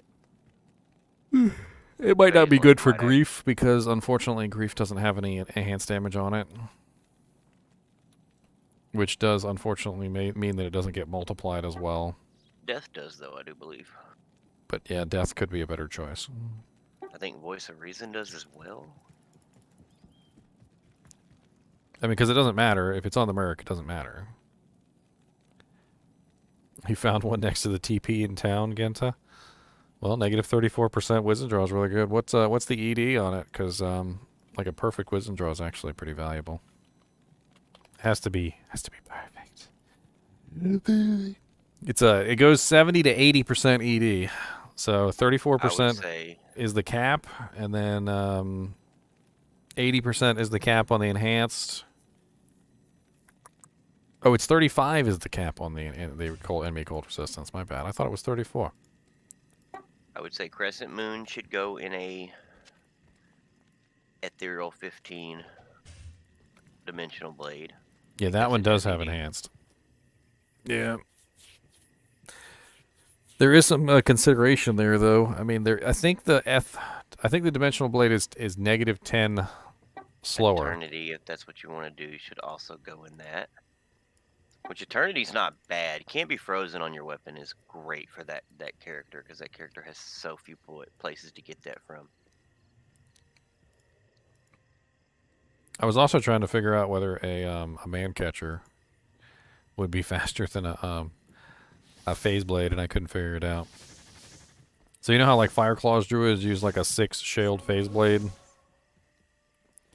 Well, the man catcher is pretty darn fast too. And it's the new version? Because I know in the old school, like, you wanted a big beefy two-hander because they didn't care really. Well, yeah. See the max frames. Well, you see the phase blade is negative 30, and it's a really fast weapon. Whereas the man catcher is negative 20. It has 5 sockets, and you also get the druid special, the buff, because druids get the IAS buff for two-handed weapons. And that's why I'm trying to figure out if one or the other would actually be faster. Is the two-handed weapons got a buff now. Oh, I think they've always had a buff, though. Because, like, whenever you hold a two-handed weapon on a druid, it always says it's faster than if you hold it on, like, a barbarian or a paladin or something. Kingslayer should go in a phase dimensional blade. But, I mean, it definitely opens up options. Like, if early on you find an ethereal dimensional blade with the right number of sockets... You got a lot of options here. You got a 3, a 4, a 5. I think it'd be alright. Dimensional blades are going to be real nice because there's a lot of different things you could do with them. I think for the cheap recipes in particular, I think it works really well. Like the Crescent Moon is kind of a cheap recipe. Eternity's not bad. I think it has 1 high rune. Kingslayer just trips me out. Mal, Gol, Thou. Like, just high mid runes.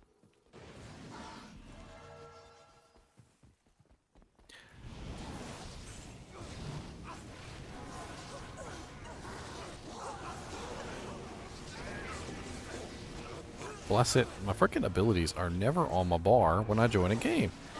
Every single time I join the game, my abilities are just like not on the bar. It's starting to make me angry. Passion could go in a D blade. No.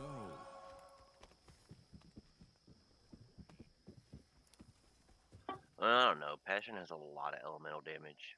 It should maybe go in a phase blade just because of that. You want to be swinging as fast as possible. That again comes down to finding out how easily it is for him to hit the cap.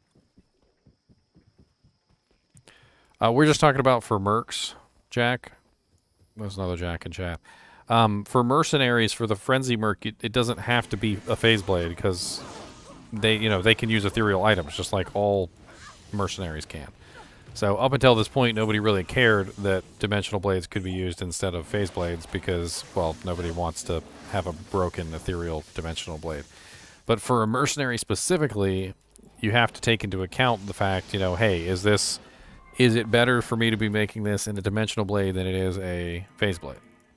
And there are some considerations that you got to take into account, like the some of the weapons have really high % enhanced damage, and having an ethereal base means you're going to end up with much more damage on the dimensional blade if it's ethereal.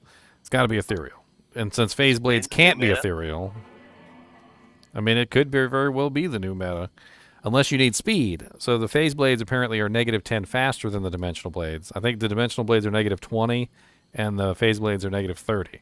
So it comes down to, do you want more damage or do you want slightly more speed? A tornado proc, 20% faster run walk, 40% IAS, 15% hit recovery, blinds target, and ED.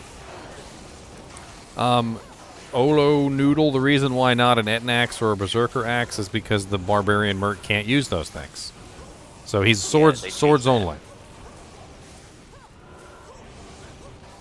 I mean, the other thing is why are we going with a Dimensional Blade? I mean, maybe a Cryptic Sword might be the better choice. Does the Ethereal Cryptic Sword have better damage, average damage, than the Ethereal Dimensional Blade? Let me look. I bet it's slower. I bet it's a lot slower. Well, yeah. That's also a consideration, is the speed.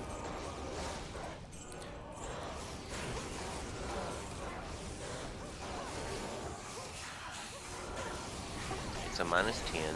So it is slower. It's 10 slower than the dimensional and 20 slower than the It's a than the phase. 41 average.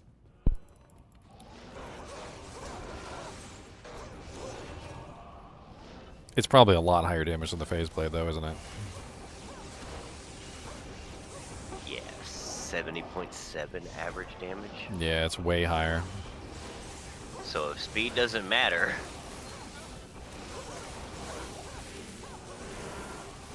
it's a better dex requirement.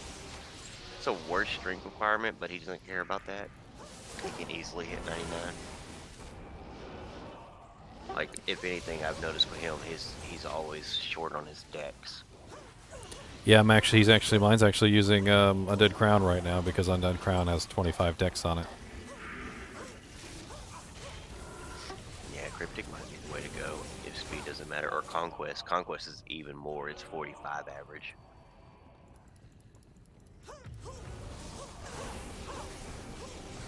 But these swords can only get 4 sockets, so we're limited on our rewards. Which explains why people like to use the dimensional and the phase blade as well, because they get way more sockets. But if you get a 15% ethereal one of those, and you need a 4-socketed rune word, that's a Larzik instantly. That's a good way to think about it, actually. Yeah. So you could get your merc weapon with a Larzik quest, just the same way that people like to do with the insights and stuff like that. So an Oath, a Kingslayer.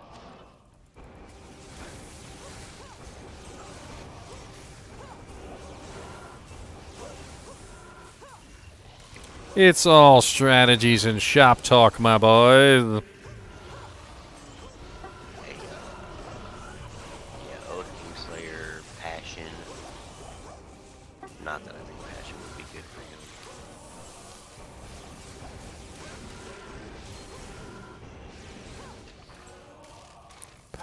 Polish wand. it gives him +1 berserk. Wait, It wait, finds wait. Target +10. Here's I an don't know what- interesting. Oh no, he can't use the two-handed. That's right.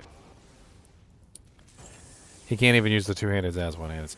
There was some two-handed weapon. I remember it had like a attack speed, like calculation issue. Was it the Balrog blade or something like that? That like when used by a barbarian, it swung a lot faster than it was supposed to. But he can't use two-handeds at all, even in one-handed configuration. Fortitude, if you want it tanky, Fortitude is a weapon.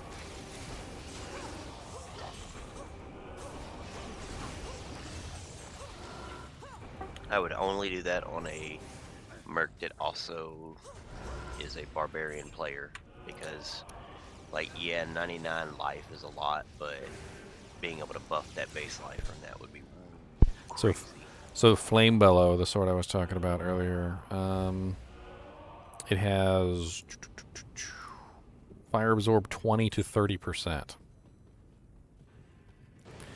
So if you grabbed him a Flame Bellow, it's a ball. Oh, that's right, it's Balrog blade. Crap. Yeah. Well, that kind of ruins that, doesn't it? I wonder why they can't use the two-handed swords as one-handed. That kind of like really throws me off. The bash one still can, right? It's got to have something to do with that double damage buff that the two-handed one gets. If they allowed it, the two-handed weapons would probably be getting some sort of buff for being used on the one-hander or something, or maybe it nerfs them. There's got to be something going on in the background that prevents that.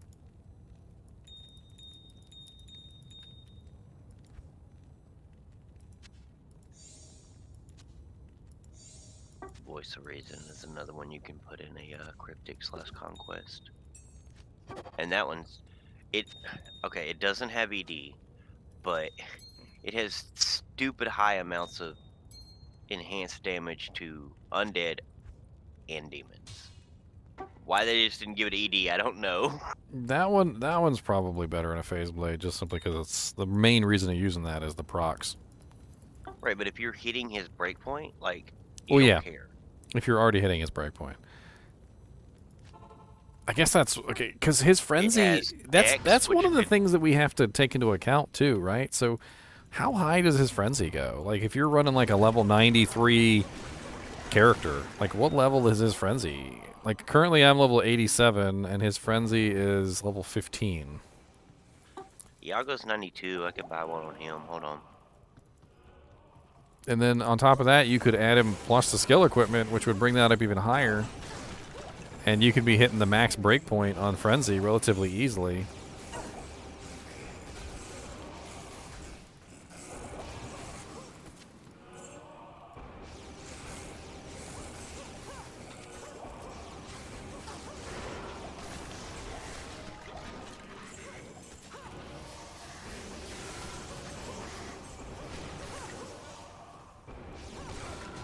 Goodbye, Praetum, you've served me well.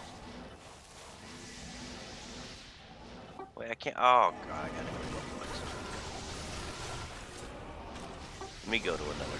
Fuck this. I thought you already had a Frenzy Merc. On the barb, he was still using the Act 2. Oh, I thought I picked up the Sacred Radish. That was a fascia.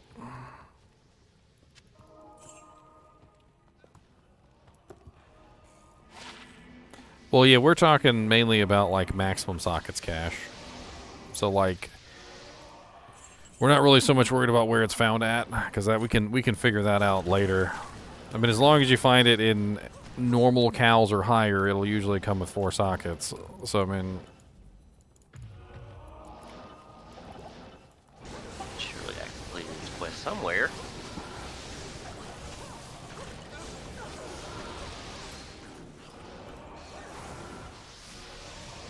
Because they changed it, right? The difficulty no longer matters. yeah, it doesn't matter anymore. You can hire them in normal or nightmare or hell. They're all the same now, and there's no more level variance either. So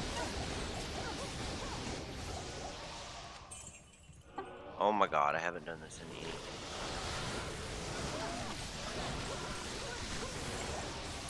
Yeah, some tri-res boots would probably help out a lot.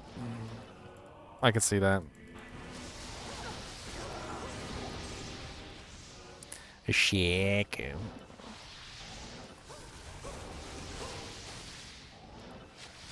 me go complete this stupid quest. Oh god, lightning spam.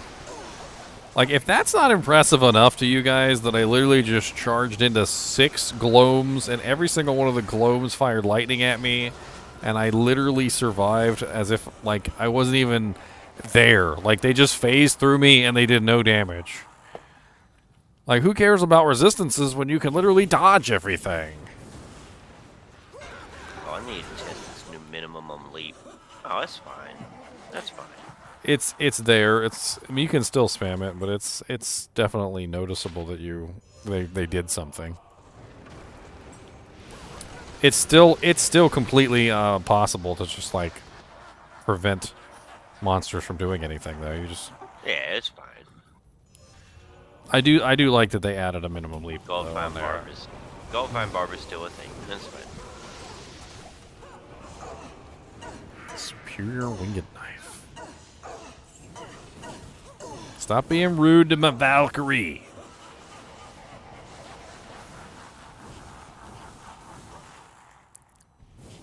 That's because I want to be the dodgiest. The dodgiest there ever was. Ooh, a ring. A ring? A ring? A ring. A crappy ring. You know, the interesting thing is I'm used to playing characters who can't do anything after playing the gold fine barb. So the Holy Bolt Paladin doesn't bother me that sometimes he can't break doors and stuff. That's why I like the Zeal / Holy Bolt Paladin, because he has all the benefits of being a Zealer. A very fun character in all regards. And then the added benefit of being a Holy Bolt Paladin on top of that, which just works out really well. A weak Holy Bolt Paladin. Come on now. I mean, it's not like that weak. Is that a Torch of Ero? A Torch of Ero and an Ethereal Face of Horror. Oh no, Gravespine. That's an Ethereal Face of Horror, though. This is a sleeper mask right here. I'm gonna talk about this mask real quick. If you find this mask while you're leveling up in ladder, do not just throw it away. Look at it. It has 20 strength and all resistance is 10 on it. You can put this on your merc and you can get that 20 strength bonus for a lot of items. There's like a lot of items, like say for instance a Colossus Fulge. If you're trying to put a Insight Colossus Fulge on your merc early on, the 20 strength on this mask can be like the clincher to make that work. Like, there's a lot of different things you can use this mask for that extra bonus strength, and it like works out really, really well. Also, the Bow Girl. It has hit causes monster to flee on it, and you can literally use it to save your Bow Girl's life as well. Alright, so I don't have to buy him. I can just look, and it's level 15. So mine is currently level 15. So it doesn't go up past level 15? It's level 91. I could buy him and level him up to 92 real quick. Mine's 87, and he's still level 15. So I guess that means plus skills is how you would get that higher. My only worry about it is the duration. It's 6.4. I feel like that's not a problem once he starts attacking things.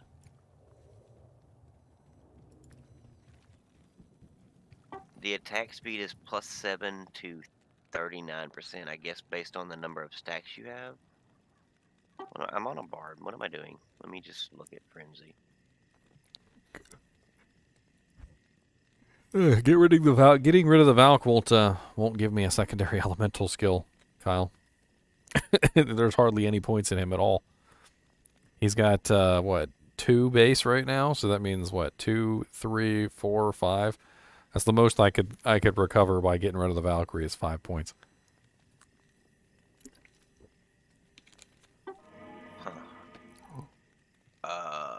Synergies only count hard points, right? Yeah. Even for them? For the Valkyrie? Oh, for them, yeah. Yeah. So you couldn't give him like increased stamina stuff to make his duration last longer. I mean, well, yeah, no. Not unless it's an O skill. If it's an O skill, I think it counts. But only for that first couple points. We need to look at that then. I don't think there's any increased stamina O skill. No double swing. What's the other synergies for Frenzy? Howl and, no, not Howl. Taunt, double swing, stamina, and berserk. Berserk. Yeah, I don't know. I did spend a lot in the dodge skills, and as you can see, it was clearly worth me spending them in the dodge skills, and I'm standing there literally dodging 8,000 lightning bolts that are pointed directly at my eyeball. Berserk may be the way to build freaking Frenzy now. Like, plus 1% magic damage per level. Like, Oh yeah, it's nice, and then you get 20% magic damage, and your physical damage is really high. It works out really nicely, and then your Frenzy is killing everything. Like, I don't think the Berserk Barb, the Berserk Pit Zerker is going to be a Pit Zerker anymore. I think it's going to be a Frenzy Zerker, because you can just max Berserk to give you the same freaking effect as Berserk, but without the negative. I want to be immortal, Kyle. Immortal.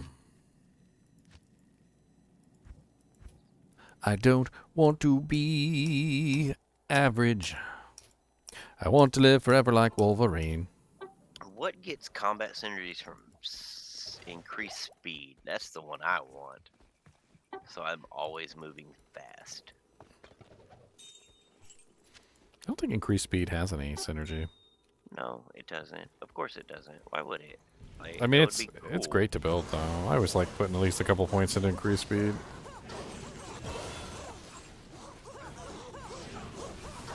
I always let my skills do the rest.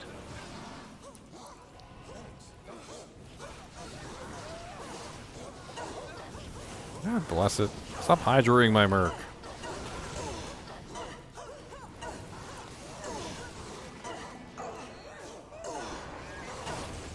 I just love that I just hate that they gave increased stamina the synergy instead of increased speed. That would have been so much better. To answer your question, JV, dodges can dodge anything that is considered a missile attack. So anything that is technically a missile attack can be dodged. And that includes even things like Inferno. Inferno is actually made up of missile attacks. It's part of how Inferno works. So like you can even dodge the individual points of Inferno. You can dodge Meteor, because Meteor technically counts as a missile attack. You can't dodge the fire, though. So the fire that Meteor has underneath of it when it explodes, you can't dodge that. You should test that. Just let an Inferno mob attack you and see how quickly you die to it. Evade is the only good dodge skill. I mean, Evade, they didn't change Evade, so Evade doesn't have the same anti-interruption. When you're running away, that definitely doesn't help you. Like, I try to stay still whenever I'm in combat, because I don't want to utilize Evade. I want to utilize dodge and avoid. They're much higher, and they're uninterruptible. Or rather, they don't interrupt me. Like, whenever I'm attacking, I'm holding down shift to prevent myself from movement. That's one of the keys that you've got to learn as a melee character, is you can't be moving around all the time. And sometimes you just have to let the monsters come to you instead. It works out better for you in general. Same thing with the evade skill. The evade skill is okay, but it's not as good as the dodge and the avoid. You also lose your defense benefit when you're running around. So making sure you're holding down the shift key for that brief period of time is pretty powerful. I wish I had more defense with this build. I only have 1,000 defense with this build. It's pretty low.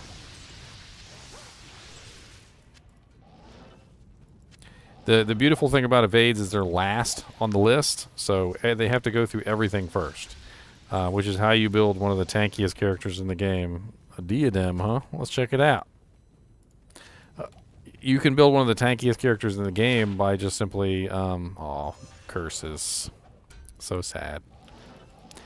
By just simply having like max evades with max block with high defense, because it's got to go through your defense and then it has to go through your blocking and then it goes through the evades, and then finally after it goes through the evades, then it will hit you. And by the time it gets, you know, past the evades, like there's hardly anything left. You hardly ever actually get hit by anything.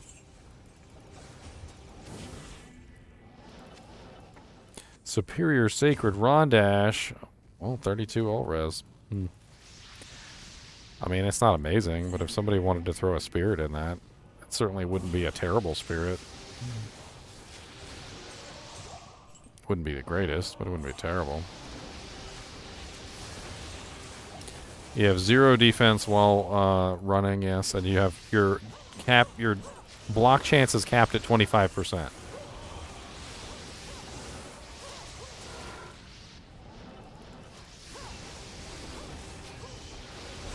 It's actually even worse than that. So your block chance is capped at 25%, and they reduce your block chance by like 2/3 or something. So like if you're not at the 75% block cap, your block chance goes even lower than 25%.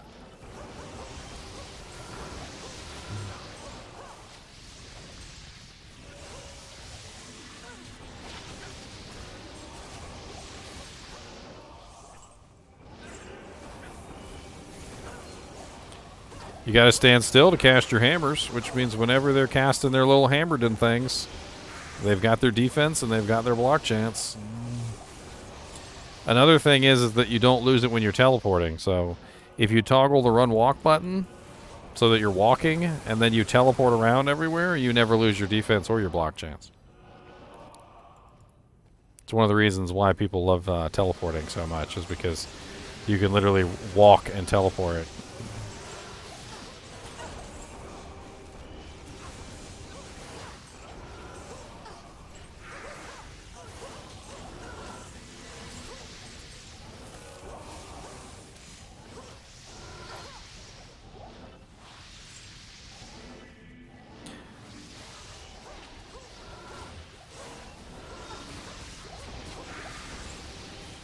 Ghost Wand. What's up, Lord Day Poop Face? Come back here.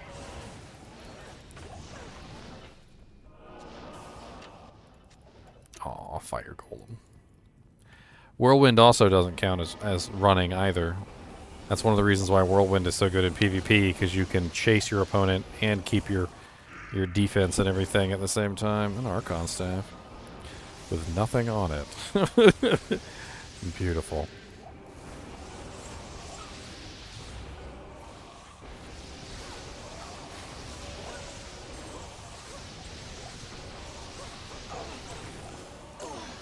Wire Fleece.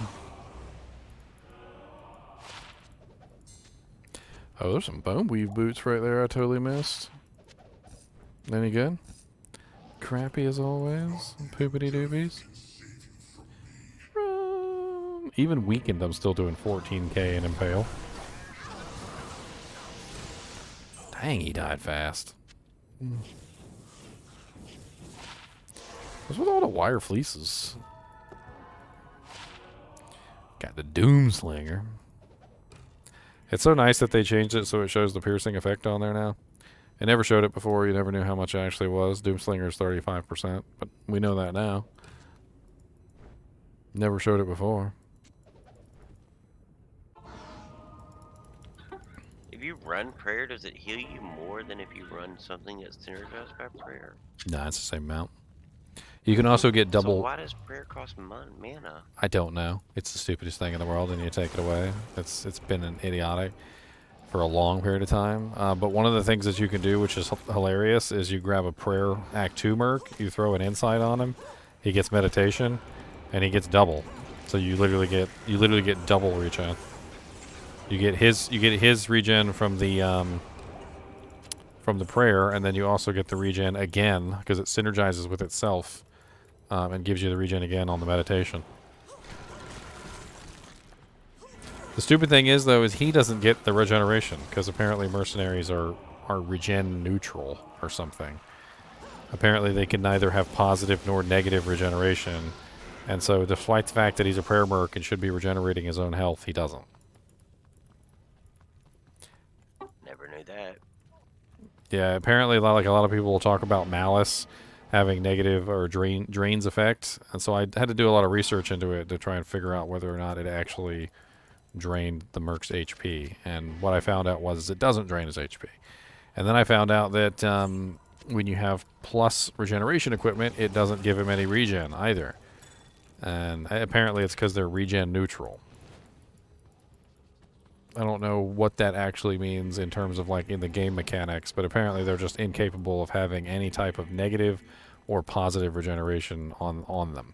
They can be poisoned. Poisons doesn't count into that. Open wounds doesn't count into that, so they can be open wound.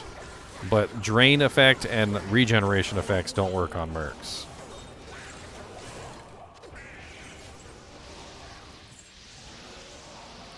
It's a Grand Matron bow. Impossible. Dang it, why am I always full of everything? +1 4 socket sucks. Immune to vampirism. You're not wrong, sir.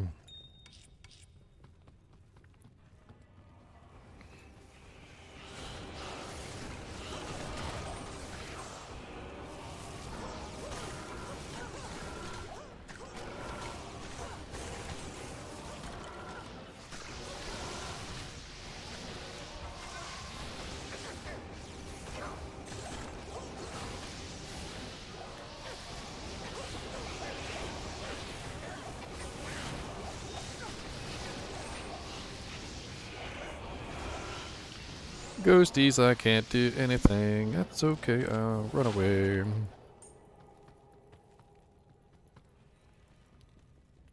Identify scrolls. Does anybody else feel like identify scrolls and tomes of scrolls of town portal should just auto pick up as well? I need them to fill my tomes. Until your tome is full. Until your tome is full, yes. Because then obviously if they kept doing it after that, you'd be like, oh no. You look in your inventory, you're just like completely full of scrolls.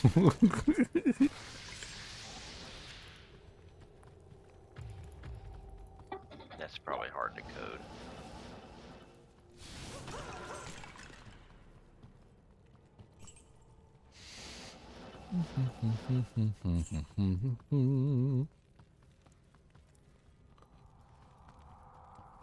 A Death Cowl Circlet, huh? +1 Paladin, 10 energy, 69 mana. That's a lot of mana for a frickin' circlet. Holy crap. It's level 29. That is a butt ton of mana for no particular reason. I can't carry anymore.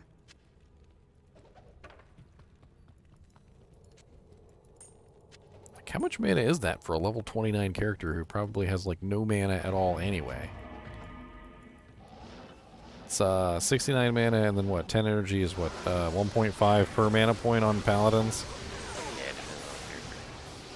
So you're talking about what? 15 plus 69, so 79, 84. So 84 mana on a level 29 character. Paladins start with like 15, by the way. They've got a whole 15 when they start out.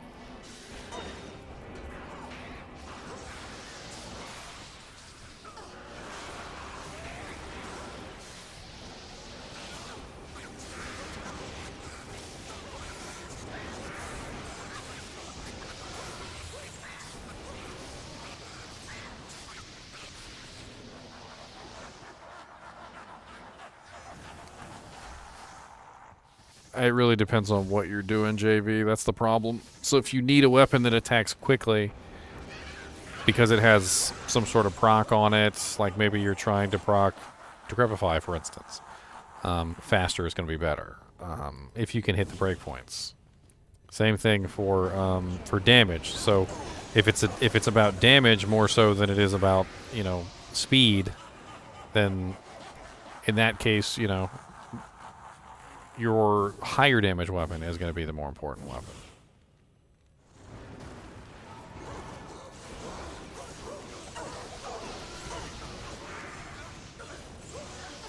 Does anybody want a 15% enhanced ED superior scarab husk? It's 546. That seems a little low, actually, now that I think about it. I can't. That might be a little low. I mean, it still wouldn't make a bad base for an armor or something, but it's low strength.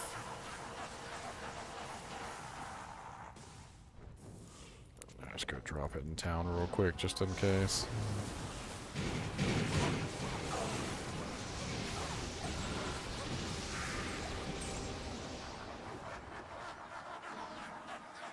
I mean, it is a 15% enhanced.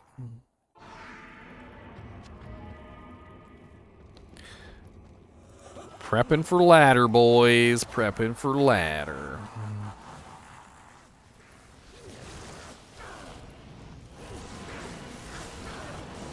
My brothers will not have died in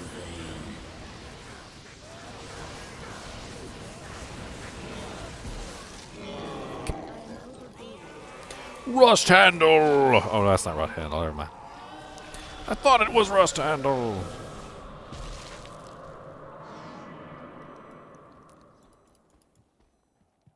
Good afternoon.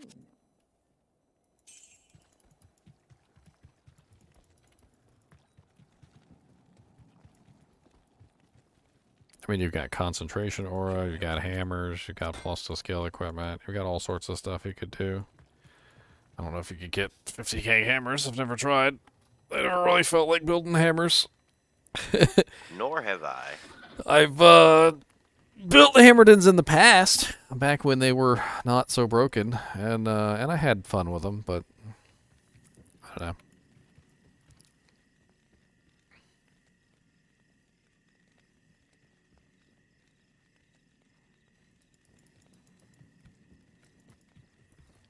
I tell you though, people who have no clue how to play this game, like first time, straight up, they'll come in here, they'll look at some guide on the internet, some guy, it doesn't matter who it is, maybe it's Llama, maybe it's Dabrunsky or whatever, and they're telling him that Hammerden is the best build ever, and that you don't need any other character, and they're trying to build a Hammerden fresh from scratch, like, you know, like no equipment, no gear, no nothing, and they're crying their eyeballs out about how terrible Hammerden is and how awful the skill is and how terrible like aiming it is and how they're dead in like 3 seconds and all this other stuff. And I just kind of laughed to myself because it is. Hammerden has always been kind of like a terrible class to actually build for a new player. It doesn't make any sense. The skill doesn't like, you know, it circles weird. You've got to figure out the rotation. Like there's all this stuff going on that new players just have no clue about. But when they ask what the best build is, that's invariably the answer they get, and they invariably go play it, and they can't do anything with it, and they're just like smashing their face into the keyboard trying to get past maggot layer, and nobody told them, oh yeah, Hammerden is the best, you know, at this, but if you go to maggot layer with it, you're going to tear your hair out. Nobody lets them know that. Half the time, like when somebody comes and tells me that they're building a Hammerden, I'm like, okay, what skills are you using? And they're like, okay, I'm using might, and I've got hammers, and I'm like, you can't use might, you gotta use concentration. And like, why? It's the same aura, it does the same thing. And I'm like,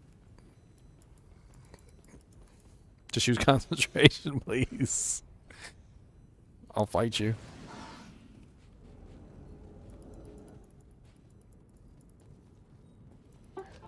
That's when you say, well, technically concentration is bugged, and it affects hammers in a way that it doesn't affect, or none of the other skills affect it. Like legit, one time somebody came into the stream and they're like, I can't get my hammers to do the damage that they're supposed to do. And I'm like, well, what are you using? And he says, I'm using hammers and I'm using fanaticism. Good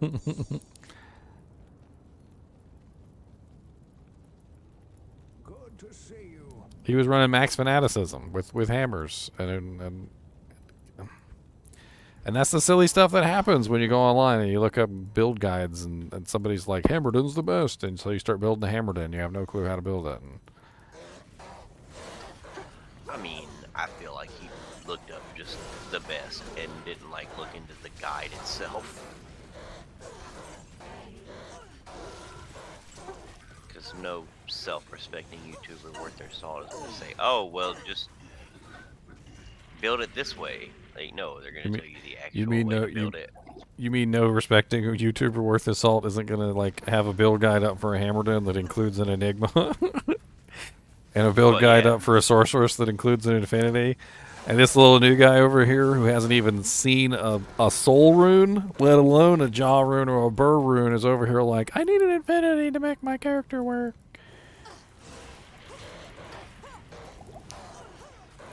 Yes, you do, sir. That's why you need the budget sorceress to go around and farm you runes. One person literally asked me, like in Discord. He literally went. He said, "Do you think an Infinity would help my build?" And I was like, "What was your build?" And he tells me his build, and I'm like, "Yeah, an Infinity would help your build." I was like, "Do you have the runes for it? Because I don't." I was like, "Cause I don't, sir. I mean, if you got them, you're rich." That's all I got to tell you, sir. I got an extra burr laying around. Yes, go on eBay and buy you an Infinity. Burr. I tell people that all the time. I'm like, don't build your character around an Infinity. Don't build your character around an Enigma, because you're not going to get one. It's like, especially early ladder, not unless you're buying it. I mean, if you're going to whip out your wallet and buy one, then that's another thing. But I mean, don't build your character around them things. I think the only thing I ever bought was an Exile, and I was like, oh. So I got a build to run by you. Yeah, I'm kind of interested to hear your input on this. So I was thinking about a tri-elemental sorceress. Oh. And it's a pretty difficult build, but basically what you have to do is you have to restrict yourself to the low synergy inputs. So obviously Frozen Orb is the one for ice.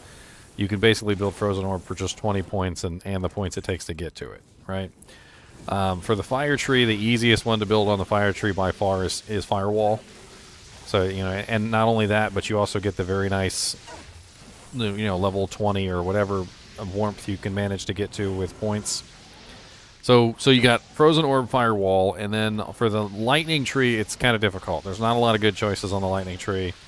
The only one that really works out to the lowest synergy investment is Charged Bolt.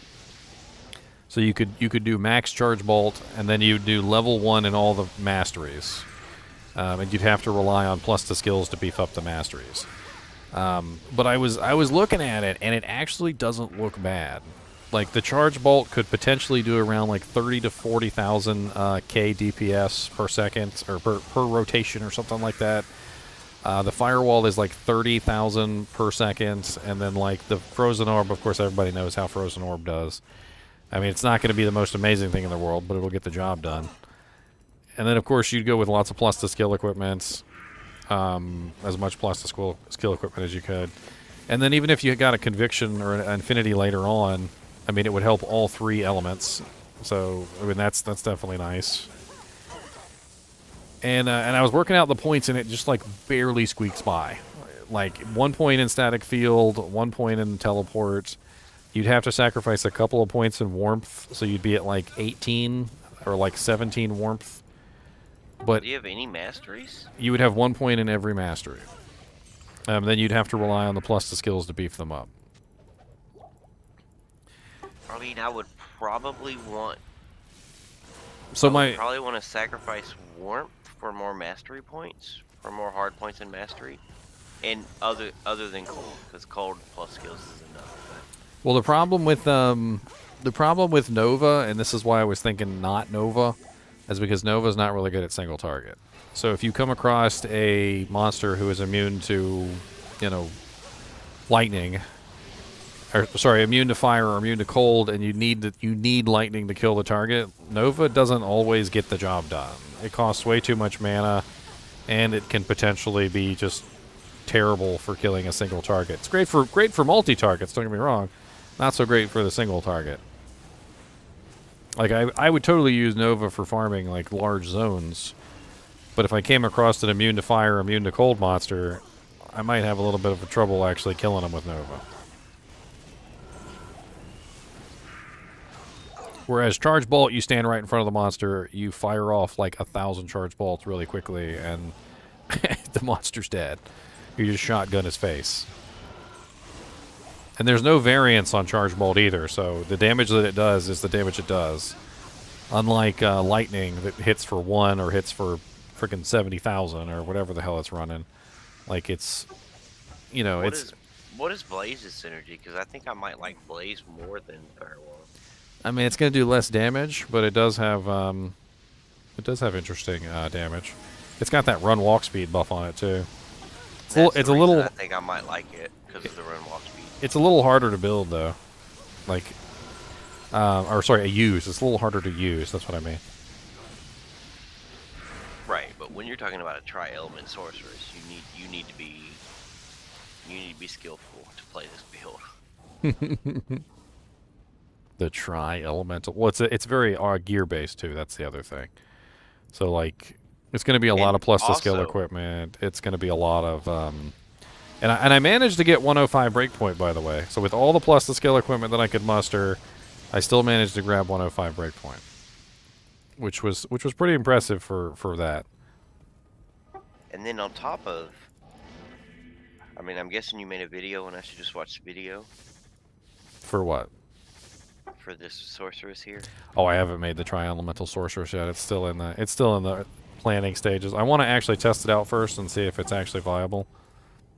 So all three have to be viable. That's how this would work. So if the charge bolt can't kill targets, then it's not viable. If the firewall can't kill targets, it's not viable. Charge bolt. I think charge bolt's fine. That's a really good skill, even though it's like a level 1 skill. But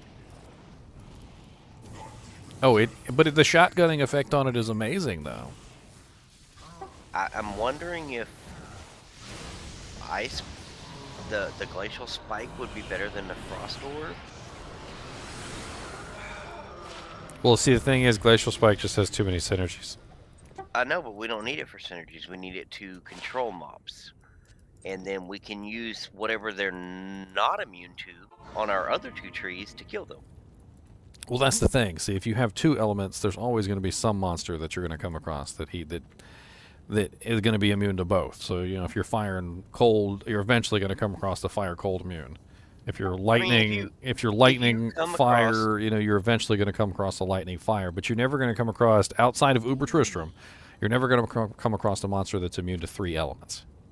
Right, but if you come across something that's immune to cold, and also immune to, like, I guess I would say your heavy hitting other element, like your best one, then you would just kill it with glacial spike. Like, yeah, it might take a little bit longer, but you have a merc to help you, and it's not moving. It's just standing there letting you kill it. I also think that Firewall and Charge Bolt would probably work really well together. I mean, think about it. You would cast Firewall on the target, standing right in front of it, and then you would just Charge Bolt shotgun directly into it. The monster wouldn't move because you'd be right there next to him. The Firewall would be burning him to death. Yeah, you'd need to be tanky. Yeah. Well, what I was thinking was would maybe want energy shield there. Which is why I was thinking a memory on swap. So a +9 memory on swap, basically. And what are you going for here? Like full mana? Well, vitality. Well, you've got the max warmth from running Firewall, which is going to take care of most of your mana issues, and then I mean, you'd have to augment it somehow, obviously. Maybe even sacrifice a couple points from one of the other abilities for telekinesis, just to get it down to a little bit of a better absorption rate. I don't know. I mean, you'd have at least 1 point in it because you're going to go down to teleport. So you're going to have at least 1 point in telekinesis. And you could figure out like the exact amount to bring it down maybe to like 150% instead of 200, which probably shouldn't be that much of a investment. What is it, -6% or something, or -5% per telekinesis point? It's a bunch of math is what it is. Like, you've got to figure out what it is. You've got to figure out how many like points you can put into an exact thing. I just realized I'm not using my abilities again. I'm like, why am I attacking so slowly? I mean, with the cold tree, I'm just not a fan of frozen orb.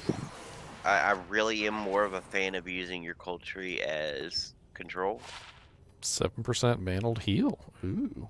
Is that perfect? I think I just found a perfect mantled. Yay.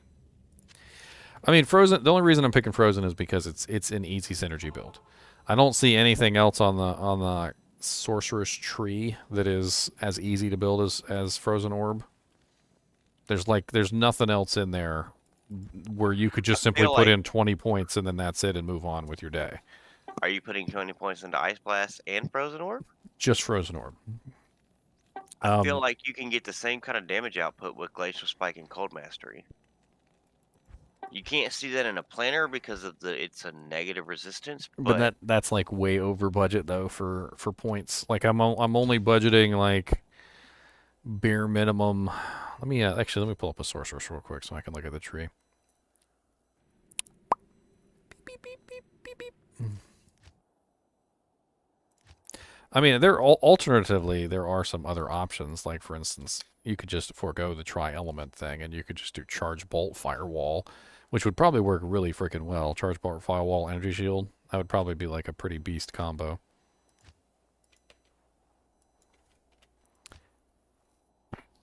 But then you wouldn't have tri-element. Like the entire point is the tri-element thing. Let's see here.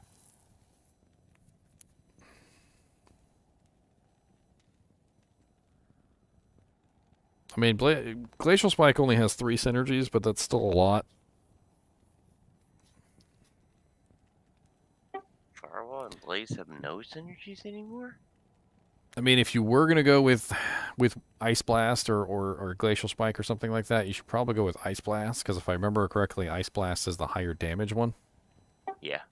And you probably only need to freeze one thing. Well, and your damage is going to be pretty lacking, so doing Ice Blast instead of Glacial Spike is going to get you a higher damage output. I'm not really sure how that would work out, though, with only 20 points into Ice Blast and then 1 point into Cold Mastery. Because you really don't have the points to do much.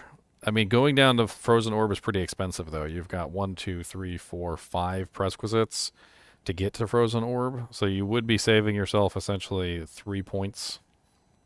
And then, of course, yeah, 4 points. Well, yeah, 4. Frozen Orb Yeah, itself. 4 points. So you'd be saving 4 points there, which could come in handy. And this is a really tight build. Like, it's really, really tight.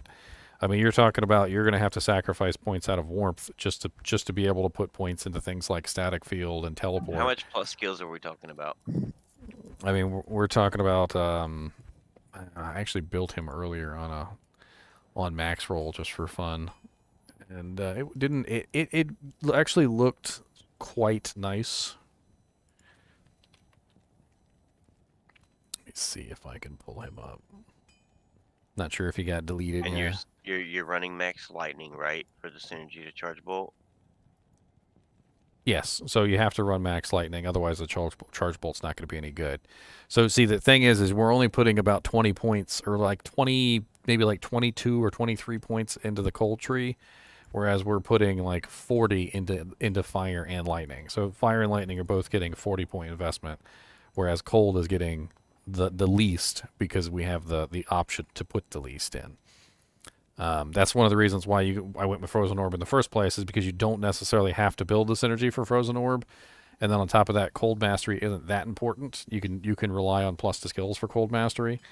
Whereas the other 2 trees, like the lightning and the fire, like you can't build Charge Bolt without lightning. And I mean, you could theoretically build Firewall without warmth. The cold damage is every little bolt, right? Yes, it's a lot of damage. I think when I did it on max roll, it with just the plus to skills, the 1 point in Cold Mastery, and the 20 points in Frozen Orb, it said it was dealing about 1,000 damage per bolt and 1,000 damage for the Nova. So it was probably going to be a pretty hefty amount of cold damage, like just in general. I mean, because when you look at Glacial Spike with no synergies, just 1 point in Cold Mastery versus Frozen Nova, or Frozen Orb, both at 20. The damage is comparable, but obviously one is one shot and one is every single bolt. And if you hit the bolt just right, you get all that damage. But You know what? Let's have some fun and let's build it real quick. Why not?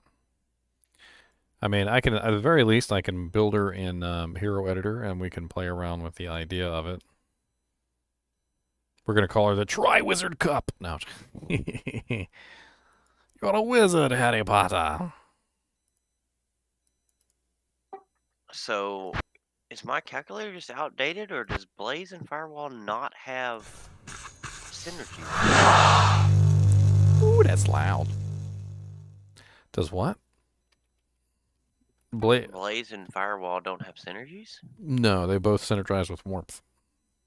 So you could theoretically exchange warmth for Blaze without any change in the way that I'm planning this.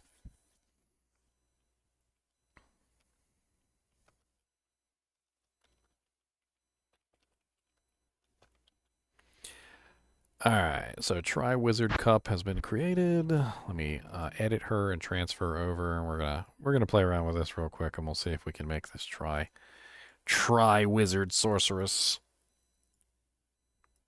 Bink. I mean, at 109 skills, the Blaze does 377.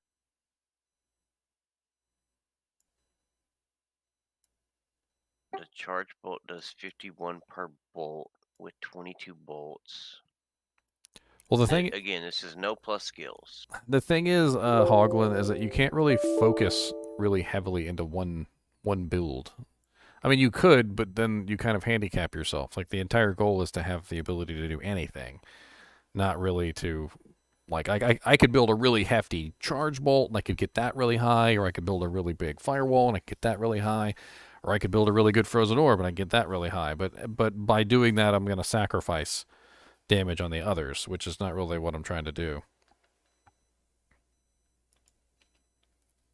I mean, those builds are perfectly viable on their own. I'm not saying that you wouldn't want to do something like that. You could totally build a Charge Bolt Sorceress. You could totally build a Firewall Sorceress.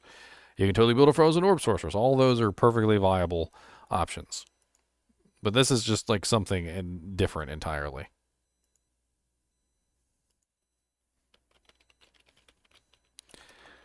Alright, let's give her a modicum level. We're not going to give her 99 because I don't think most people ever even make it to 99 anymore. Let's give her 93. I feel like that's a safe level. And let's buff out her stats real quick. So Sorceress gets +1 life per level.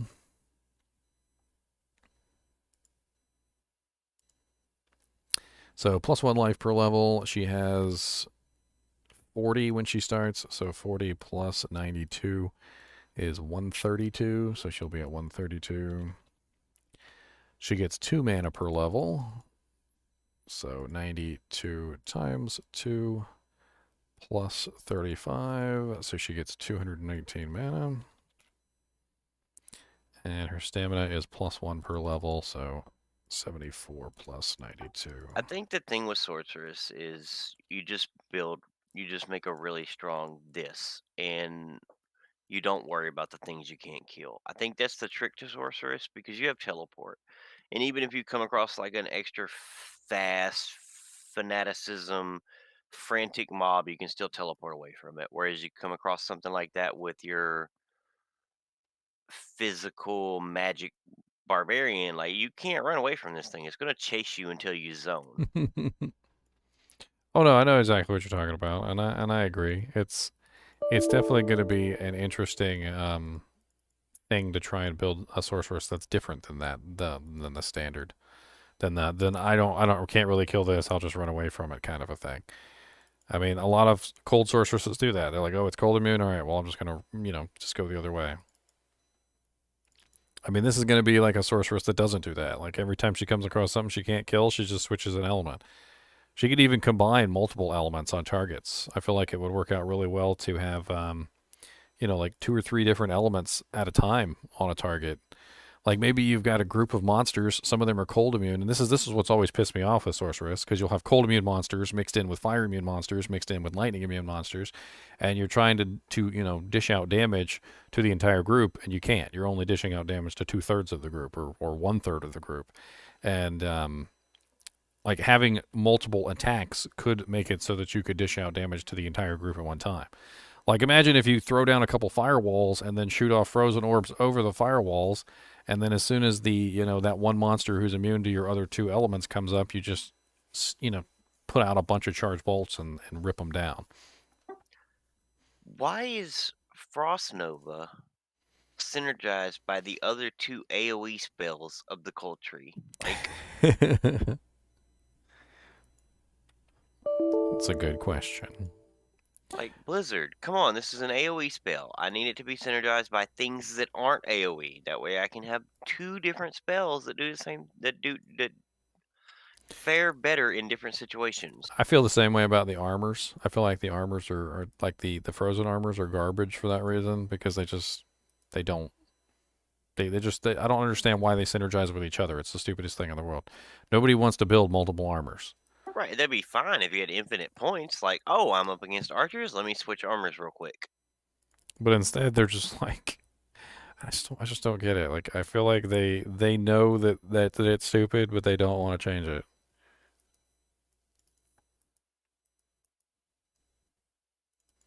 Do I really not have a Hoto in this frickin' thing? I could have sworn I had a Hoto in here. It's such a basic rune word that everybody uses. Why is it not in this pack? I have no idea why this pack is always missing, like every single rune word that people actually use. Okay. And you need that, because Spirit's not good enough. Well, yeah, we're trying to hit the 105 faster cast breakpoint too, which is important here, because the charge bolt definitely needs the faster cast. Without it, it doesn't work.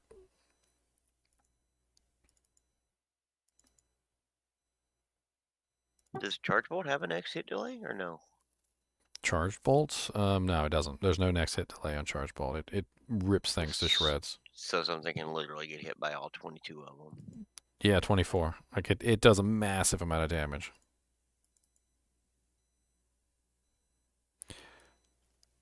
Oh, okay. Okay, so at 20 it's 22, so like literally like 24 is the max on that. I think it goes up like after a certain level, it goes up like by 2, like every certain number of levels. So like it doesn't stop, but it doesn't go up very well after 24. After 24, it just kind of like it tapers off. Not that my calculator is completely updated, but I'm at like 91 and it's still 24 bolts. It could have changed a little bit. I don't know, but 24 is what I'm banking on. So it's 24 times the damage number that I can make. Yeah, so like literally Charge Bolt only needs to reach 24. Level 24. I'm also going to be running two Soges, which no faster cast on those. So with that in mind, you could take your plus skills and you can sacrifice points in Charge Bolt. Like, what are you building? The Tri-elemental wizard. The Tri-wizard. I'm like watching it. Like, couldn't you just make yourself like an immortal source and just dump the points into all the Tri things? Because you're just gonna be tanking like face tanking stuff anyway, you know. Well, I mean, it's damage output too, right? So if you can't actually kill anything, what's the point of being immortal? But they can't kill you. You just bake them with, you bake them with Firewall. Either, but like they can't kill you. You just stand there and look at each other, mean, just like growl, just growl at him. When they're not fire immune, yes, Firewall will kill everything instantly when it's just sitting there like beating on you. But that's the thing, is it's very defensive. Like if you think about it from this standpoint, I'm going to be shotgunning things with the charge bolt. So I think for the most part, I'm probably going to be right-clicking Firewall and then left-clicking charge bolt right in people's faces. They're going to be standing in the fire and getting hit by the charge bolt at the same time. So it's going to be a massive amount of damage just coming at them, and then I could just spam off frozen orbs whenever I feel like it. So right, so you need to shoot for level 24 charge bolt, which will give you more points somewhere else, because like the damage you get from increasing charge bolt is minimal. Like you probably get more damage from lightning. Well, where I was planning to sacrifice the damage was, or the points was warmth. I was going to sacrifice warmth points. Well, that's what I'm saying. You get you get 6 more max damage on charge bolt for every level after 24. Once you hit the 24 bolts, you get 6 more damage per point. The other conundrum is the other conundrum is the charms. Like I can't figure out in my head like what to do with the charms. Like I could build lightning charms, I could build fire charms, I could build cold charms, I could build 2 of each or something. Like I could just like mix and match. I would go with fire or lightning. Like you said, your plan is to stand there and charge bolt, firewall, charge bolt, firewall. Yeah, that's what I'm saying. I It's would like, probably go with lightning because you're probably going to spit out more charge bolts than the firewall can do damage per second. Well, that's the beauty is that, I mean, you could put up a couple firewalls before they even get within shotgun range and then just start shotgunning. And then when they walk within range, they're getting hit by both at the same time. I mean, I think it'll work out well. You're a sorceress. You have teleport. Why are you not telestomping? I mean, yeah, you could telestomp, yeah. because I don't know, like, because what I'm seeing is like, if I was gonna do that, right, like I would just like build it around like energy shield and just like damage reduction, so like you can like have all the monsters walk up to you, I mean, you firewall and you shotgun. that could totally be a build. I'm just this is And not if you about want them that. to walk, I would go with Hydra over firewall. If Hydra has too many synergy investments, though. Get like a 20k firewall with just the points. But I do kind of like the idea that lightning might be the better choice. So lightning skillers, just simply to because charge bolt can hit really hard. And I would go with blaze over firewall for the simple fact you get move speed when you're not teleporting, but like you can stutter step, you can blaze, charge bolt, blaze, charge bolt, blaze, charge, or you cast blaze and then you can just back up, charge bolt, back up, charge bolt, back up, charge bolt, back up, charge bolt. I mean, we could try that. I feel like blaze is much more difficult to deploy, like on the target that you actually want to do the damage for. It's a lot of kiting, which doesn't really follow with the same kind of build, kind of play style as charge bolt. Charge bolt is up in your face, whereas blaze is kiting. I would say blaze is you're in walk mode, and firewall doesn't matter what mode you're in because you're just standing still at that point. Uniques, charms. I gotta go to class charms. I assume you're streaming. Oh yeah, I'm streaming. I don't want to watch an ad. Turn this shit off.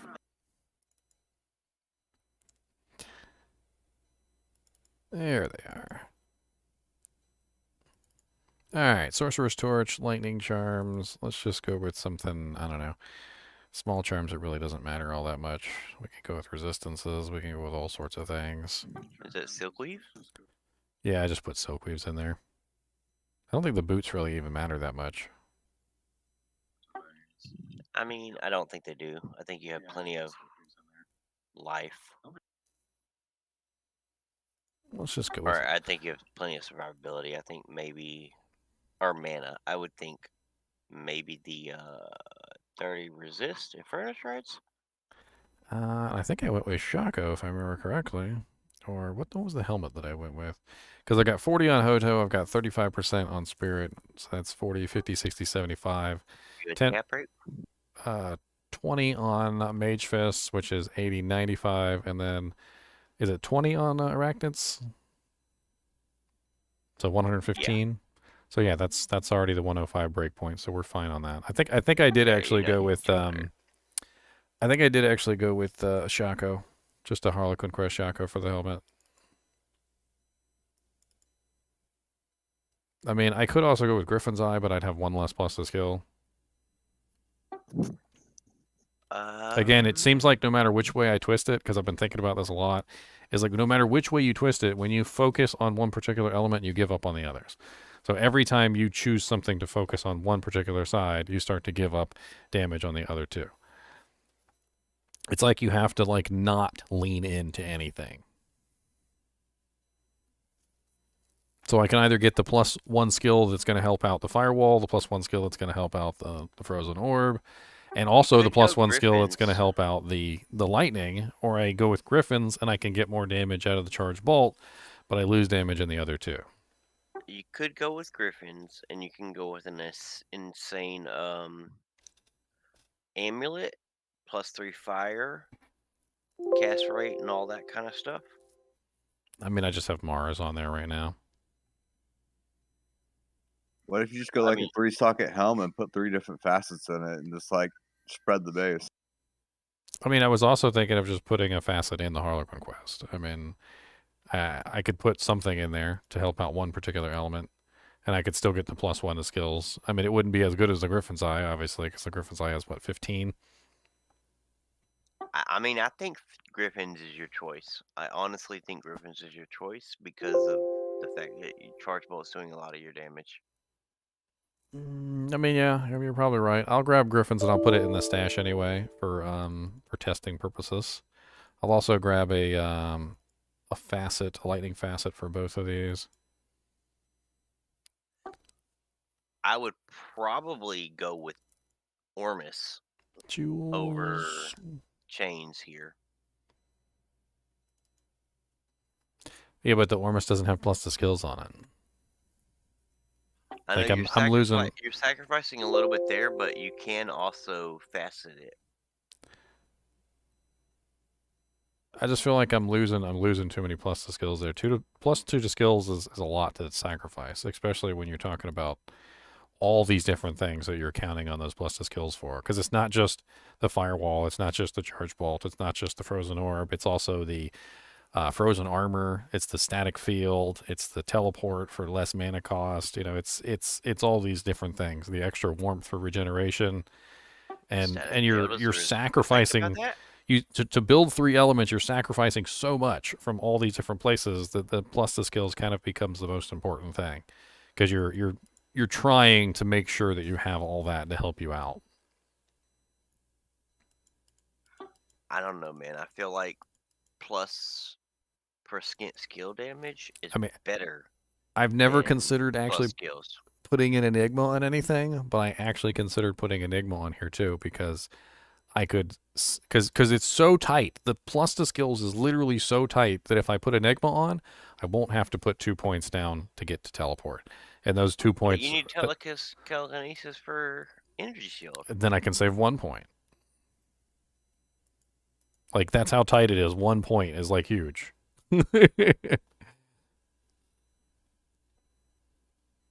This isn't a build that I expect any of you guys to use. This is just like me trying to figure out whether or not it's even possible at all for a tri-elemental sorceress. Like, maybe like 3 months into ladder and you've got all the equipment that you need. You've played a lightning sorceress. Maybe you have a Enigma or something, you know, whatever it is, you've built up your characters as much as possible. You have everything that you need, and now you're just playing around with the idea of building a tri-elemental sorceress. That's what this is. This is like end game stuff. This is definitely not a ladder start. I think about like that. Like, I think we used to do that in like D2 Classic because there's no synergies, so you could just like create tri-sources, because what else are you going to put the points into?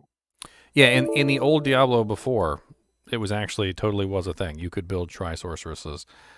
There were no synergies. You didn't have to worry about it. You could have like a Hydra / Fire Orb / Lightning Sorceress, and none of it mattered because the synergies didn't matter. All right, so let me transfer her over. Let's play around with her and let's see what kind of damage she can output. I mean, that's where things really come down, right? Like, is she actually going to be able to even kill anything? Like, with everything split the way that it's split, can she actually even do what she needs to do? I guarantee she can kill it. Will she kill it fast? I don't know, but she can kill it. The Tri-Wizard Cup. Let's go, Tri-Wizard Cup. Silver Fox is like Immortal Inferno. It's like just that play style is like you just bind Inferno to your space bar and like put like a coffee mug on it and go do something else. Oh yeah, let me double check and make sure I actually gave her hell difficulty and all that stuff. It's gonna be a short trip if I didn't give her hell difficulty. I mean, if there was another skill like Firewall in one of the other trees, like I could see that, but Inferno's in a tree where your best skill damage is from Firewall or Blaze. All right, so 93 is 92 or 92 plus 12, right? So what is that? 104. So 104. And I think I forgot to give her stat points too. That would have been devastating. So 92 times 5. Inferno doesn't hit properly. That's the problem. It doesn't matter how much it says it does. It never seems to actually do the damage that it actually intends. Well, I imagine it's getting invaded and blocked and all that other shit sorceress gets out of Well, it. that's the thing. Each individual attack is a missile. So if the monster has any kind of like way of dodging missile attacks, or the missile attack is going up against like defensive mechanics of the monster, or they've got weapon block or some crazy stuff, like whatever's going on, it never seems like it actually applies the damage properly. I have tried it since they patched it. Yeah, Inferno would be great if it worked like Blaze or Warmth, where it didn't care. The other problem is you're also talking about the fact that it completely stops you from doing anything else while you're doing that. So I mean, you don't care with this build. Like your goal is to stay in a tank. But the thing is like with Firewall / Charge Bolt, I can cast the firewalls, stand right in front of the firewall, and cast the charge bolts, and have 2 damage types going at the same time. With Inferno, if I'm using Inferno, that's it. I've got nothing else. I can't do anything else until I stop using Inferno.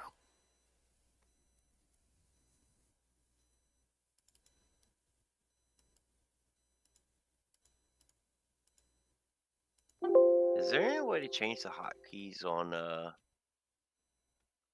YouTube? I have no clue about that one. I know the hotkeys are. I know when I use my push to talk button, my YouTube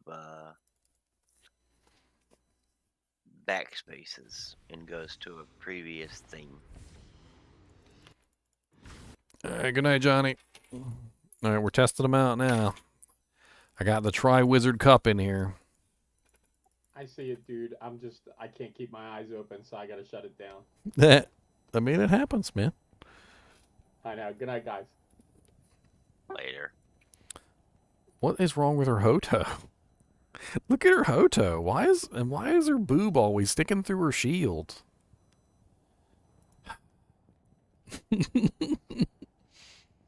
Super boob. But look at her Hoto. It's stiff. She's got a stiff. She's horny. I don't know what to say about this sorceress.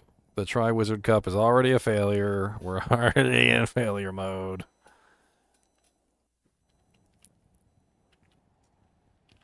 Alright, let's go ahead and give her the strength she needs to actually utilize her equipment. That's step 1. Alright, bam. So now she can actually utilize her equipment. And I did 157 like an idiot. That's okay. I mean, she's using a perfect Annihilus and a perfect Hellfire Torch, which is probably not going to happen in reality. So 1 extra point on the strength is really not going to matter that much, because she'd probably have to put it in there anyway. Max block, right? I just went max HP. We're going to see how it works with that first, and then we'll play around with some other stuff. Let's go ahead and put the in there, and that in there. Let's put that in the cube for later. Alright, so right off the bat, we definitely need 1 point in each mastery. So 1, 2, 3. So we're looking at level 25 Lightning Mastery, level 20 Fire Mastery, and level 19 Cold Mastery. There's a disparity there because I'm using Mage Fists, which give me an extra fire, and I'm using the Lightning Skillers, which give me extra lightning. But I mean, negative 110% on the Cold Mastery isn't terrible. That should be fine. Alright, and then we don't really max out Warmth, but we do want Warmth, obviously. So let's go ahead and put 1 point in that. Let's go down to Firewall. Like level 17, right, is what you want for Cold Mastery?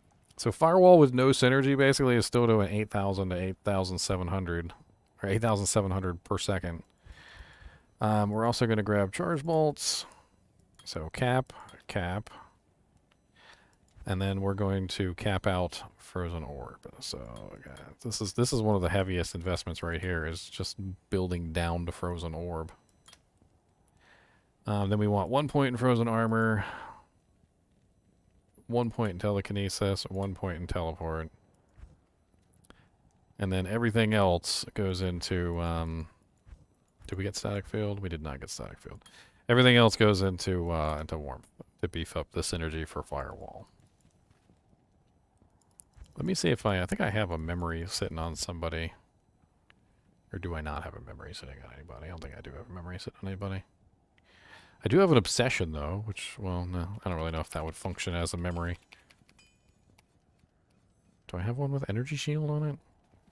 Let me check my obsession girl real quick and see if she has memory on there. Scroll down for 8 years.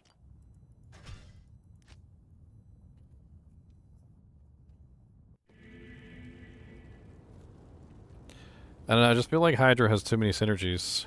You're talking about 20 into Hydra, and then 20 into Firebolt, and then 20 into Fireball. I mean, that's 60 points. I'm building Firewall, which isn't even using 40 points. I did not mean to travel to Harrogath. No, warmth synergy is definitely the way to go. And warmth synergy is also double duty, so it has a really nice bonus, obviously, to help you, you know, keep your what blah, blah. Brain no work. Keep your mana up, because if you don't have good mana, then you're not really going to do very well. So it's gonna basically fix all your mana issues across your entire character as well.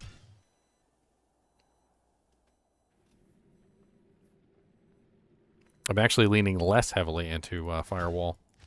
Firewall has probably the least number of points out of everything, because I'm only putting 20 points into Firewall, and then Warmth is where I'm sacrificing my points. So for the most part, Warmth is the Firewall is the sacrificial lamb.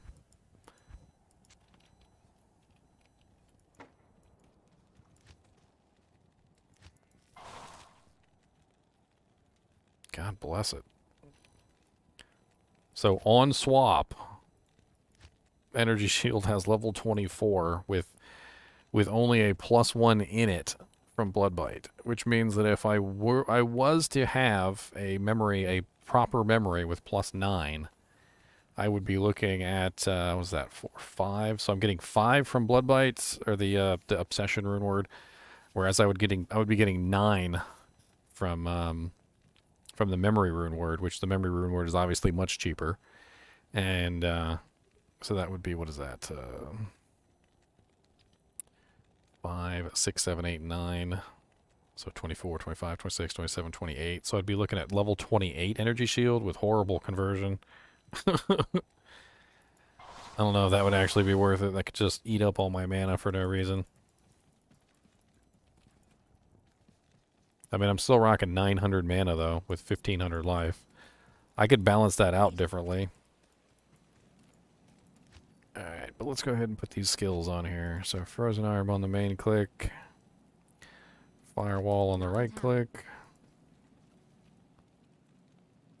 And then a Charge Bolt on Z. Not in town. Actually, you know what? Let's put Charge Bolt on the main click and Frozen Orb on Z. Well, I forgot to give myself waypoints. That's always nice.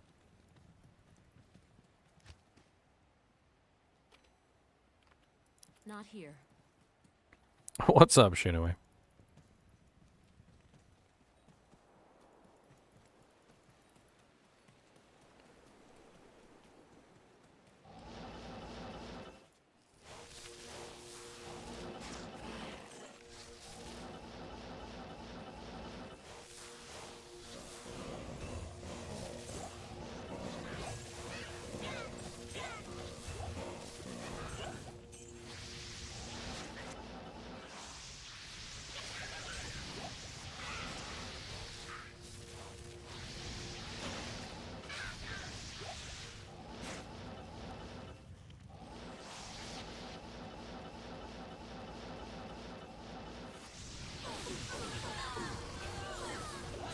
Damage-wise in Players 1, it seems to be doing just fine. Charge bolt is wrecking. I'm doing about 550 to 570 damage per charge bolt. And even in non-shotgun range, it's hitting like a freaking Mack truck on most of these monsters. Whenever I come across anything that's lightning immune, I just switch over to Firewall Orb. Dude, this is not bad at all. This is not bad. Like, I like the combination of having, like, literally 3 different skills to use at any given time.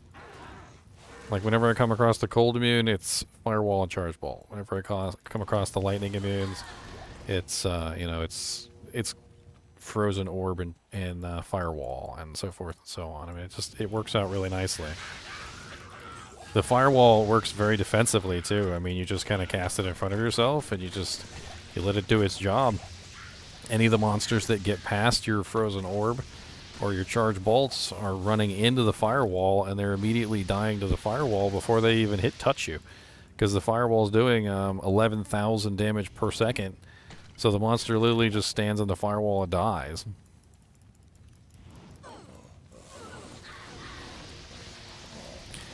So let's test this on some higher player counts. Because Players 1, I'm gonna give it the thumbs up on Players 1 already. I feel like it's doing just fine. Mana consumption is fine. Damage is fine. Having no trouble killing anything. Doesn't matter what the immunities are.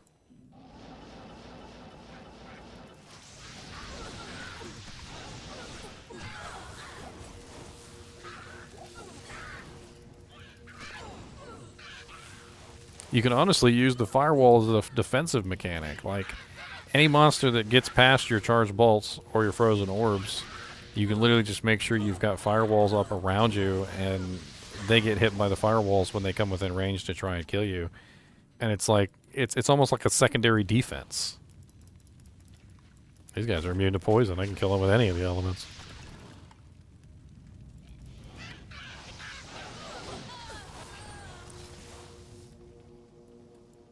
I don't like the high conversion rate on Energy Shield. I feel like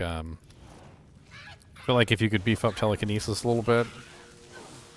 I just don't know how you could sacrifice the points to beef up the conversion rate. I mean, also theoretically, you could just go with really high mana. I mean, like I said, you can lower Charge Bolt. I mean, the Charge Bolt is doing so much damage, it's even killing the monsters at range. Not even in shotgun. But make sure it's not doing. Make sure at 24 points, which is the max number of bolts, you're still not killing. So I just encountered my first lightning immune and cold immune, and I just cast Firewall underneath of her and just melted her into oblivion. I am overburdened. I need mana. That's what I'm saying. You can drop points in Charge Bolt and putting into. Well, I wouldn't drop them in Charge Bolt. I'd probably drop them in Lightning. Keep the synergy, sacrifice the. I mean, keep the main skill, sacrifice the synergy.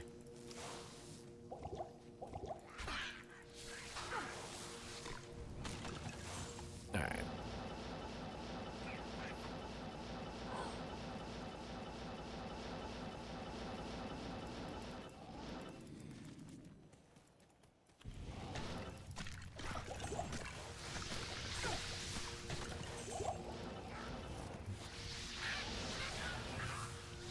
It just depends on what you're doing, Pablo. A lot of people will conclusively say one is better than the other, but I feel like your best bet is to utilize them versus the right monsters. So, like, T-strokes versus Titans is basically an argument of the negative resistance versus the increased damage. Negative resistance is always better versus a target that is mostly or close to immune, whereas the damage is going to be better versus any target that's not immune. So, like, if you're fighting a monster that you know is relatively resistant to lightning, like a lightning enchanted monster, for instance, T-strokes is going to be superior. But if you're fighting a monster that you know is relatively weak to lightning, you know, then Titans is going to be the superior choice. Like, for instance, when you're in the cows, you know the cows have relatively low lightning resistance to begin with, so it doesn't even really matter.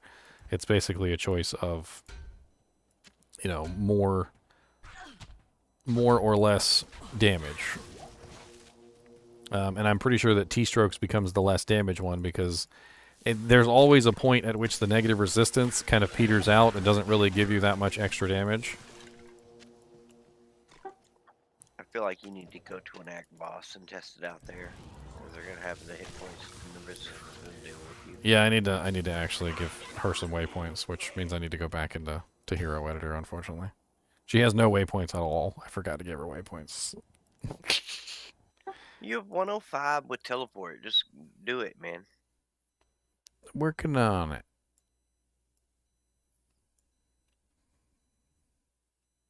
And that jank is like pulled up the complete wrong do jank. That's okay. It's gonna take me like 2 seconds. Like, go to Andy and test her with Firewall versus Charge Bolt and see which one's better. Since Firewall should win. Well, I also want to test it at higher player counts, obviously. So we're just gonna give her waypoints real quick, and we'll test it from there. Save. Got to get you those templates, those unskilled templates that come with the Hero Editor packs.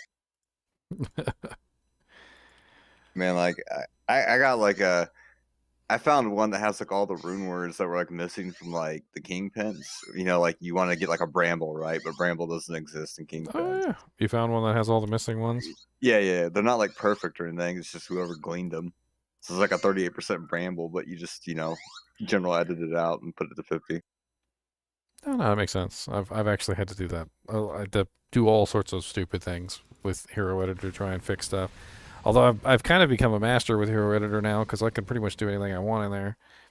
You can actually convert items into other items. It's the craziest thing in the world. Like, about the only thing I can't do is just manufacture a unique item. Like, if I don't have the unique item, it's a little difficult to just manufacture a unique item. But like runeword bases, like all sorts of stuff like that, I can make any runeword base I want now. It's pretty cool. I liked it because it has like some of the rare jewels in there too. Because I don't think Hero Editor has that many or like any at all, or like the Kingpins pack. But like this pack has like several or 8 different rare gems. Let's do something absolutely silly. And I already have 745 life, which I feel like is a pretty decent amount. Let's put in the points for the strength that we need, and then let's put into energy instead. And then we'll cast our energy shield. We got 2,321 mana at this point. I forgot. I just accidentally deleted the obsession, by the way. So I'm going to go grab another obsession. When I recopied the character over, I just deleted the obsession from his existence. It happens. Of course, this would work much better with a memory.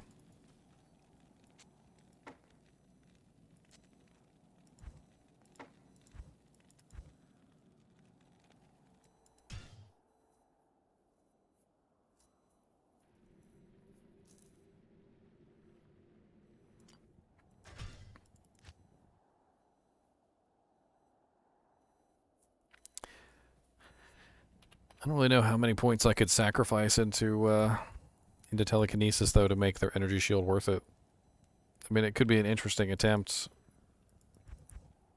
I think you have to get to 16 to get the 75%. Well, I don't necessarily need 75%. Even bringing it down to 100 would be nice. But like, I don't know if I actually have that many points to sacrifice.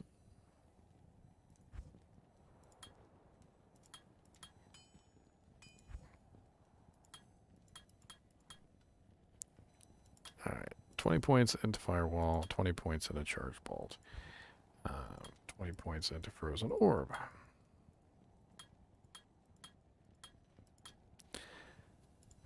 Alright, and then we're left with 30 points, which we need to put 20 points into Lightning to max out Charge Bolt, but we could sacrifice a point or two here. I don't think it would cost that much on the damage. I mean, as we beef it up, we go from... At 10 points, we're at 400. At 15 points, we're at 475 to 492. I feel like that's still pretty healthy, sacrificing 5 points off of Lightning. And then the Firewall is already 8,700, even without any extra points into warmth. So let's do 10 points into warmth. That gives us 11,000 Firewall with only 10 points into warmth. We're still rocking 6 extra points that we could deli around wherever we wanted. So let me try see how many points 6 will get us into energy shield conversion rate. So 6 points into energy shield conversion rate got us down to 157% from 200. I mean, that's a 50% bonus, and my mana is, of course, much higher now than it was before.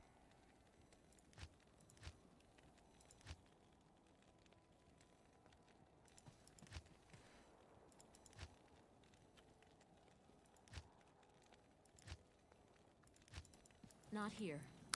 All right, we got some waypoints now, boys.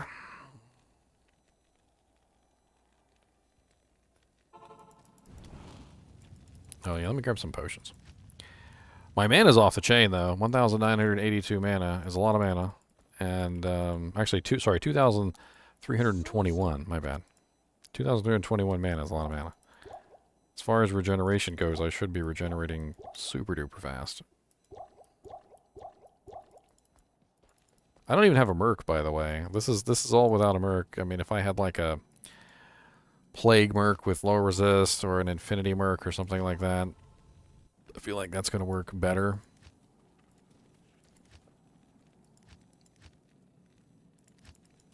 So these guys are immune to cold, so we'll start out with Firewall, throw some Sparkies their way.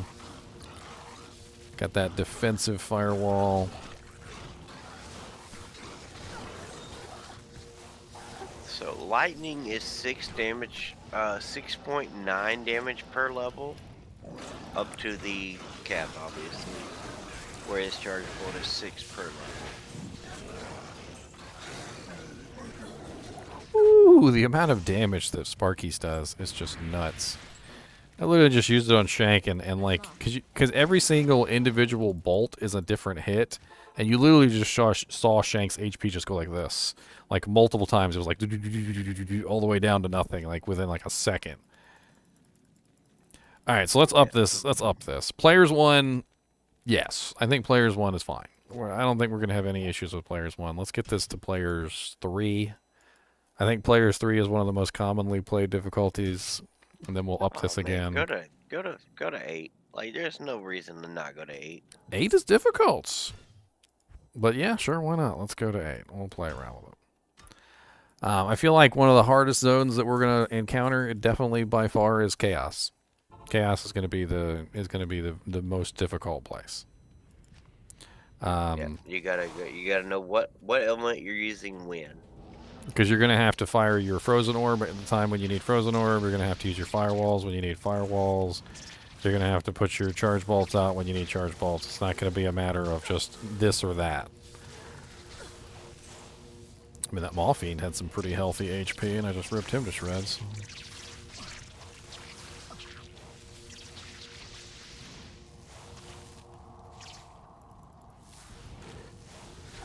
I mean, let's get to Chaos. Right now you're dealing with poison immune mobs. Let's get to Chaos first.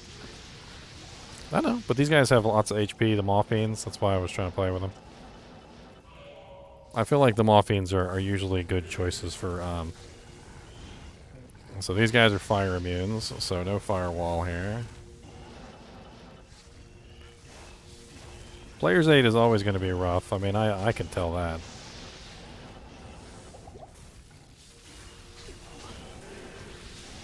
Definitely not doing so great on Players 8. A little ouchy.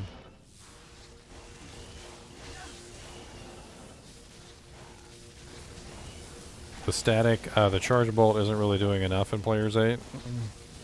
I mean, it's definitely hitting. It's definitely smacking. Just not doing an amazing amount.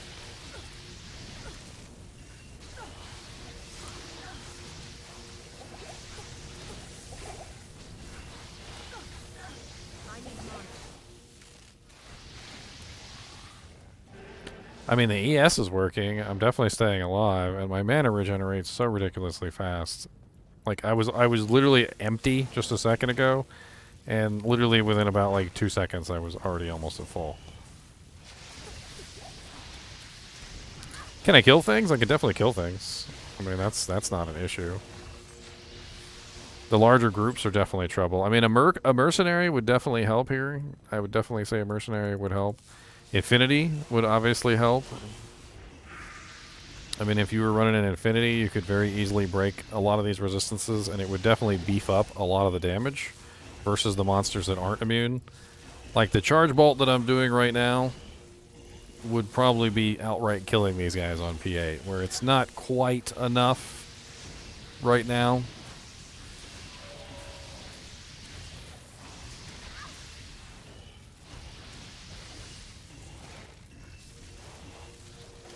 I kind of want to see what this does on an Act boss.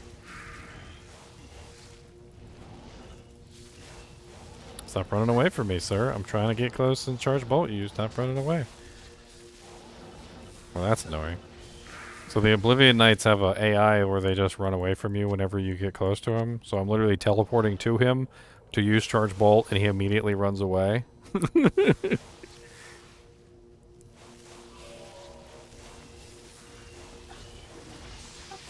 Yeah, they'd be annoying because they're also cold fire immune.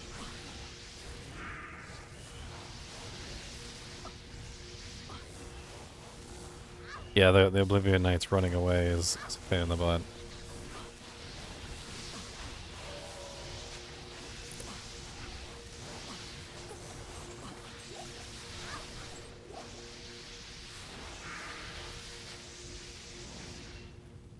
Wow, I used that firewall underneath of them and it just went somewhere else entirely. That was beautiful.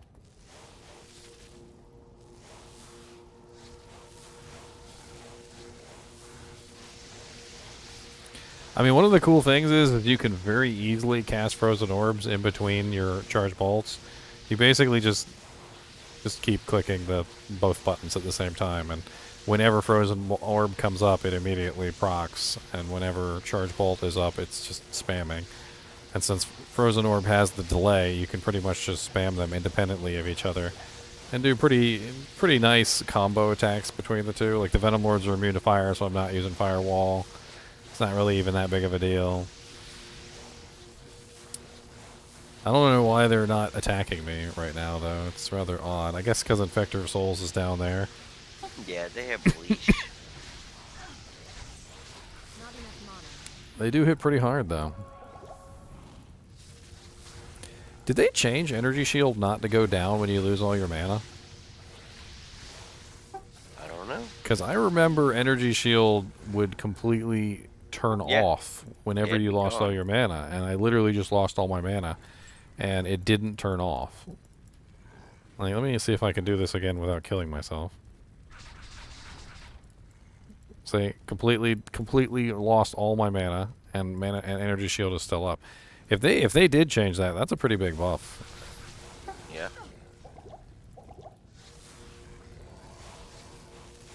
All right, let's try with an Infinity on Player's 8. Not that I recommend building characters around Infinities, but I should have an Infinity laying around somewhere.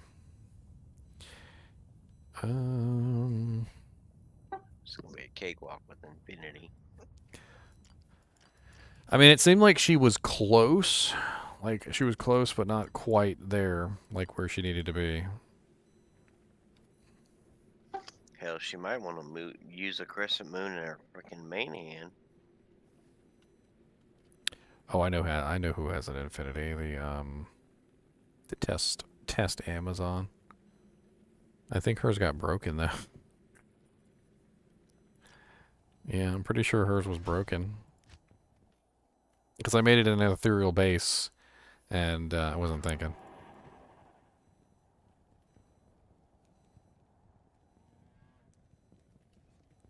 I'm pretty sure I threw it away, too. Because it was broken. Who needs a broken Infinity?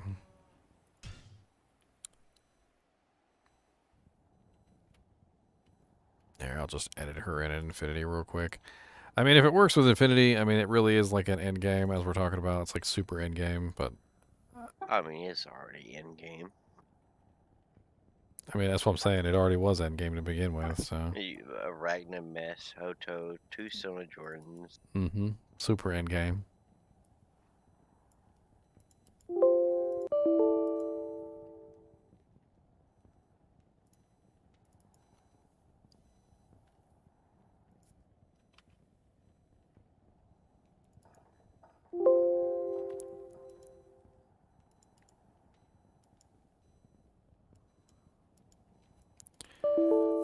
Hopefully the Kingspin pack has an Hell. infinity.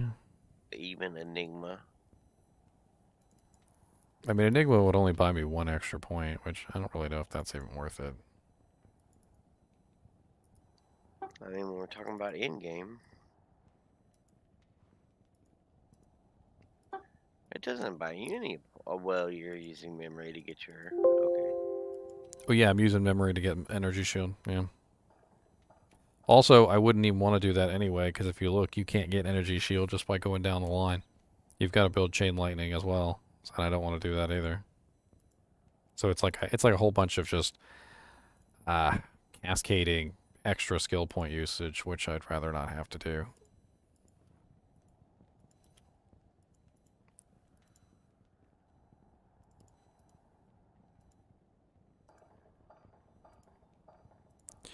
All right, we got an infinity lined up. I'm gonna copy the infinity over, and should be good to go.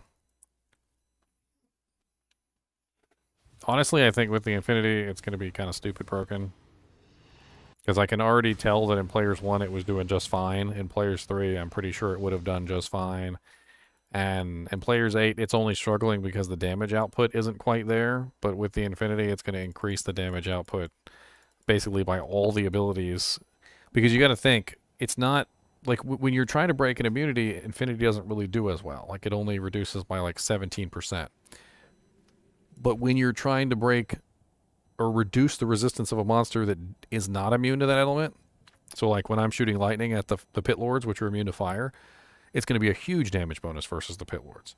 Or when I'm trying to shoot, fire at the Oblivion Knights because they're immune to cold, same thing. It's going to be a huge damage bonus to them. It's like just in general, it's going to be a huge damage bonus to the specific monsters that I need to be a specific bonus for.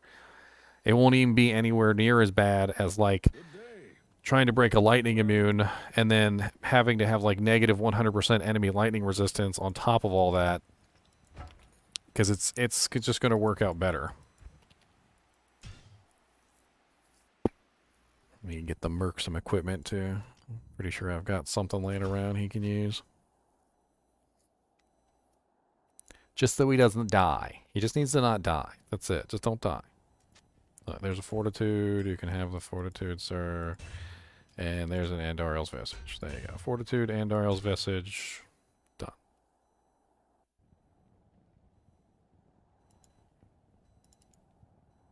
Oops, not that one.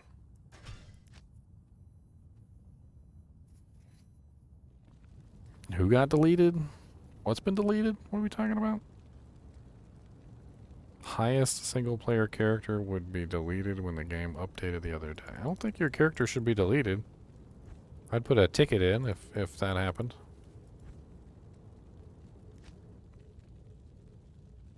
I mean, if you're talking about public test realm is a completely different thing. You can still play public test realm, and your character's probably still there.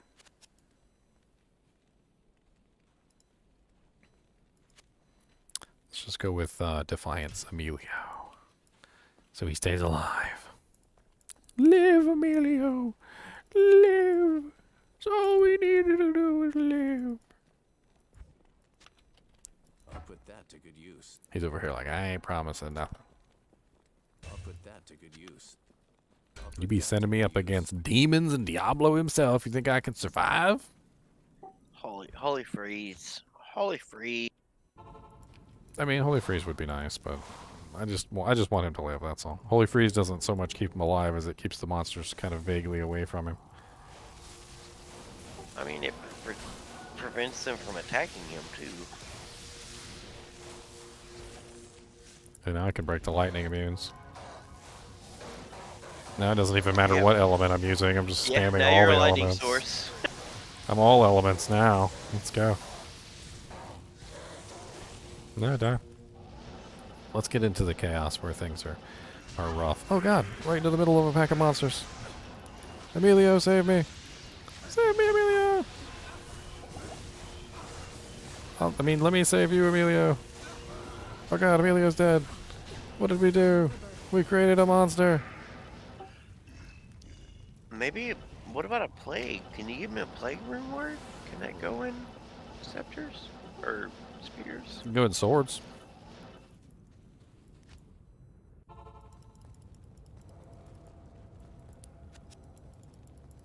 Not here.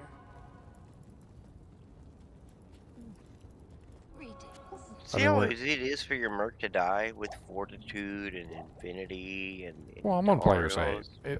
I mean, if I swap this to players freaking like 1, I would just like walk through this content like it was nothing. Like let's go kill Shank real quick with players 1 just for lulz.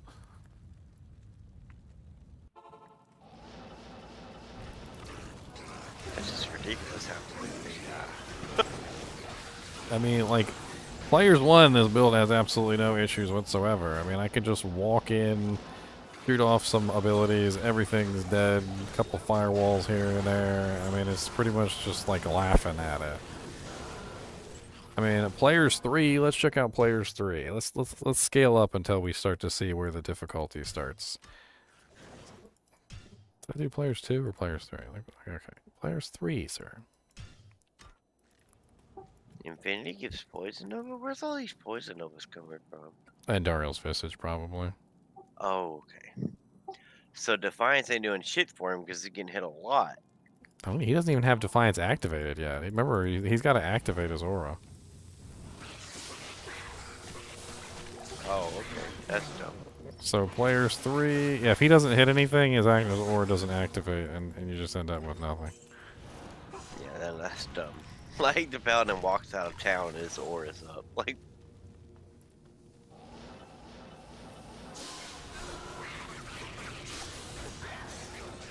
I mean, I gotta say that Energy Shield is working fairly well, even at the diminished rate, even not like properly set up. You know, because I'm regenerating so quickly, it's just cutting a huge percentage of the damage off. I mean, and you can min-max that even more. Yeah. Like I said, you can your charge bulk. Well, plus down. memory. I don't have memory on. I mean, there's a lot going on that I could change.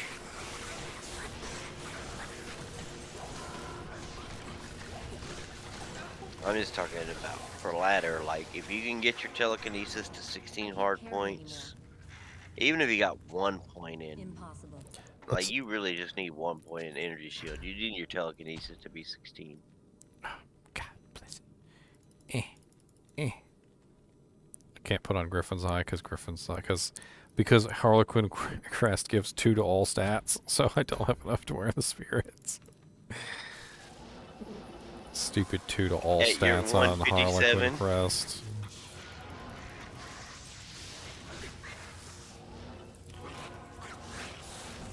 I mean, the fun thing here is that it almost feels like a mini game. Like as I'm playing through, I'm having fun, like making sure that I'm using the right elements for the right monsters. Like when I come across the bats that are immune to lightning, I'm making sure to switch over to Frozen Orb and Firewall. And when I come across the cold immune snakes, I'm making sure to switch off of Frozen Orb and going back to Charge Bolt and Firewall. And like it's kind of a fun little mini game. Like it feels fun. Like there's definitely this kind of like just interactive aspect to it.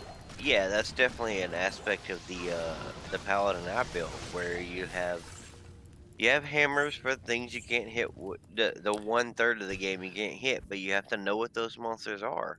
All right, let's bump it up to players 5. And yeah, I mean that's a knowledge thing. Like I know what these monsters are. Not everybody knows what every monster there is immune to. Right, and if you're sitting having to scroll over the monster to see what you need to use, You're probably already dead. yeah, you need. This is definitely a knowledge build. You need to be aware of what the game requires and switch on the fly. I mean, alternatively, you could just press all the buttons and you could just hope for the best. You know, just like spam everything. Spamming power. And I do believe the energy source build will work for that.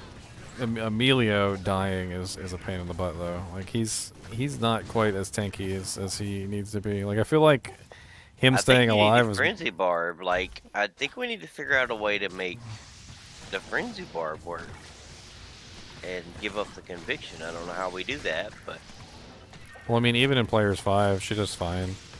It's not until she gets to Players 8 where things just, like, decline really rapidly, and she's not able to kill things as quickly as she was before. And, I don't know, it's... Even with the energy shield being at horrible levels, she does okay unless you just kind of stand there and let them wail on you. Like, if you stand there and let them wail on you, yeah, things go badly, like it just did for me, but... I mean that could make you want to go more towards blaze and do your kiting, where your just natural gameplay of her is to cast blaze and then stutter step away from the mob. Well, the cool thing that I've been doing so far that I actually kind of like is I'm casting Firewall in front of me, and then I'm charge bolting, and it's making this sort of like impenetrable wall of death. So unless they're immune to fire, things usually go well. Like for instance, take Eldritch up here. I could just go ahead and cast a couple firewalls, and then I could just start spamming charge bolts into it, and it works out okay. I mean, at that I don't. point, you're a firewall source, though. But I'm all three though. I mean, like I'm firewall slash charge ball, firewall slash, I can't carry anymore. you know, frozen orb, or then obviously there's situations where the firewall doesn't work, so I switch over to charge bolt, frozen orb. Yeah, that's what I'm saying. At that point, you might as well focus more into your two elements and make your survivability better.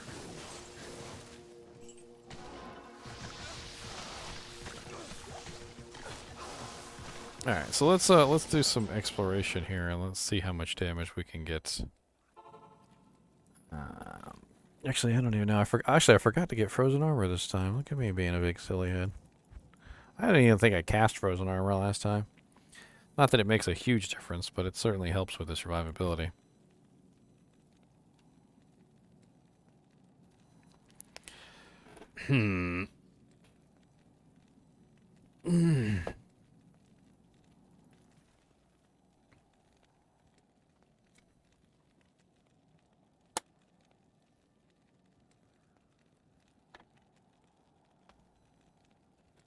I mean, this build could very easily be modified to a dual build.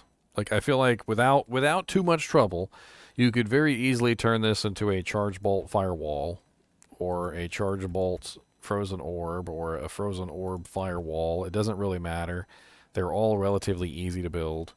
And then you could maybe even, like, if you did firewall or blaze slash whatever, you could probably very easily work energy shield in here and have two elements and be a pretty tanky energy shield sorceress. I mean, this is silly because of course I'm building three elements, and that's the whole goal of this particular build.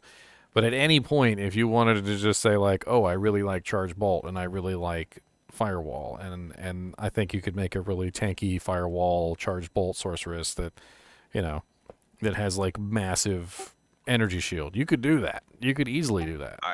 All right, so the next test is obviously the control element with your cold spills, and you go with Glacial Spike. I still think Ice Blast would probably be the better choice. Yeah, I mean you're I more do likely to come across. I mean, I do understand one single mob that's immune to two elements than you are multiples. I mean, I do understand the Glacial Spike though, because it's AoE. It's AoE and it freezes, but Ice Blast freezes for longer. I believe the damage on Glacial Spike is going to be lower overall in a big pack of things than single target. I don't know. I mean, let's just look at it real quick. So, let's look at max on both of these just for lulz. So, Ice Blast maxes out at 3,903 to 4,000, and Glacial Spike maxes out at 1,756 to 1,854. Freeze length on Glacial Spike is 9.5 seconds, and freeze duration on Ice Blast is 28.8. So, Ice Blast is definitely the higher damage, higher freeze duration, and Glacial Spike is definitely the AoE ability. I mean, I think freeze duration. I think what you said 5 something. I think that's enough seconds to kill anything you need to kill. Well, it's 9.5, but I'm pretty sure that's reduced by the because like I think every single monster in Hell either has half freeze duration or 75% freeze duration or something. It's like a Hell thing. In normal difficulty, it would be 9.5 seconds. In Nightmare, it's like probably like 5, but in Hell, it's probably 2 point something. I mean, we can test it real quick. It doesn't really take very much effort. I mean, you're spamming it, so they're gonna be froze the whole time. Let's go to non-cold immune server flame. That sounds good.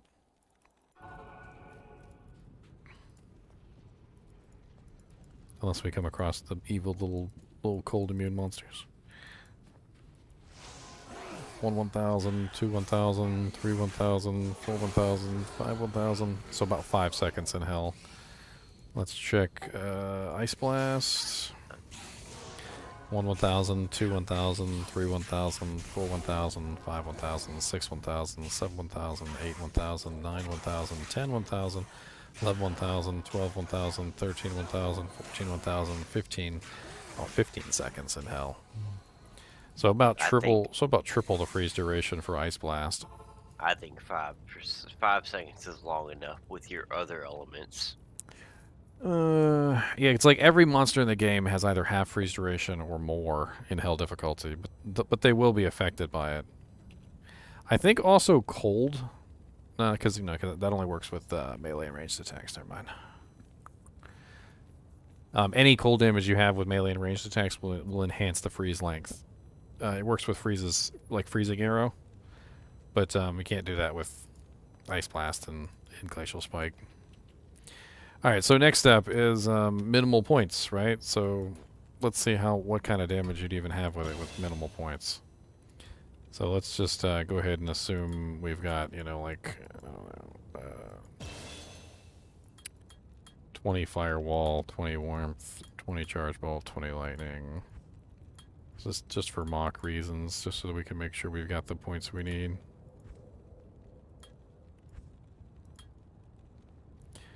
Did I mess something up somewhere? Because I only got 15 points. That's not enough.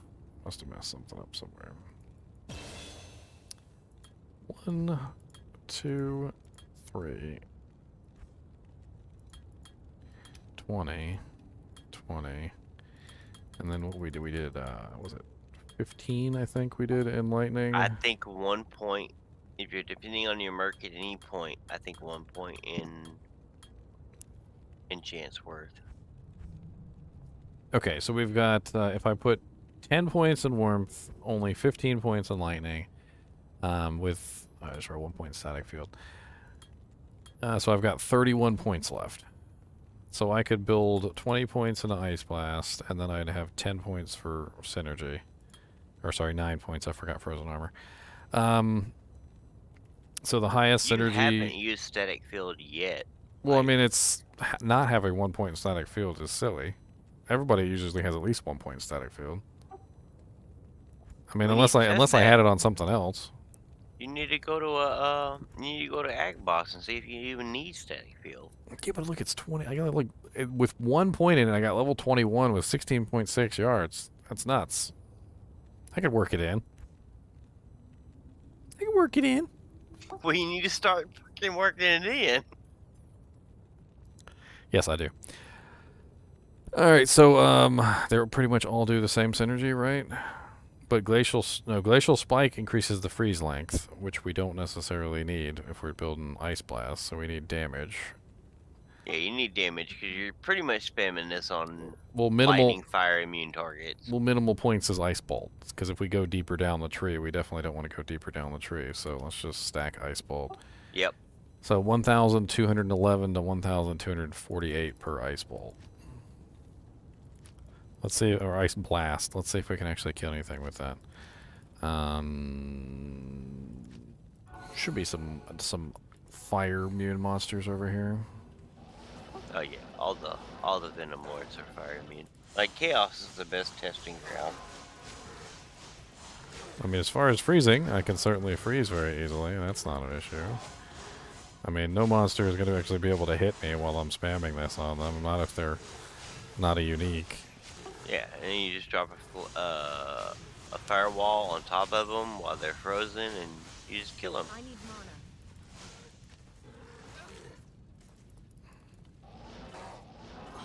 I don't have any points in life or mana at this particular moment. Would have been nice if I had thought about that. And no points of strength. Which also is kind of important.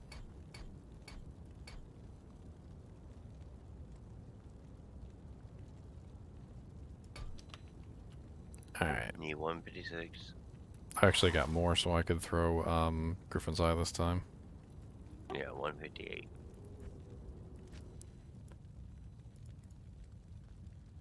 Okay, so new number, It's nice 1,463 that with to Hoto 1,000. you don't even have to think. You don't even have to think about resist because Hoto's so good. It's stupid.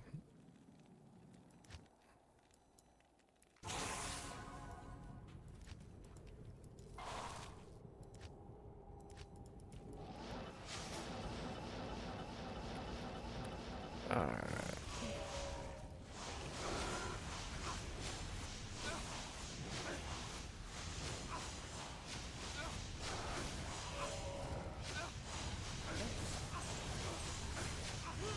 I mean, as far as freezing targets is concerned, it certainly does that. I mean, good luck them actually doing hardly anything at all. I mean, you just had to be more active, but the place was like you wouldn't have to be active, they'd just all be frozen.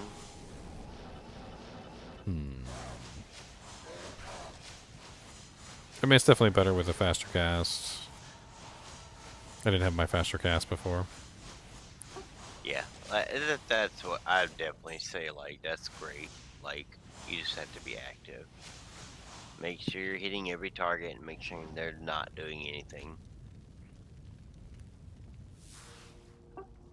I think it comes down to whether you want to be skill-based or...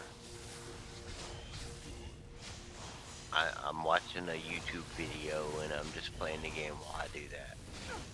Well, the interesting thing is that the freezing idea does kind of make sense for charge bolt, though, because I mean, technically, you can freeze a target, cast Firewall underneath of it, freeze it completely, and then spam the charge bolts in between the freezing, and you kind of have like all three things going on. Yeah, and so, you got like, 5 seconds. You got plenty of time to decide. I mean, this is, what am I in? Players 5 right now? Or am I in Players 8? I think I'm 5. Yeah, that's Players 5. Players 5 is a lot more demanding than Players 1, that's for sure. And you don't even your merc. Yeah. Like... And just imagine a scenario where you have your merc and they're not taking any damage because everything's just standing there like, please hit me.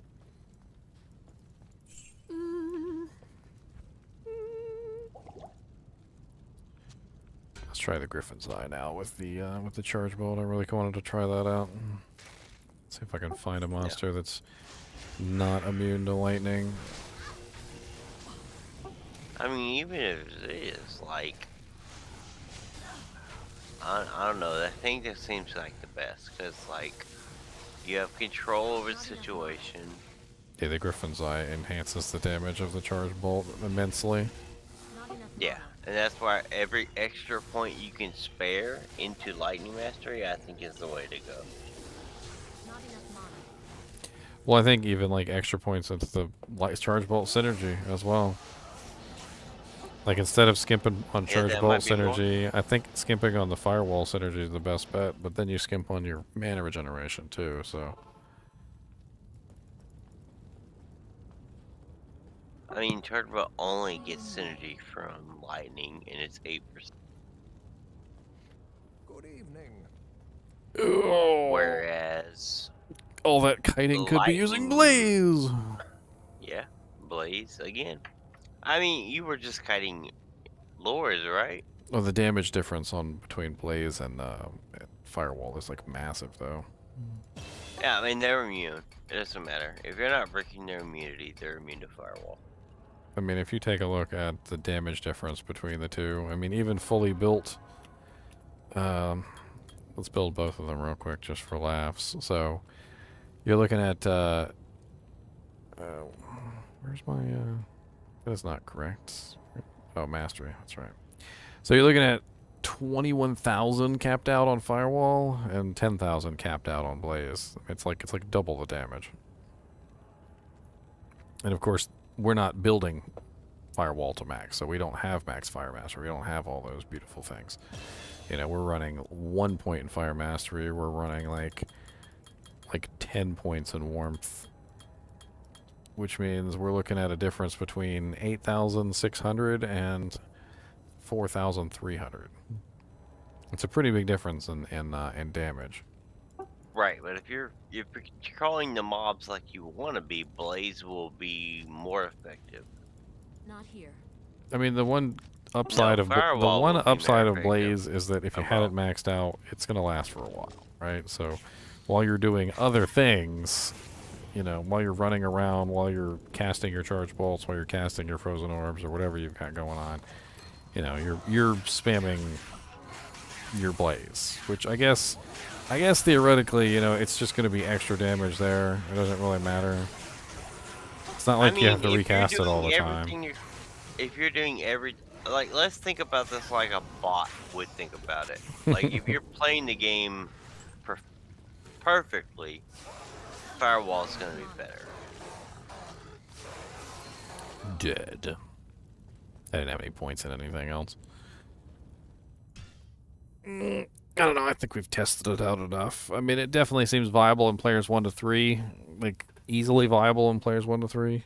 I think players 8 is where it's really going to struggle. But I mean, if you can kill everything, players 1 to 3, normally that's more than enough for most people. I don't know. That's the problem. Like, you're either playing players 1 or you're playing players 8. Yeah, but usually when you're playing players 8, you're with other people. Like I've never really quite understood the whole, like, can it do players 8 and, like, by itself, but then, like, you never actually play players 8 by yourself ever. You do though. You jump in bot games and you go do whatever you want to do. I don't know. I haven't seen very many bot games these days. That's true. I'm gonna give it time, and I'm sure the bots are gonna be able to survive Blizzard's attempts to take them out. I don't know. I mean, maybe the bots still exist. I'm not saying they don't. But there's definitely a much higher barrier of entry. The PC obviously has to be much better off than in the old days. I mean, in the old days, like, you could literally, like... when I say old days, I mean literally like 3 years ago. Like 3 years ago, you could literally have a computer running like 4 or 5 or 6 or sometimes even 10 instances of Diablo, running 10 different accounts on one computer.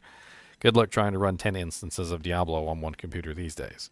You're going to need fully functional gaming rigs, and they don't have to be like the most amazing things in the world, but you're not going to be able to run literally like 10 instances of the game on one computer like you could before. Why can't you drop them down to, I mean, you forgot we pushed the G button and they're instantly back to regular Diablo. Yeah, I mean, I have a laptop which is a gaming laptop from 2015, and it can barely play the game in the original graphics. So, like, it barely holds 30 FPS in the original graphics.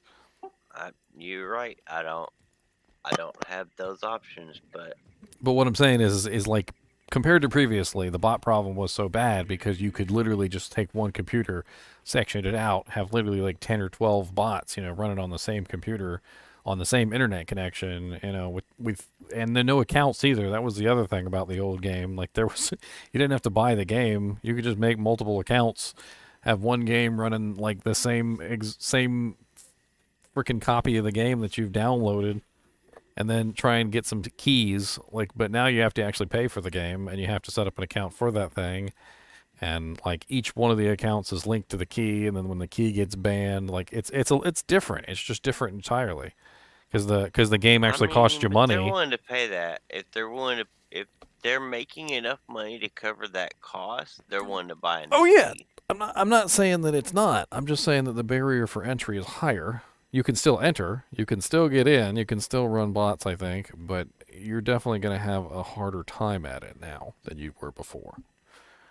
I mean, it all comes down to Blizzard. Please fix your game and stop allowing people to have a computer play their game for them. But I mean, if you think about it logically, if one person can run 10 bots versus one person running 2 or 3 bots, that's a huge difference in like the number of bots in the community already. That's a huge chunk of botters just gone. Yeah. And that's the reason why they were able to find so many good items, because if you had like 10 or 15 bots, or maybe even 30 or 40 bots, depending on how many computers you wanted to invest into this, the situation, of course you're going to find something good if you've got like 40 bots running 24 hours a day, 7 days a week finding items. So maybe the goal on Blizzard's side should be, let's make items not worth that much real life money. And that's how we fix the botting problem. Well, that's what eventually happened, right? Because the bots were so bad for so long that literally nothing was worth anything. Like if you had an item that you found and it was like a pair of gore riders, and then like you went online to find out how much your gore rider was worth. Well, if you didn't have perfect defense gore riders, well, you know, they were garbage and nobody wanted them. Like bots were literally taking items that were like one-off perfect defense and selling them to the NPC because they weren't worth anything. Like unless you had a perfect version, it was worthless. I'm gonna tell you, watching this stream has made me want to be like, should I start with a Tri-sorceress build? We need to do this budget. We need to do this budget. Well, that's the problem, right? So, like, you could try and work out the Tri-sorceress build as a budget character, but how would you assign your points? It would almost be like one of those things where you would have to figure out exactly how many points you would put each level into each ability so that you could actually make it work. Right. We need to do this budget. We need to be, okay, you got double spirit, you got silkweave, you got frostborns, you got limos. Is that the one that gives you mana and all that good stuff? Yeah, the Lenuma. Yeah, we need to budget this bitch out. Like, how low can you make the thing cost for your starter build? This great poleaxe would make a really nice, like, obedience. Who the hell would die? The problem is that the mercs don't get the range benefit, so something else in here. Who's that I'm talking to? It's Jack. He's been with me for a while.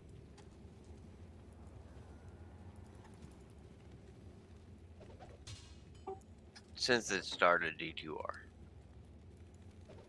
Ugh. Give you guys. He shows up when he wants to. Plus, I don't always sit in Discord chat, you know, so. Right, because, like, when something else comes out that I ain't been playing for 20 years and it's hyped up, I'm gonna go play that. Well, I was playing Elden Ring for a while, so it's not like people don't get derailed. I always try to tell people though, like there's evergreen titles and there's one-offs. You know, like you play a one-off and you have fun with it, and that's great. And then you go back to your evergreen title. Everybody's got an evergreen title. I bet you if I polled the chat right now and asked you guys what your evergreen title is, you guys would probably all have a different evergreen title. Like I can even name off a lot of them. Like let's see here. Counter-Strike is an evergreen title. League of Legends is an evergreen title. Dota. Overwatch is an evergreen title. You go back to Overwatch all the time. Team Fortress 2 is an evergreen title. Nope. You know, there's tons of different games that you like go back to, and it doesn't seem to matter how long you've been playing other games. Like you'll always pick them back up, and you'll always come back to them. Diablo 2 is an evergreen title. A lot of you guys are here. You've probably been playing Diablo 2 for 21 years, and you're and you're like, I'm never gonna stop. That's it. You know, non-evergreen titles are games that you pick up, you play, you beat, and that's it. It's not really that big of a deal. Mine is Diablo 2. EverQuest 2 was close, but mine is Diablo 2. World of Warcraft, yeah, that's a good one, Ray. Well, MMOs are generally evergreen titles, but in my experience, I found that most MMOs eventually fail, and usually at that point, most people quit. You don't always go back to MMOs because you know the MMO is not always there for you to go back to. That's part of the problem with online only games is that you know you've got to you've got to actually have an online service to go back to. Frickin' what was the real Diablo 3 game? Hellgate London. Freaking love that game. That game was awesome. Had an online service. You got to play with other people. It was literally like Diablo 3. Like if Diablo 3 was actually a cool game. And the freaking servers just shut down. And I was so freaking upset. I was building my characters. I was having fun, and the servers just shut down. Like, oh well, guess I'll just don't exist. And that's the way I was with Everwest too. Like I put 5 years into that game, and then like I can't even go back now. I mean that's a lot political though. Like I was like, oh, they went free to play and all that other crap. So Yeah, Lord of the Rings Online went free to play, and it went downhill really fast. They got bought out by oh wow, Superior Cryptic. Oh, +1. And they got bought out by Turbine got bought out by Warner Brothers, and ever since they got bought out by Warner Brothers, they went downhill like really fast. And then the company changed hands several times, and it's always a bad sign when that starts to happen. They went free to play, and then when they went free to play, things got even worse. And then they started like making all these really dumb changes, and it just really pissed me off. I never quite understood what the hell they were trying to do, because like they kept making all these changes to become more like World of Warcraft, but every single time I looked at World of Warcraft kept making changes to be more like Lord of the Rings, and it literally got to the point where Lord of the Rings Online was like what World of Warcraft was trying to be, and then Lord of the Rings Online was like, even though World of Warcraft is literally changing everything they have to be like us, we're going to change everything that we have to be like they were. And they kept like copying the wrong things, and I don't even understand. I don't know why I'm in this free game stealing stuff. This free 99 game. Stealing these little thingies.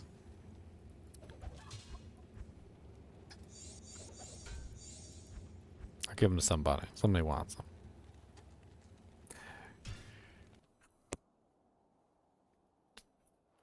Hellgate London is like impossible. There's no way you could ever play it again. Like it's just broken, unbelievably broken into pieces at this point. The licensing for like the single player and the online component got like separated into two different developers, and so now the game isn't even one game anymore. It's literally two different games. And so like the online component is owned by some company in South Korea, and the offline component is owned by some other company. And so you literally couldn't even play the game offline if you wanted to, because it's like that company doesn't want to do anything with it. And the online component is owned by some weird company that doesn't want to port its game to any other country. Like it's all really weird.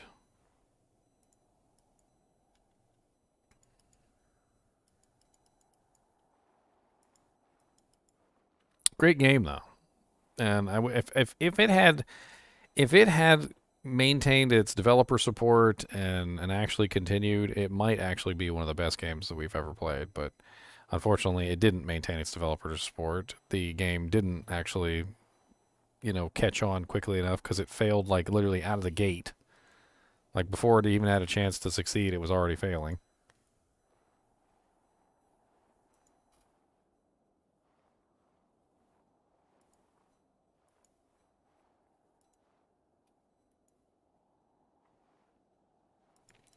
I want my Dragoon back from Final Fantasy XI. How about that?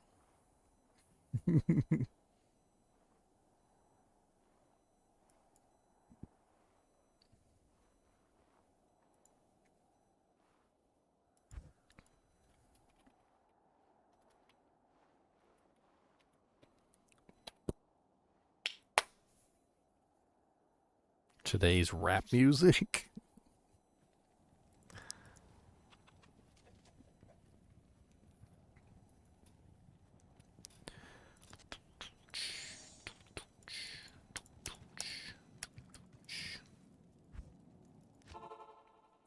Coming on down to the river of flame, gonna kill all the monsters in the lane. They got mud on their face, the big disgrace. Waving their wings all over the place.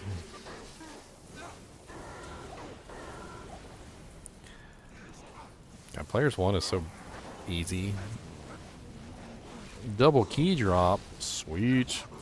Oh, I just realized yet again that my skills aren't on the bar.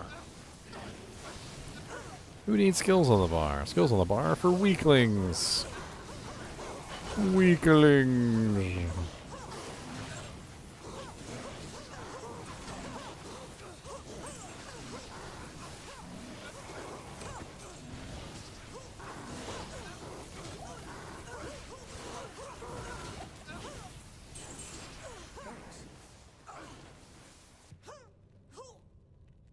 I'm still dodging? Oh. Quit it. Move. Yeah, we will bonk you. Ooh, bonk you. Yeah. So one of the things that I've definitely confirmed with this build on the Spearzon is that Fend is OP. Fend is OP. If you're going to build a lightning Spearzon, like say you build Power Strike, Charge Strike, and Lightning Strike, I would definitely recommend you get your hands on Fend. Because Fend is going to be a very effective melee ability for taking on those monsters that are lightning immune. If you want a boss killer, Impale definitely seems to be like the boss killer. You could totally have like no attack rating whatsoever and still do a pretty decent amount of damage versus bosses, and it would help apply your crushing blow. Very, very effective. And you don't have to put a massive amount of points. I mean, it's 20 points for Fend to get it to a decent level. And then you could do 20, 20, 20. So that's basically what? 20, 40, 60, 80. And you would still technically have another 30 points to spread around in the passive and magic tree. So you could get a decent amount of crit, you could get a decent amount of penetrate. Maybe some dodges and evades, whatever it is that you're looking to get. Maybe you want a good Valkyrie. I definitely could see now a very nice sort of like hybrid melee / lightning build. That could definitely work out. They removed 20 points off the synergy for Charge Strike, Lightning Strike, and Power Strike, which means that you don't have to spend as many points into this to actually get this capped out. Before, you had to spend 40 points into this, so you had to do 20, 20, 20, 20. And then, of course, you also had to build these 3. So you had to do literally 80, 1, 82, 83. You had to spend 83 points in here just to cap out the lightning skills. Now you only have to spend 60, which isn't anywhere near as bad. So you'd have lightning and physical, which could work out really well. And then you'd still have a decent enough points left over to beef up this part of the tree so you wouldn't be, like, stupid. I mean, it's still relatively slow, Ray. I mean, I'm using the fastest spear that you can possibly use. And I'm also utilizing enough increased attack speed that I'm hitting one of the higher breakpoints, and it's still not particularly that fast. To give you an idea, this is Fend, and this is Impale.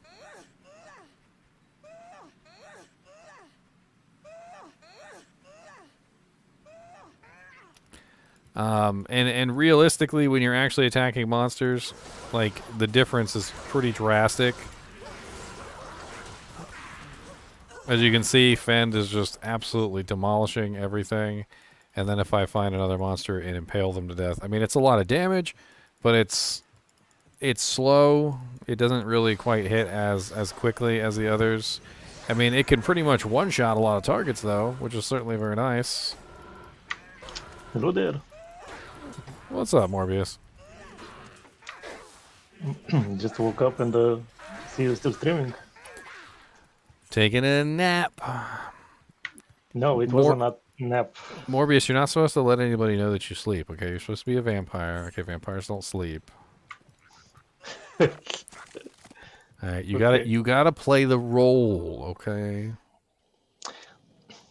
I saw that you were talking about the high damage with a small damage. High damage with a small damage? What are we small damaging? Yeah, well, the Impale does high damage, right? And the Fend does fast small Fast damage. small damage, yeah. Well, if you break that into damage per second, it might be the same. Well, the problem is Fend doesn't hit multiple times. Oh, it does if it's not. If it's not single target, yes. But if you're talking Yes. about single target, you have to compare the two. And so, like, if you're going up against an Uber or a boss or something like that, your Impale is always going to be the better choice over Fend, and Fend's always going to be the better choice in range, in AOE. That's how they set it up. When I was doing Ubers with the Spearzon, by the way, what I found out is that Fend was absolutely amazingly useful to stay alive. It wasn't that great to kill the boss with, but because I could sit there in the middle of a group of monsters and fend every single monster around me in a circle and basically use them to restore hit points, what I would do is I would impale the boss, and then as soon as my HP got low, I would just start fending. And I would also use Fend to trigger the Dracul's life tap as well. So I mean, it was just absolutely excellent to use the ability for that purpose. I definitely found that it was a balance between the two. Like, you didn't want to only use Fend because then nothing ever died really, because you were spreading your damage out to every single target nearby. And you didn't always want to Impale because Impale was a little bit too slow. It wouldn't proc the life tap as often. And quite honestly, sometimes it could get you killed because you were only hitting one target. So it was like a balancing act between making sure I had the Fend up, making sure I had the Impale up, making sure I had the Fend up, because I wanted to make sure that the open wounds was on the boss, and so forth and so on. The thing is, Fend, it's like an AoE ability, right? I mean, basically, it hits every single target around you once. So it's like it's almost like a Nova, basically. Like, you use it and it hits everything around you, but it's obviously not as fast as a Nova. Exactly. And Impale, it's just one target. However, if you Impale let's say you have 5 targets or 10 targets, right? And Impale every target in that time, killing them. How fast will it be to kill all the 10 targets with the Impale, and how fast will it be to kill the 10 targets with Fend? No, That's the DPS equation, basically. well, it kind of varies, though, see, because there's a weird thing with Fend that when you stop a Fend, there's like a delay before you can start another Fend. So, like, the Fend ends when the monsters end, basically. So if you attack once on one monster, the Fend is over, and then it kind of has this delay, and it stops you from using a second Fend very quickly. Like, it seems to be deliberate, but like, as long as the Fend is going, as long as it has targets to hit, it just continues to run through the whole rotation. And I think that's where the kind of calculation doesn't really work out very well, because if you're using Fend on one target, it doesn't attack very fast. Whereas if you're using Fend on multiple targets, it attacks super fast. And like, the number of targets also has something to do with it too, because like, think about like the delay in the duration based on the number of monsters. So like, if you only hit 3, you still get the delay, but if you hit 10, you still get the delay. If you hit 12, you still get the delay. And the more monsters you hit, the faster Fend is. And it honestly seems like they want you to throw yourself into a group of like freaking 50 monsters and just hit Fend, so that your Zon is just like, and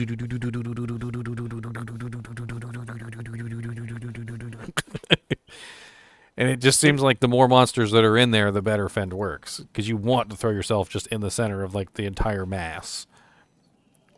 Yeah, because Fend, it's an Impale that it's casted on multiple targets that are around you.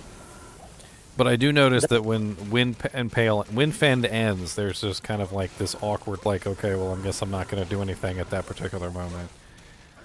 And I don't know. It's a little hard to explain. Like, it's just kind of like the end of the ability. Like, there's some sort of end of the animation.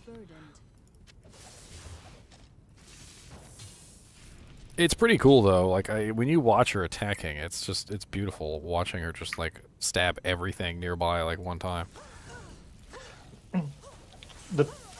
If I'm thinking it correctly, it's like the kicks in the Fend. It's like a kicks in Amazon basically, because Yep.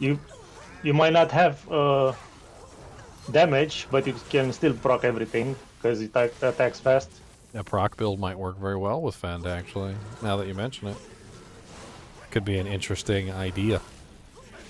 So it's like a Kixen with fast attacks but 0 damage. Or what was the ability? The Dragonflight, or one ability that hits one time but kills you. Instant knockout. Unfortunately, like a lot of the times when it comes to Impale, because of the massive range. I mean, everything I have has a massive range. I mean, I've got 1,000 to 7,000 on Fend and 2,000 to 14k on Impale. Sometimes when I hit things with Impale, it will one-shot them, and sometimes when I hit things with Impale, it doesn't. And so it's like a gamble. I still think Kicks is better because you have the teleport option. Yeah, but that's Dragonflight. And you're gonna pick Oh, your nice skill CV. for the situation. You need a SCV? No, but it's always good. And it's worth a mal or something, so...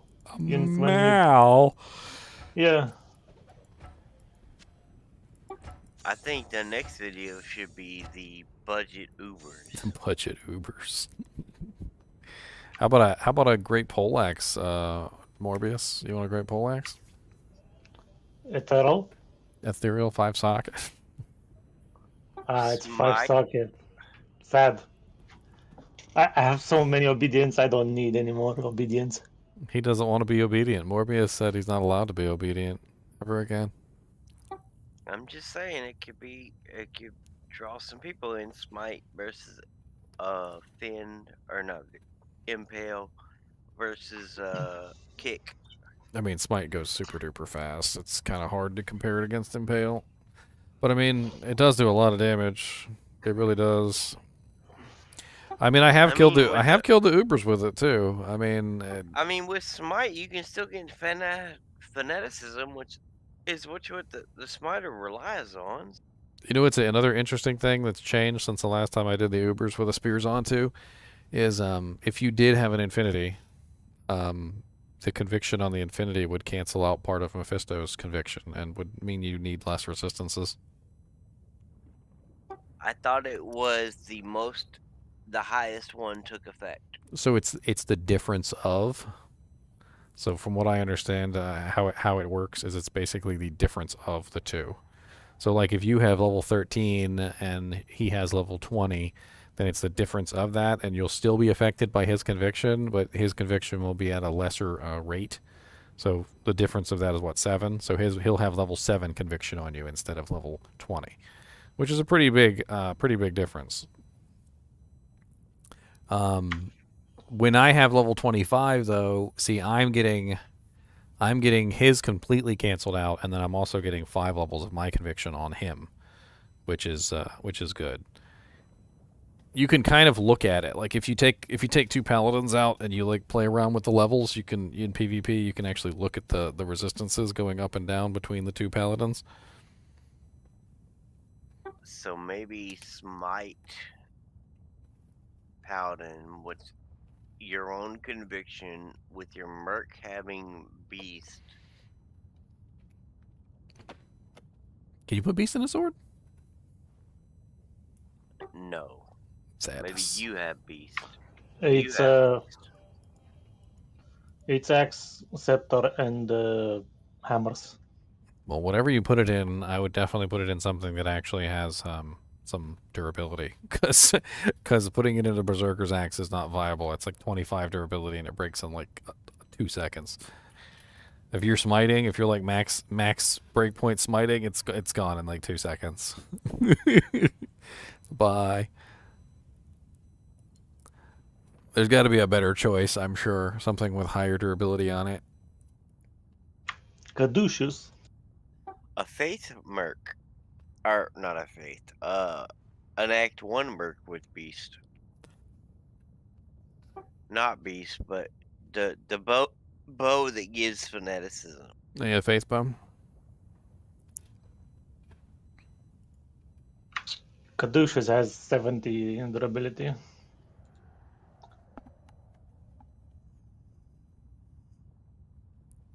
Wouldn't Fend be limited to frames/second, i.e. for max speed hit, you'd need 25 or more monsters directly around you, and Fend would hit one monster per frame. I mean, yeah, it does seem like the more monsters around you, the faster it goes, because you don't get the delay at the end. Because the delay at the end is basically pushed off until the skill finishes. I was playing around with it. I managed to get to 105. Let me create a game real quick, and let's see if I can find like a really big group of monsters and just kind of stand in the center of them and hit a Fend off. And I gather as many off as I can. Cows. Players 8. Players 8 cows. Actually, I was thinking probably Act 3, like Great Marsh. That's probably where I can get the most monsters around me at once, right? The stupid little spitty fetishes. I mean, you can I only could have just so many monsters that stand around you. I don't know, let's see how many I can gather. Alright. So here we got... Oh god, I didn't even mean to attack. Man, like everything died in like a second. Holy crap, what the hell was that? That couldn't have been Fend. Let's try that again. Let me capture that on slow-mo.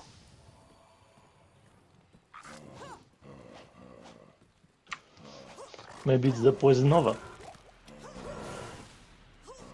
Dude, it hit like Dude. all 6 of those dudes in about like a second. Like it Do was you need literally attack like 1 second. What? Do you need attack speed for the Primzon? I mean, there's breakpoints just like anything else. So I built up 105% on this girl. Like it doesn't even look like she's hitting them half the time, but like I swear she runs through every single target so fast. Like there's almost no animation. Like she just hits them all and she's like done, and you're like, you can't possibly be done. And you're like, she's like, no, really, I'm done. And I'm like, there's no way. And she's just like, nope, I'm done. Done. She's like, didn't you see? I was finished. Look, I did it right there. See, I did it. See? She's like, I did it. Done. Like the number when she hits multiple targets, it's amazing. It's just freaking nuts. I can't carry anymore. I'm definitely very impressed with her multi-target fending ability. What does it look like in the old game? Oh yeah, I always remember it looked so cool, the old game. Is that chess piece on you Ethereal? It is indeed, Morbius. It's just for testing purposes. I'll put it back on a merc eventually. After it breaks? Oh, before it breaks, obviously. I've been testing all day with this, and it's only at 20 out of 31 durability. I'll be all right. Yeah, because I'm guessing you have avoidance and whatever. Yeah, I'm not getting hit. Most of the stuff is dodges, avoids, and invades. It's an interesting way to think about it too. Like that an Amazon with like max avoidances can literally just ignore ethereal items for the most part, and they probably won't even break in like a couple days. I feel like I could probably use this like over several days and probably still not break it.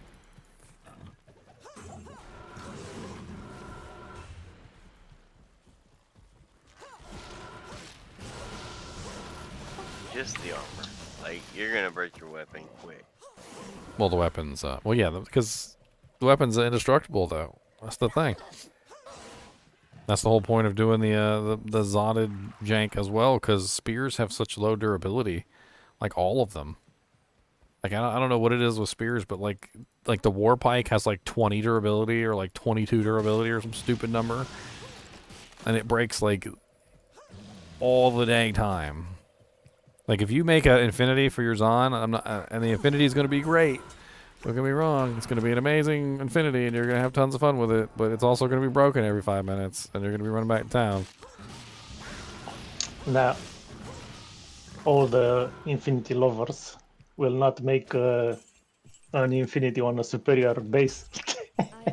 That would definitely be sad. Yeah, That'd be some money. Yeah. Imagine the superior item broken every time. Well, yeah, Ray Donovan. I mean, that's kind of the thing. Like, you could totally just like build a spear Spearzon with like max avoidances, and you'd probably never die. I mean, you probably wouldn't be able to go, full physical. You'd probably have to go lightning in that case because obviously, you're going to have a little bit of trouble with physical damage. The lightning doesn't matter so much about what weapon you're using, so you'd be okay running sword and board for that, and you could be extremely tanky. Like I could imagine a sword and board wielding Zon just like demolishing just about anything she comes across. Oh, you met a bug that was your bane of existence. Which one? The poison bug? Poison and physical immune. Oh, I didn't even bother. I still haven't gotten the Lawbringer set up on the Merc, which was supposed to counter that. I mean, even without the Treachery, which is... I mean, I just get more damage if I run the Fortitude, which was what I was planning on doing to begin with, so it would beef up my defense. Come to find out I didn't even really need the extra defense.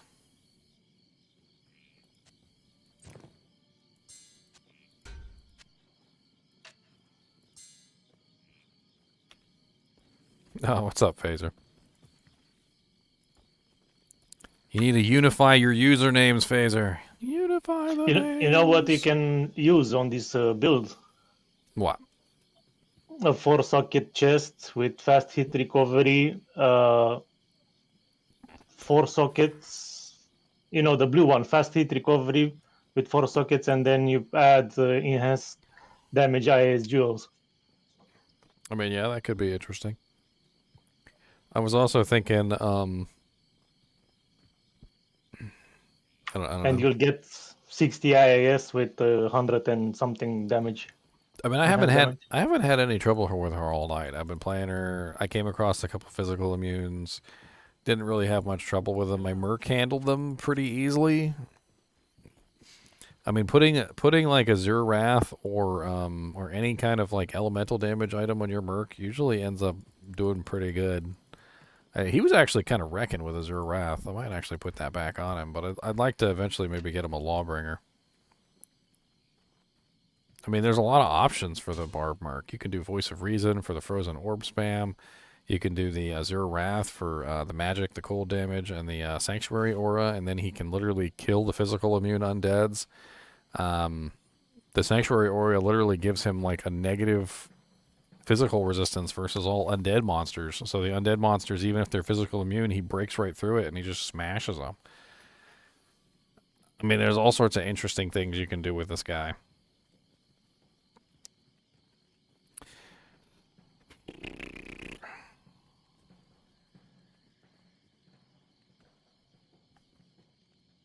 Ray, I used to have people on Steam that would change their name like all the time. Could never keep track of who they were.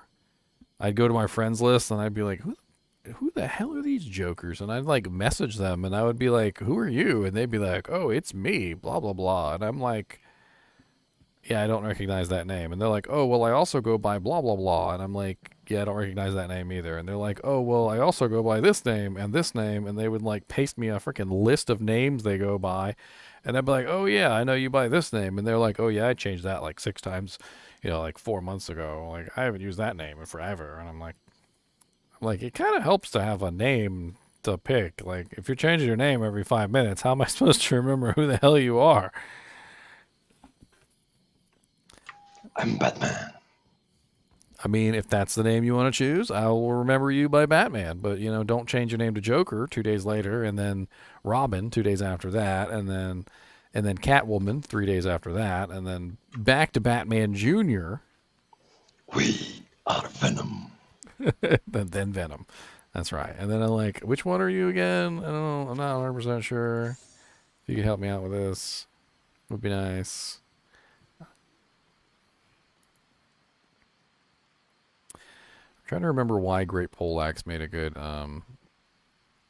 good item, but I don't think it makes a good obedience though. It doesn't work on mercs because mercs don't get the range bonus, but I think the Great Poleaxe is the highest ranged polearm. It's the strength requirement. 169. 169. Yeah, it probably has a lot to do with the meme. Range 4. The What's my preferred barb build?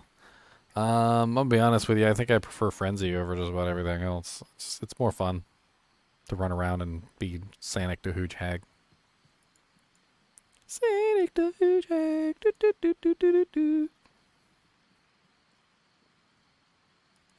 I mean, the other builds are fun and everything, but I don't know. I really do prefer Frenzy.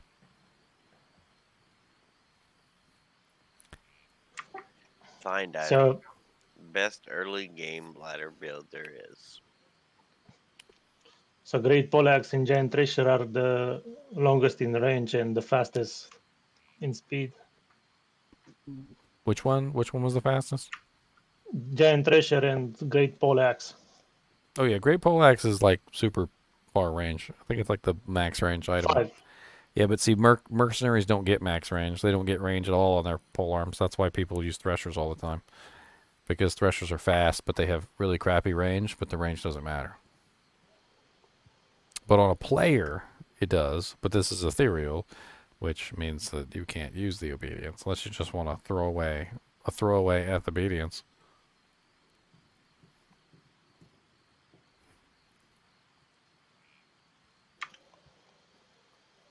What's the durability on that? 28. The Great Poleaxe. Yeah. So it went in half because it's a Ethereal. Because from what I see, it should have 55. I guess maybe the ethereal brought down the durability. I don't know.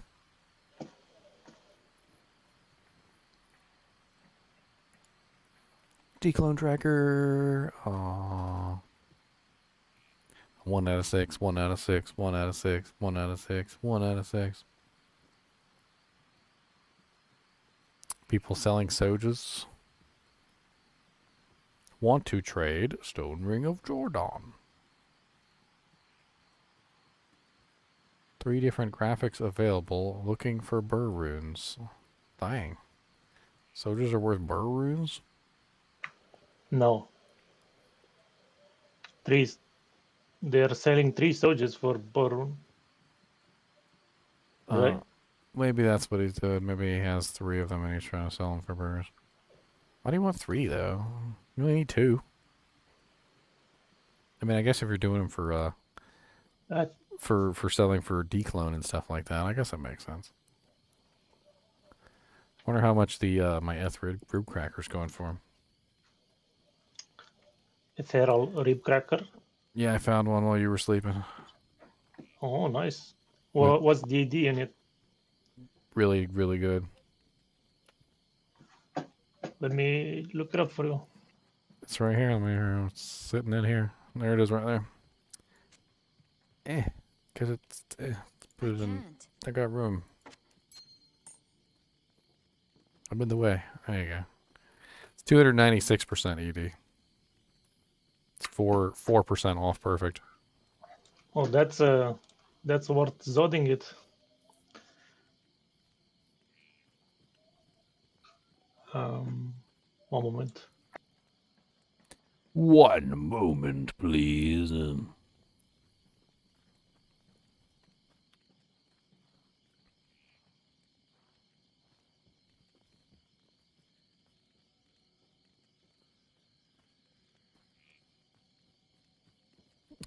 What, Cotton? I am so confused right now.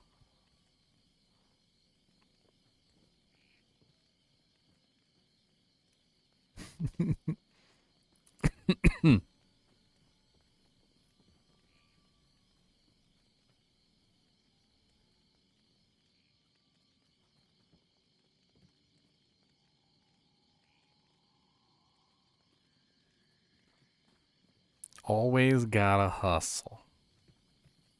Hustle. Hustle. Always gotta hustle. Hustle. I don't know. I was just excited I found a GG item. I haven't. I don't think that's the first time I've ever found a F nearly perfect Ribcracker. That's a pretty GG find for just about any character. I mean, Eth Ribcracker is already a good start.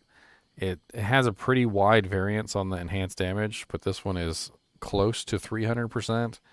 And being only 4% off 300% is nuts. I mean, it's already freaking sick as can get. It can be, and then of course you're going to Zod it, so that's going to bring up the level requirement. But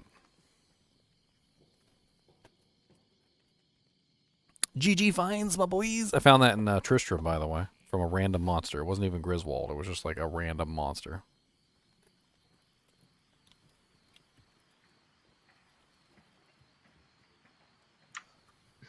Well, I was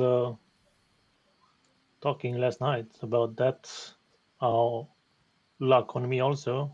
I never find any items on bosses. The boss drop loot, it's always rare items, and then I find some unique items that are worth high runes on random mobs.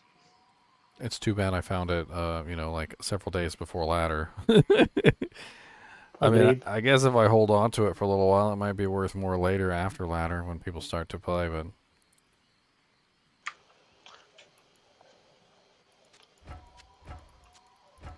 Or I could just give it to some lucky druid. So they can crack some ribs.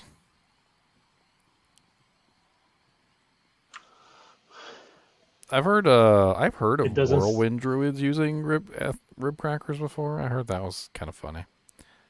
I've seen it, but yeah, I think it's pretty much primarily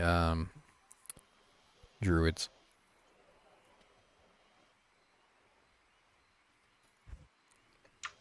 I can't seem to find any request on it.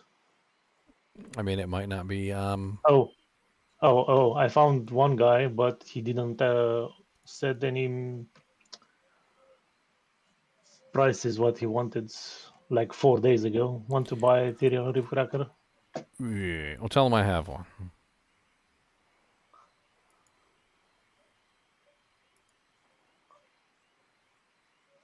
Act 1, start off.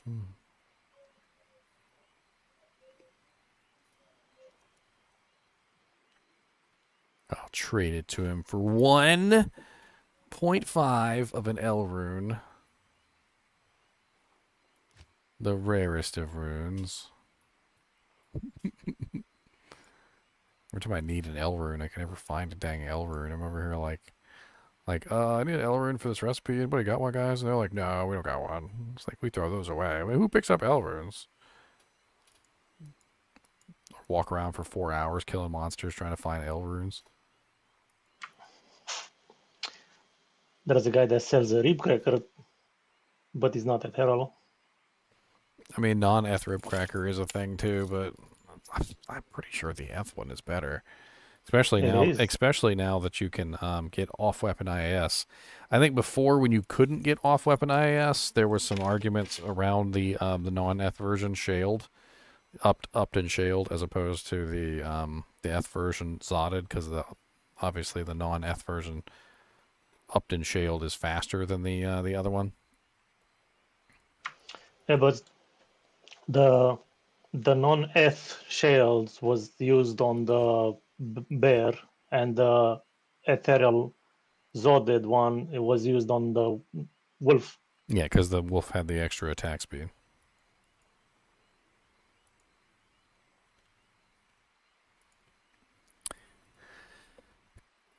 Cow. it's gonna take me a while to find a price for that. Oh, those are the kind of items that don't really sell very well because they're expensive, right? Either that or you give them away cheap to somebody. I don't think it's gonna sell cheap, or it's gonna be a problem because it's expensive. It's too rare, and people might not want them. Well, that's what I mean. It's too rare, so a lot of people won't have the money for it anyway. It's like finding a gold. It's like finding a gold bar in like the 1800s. Like, yeah, you've got a gold bar, but where are you going to spend it? Who's gonna be able to cash out a gold bar? Like, they've got copper coins and silver coins, and maybe they've got something that might be worth like a gold coin. But who's got something that's worth a gold bar? Probably nobody. Asians. But Indies. I actually used to think about this one day. I was like, what would you bring back if you went back in time? What would you bring back to make yourself tons of money, right? And I'm like, I know what you'd bring back. Spices. Spices were worth so much freaking money back then. You could bring back like a freaking big container full of like black pepper. Because you got to think, you need to bring back something that's not expensive to you. Bringing back gold doesn't help you here. It's like you're in the future and you're trying to get a gold and you can't even get like a bar this big, and you bring it back into the past and they're like, that's nothing.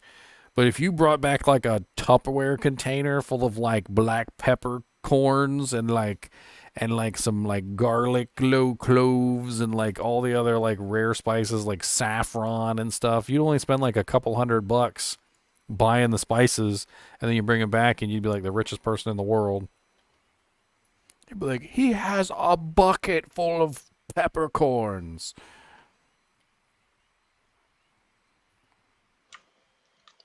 Yeah, leave it there for your ancestors, and then you're rich overnight. Overnight. They gambled it all away.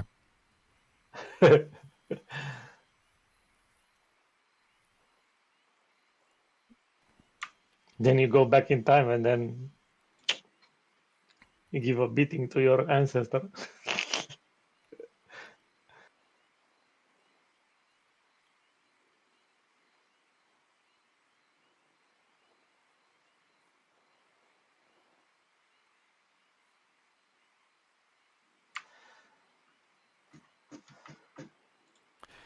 There's one more thing I can try to check. One more thing? Don't check more things. He's doing really good, Chaz. I mean, the man is on. The man is on is doing really good, Chaz. The man is on. She might look like a dude, but she's not a dude. The man is on. Dude, I straight up died laughing. I remember when they first released the picture for the Amazon, and it literally looked like William Dafoe.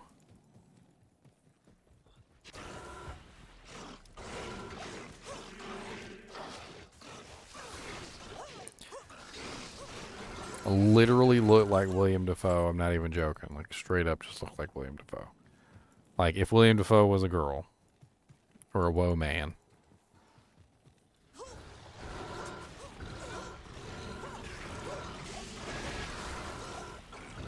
I mean, they did change it a little bit, and they made it a little bit better. I'll be honest. They did make it a little bit better.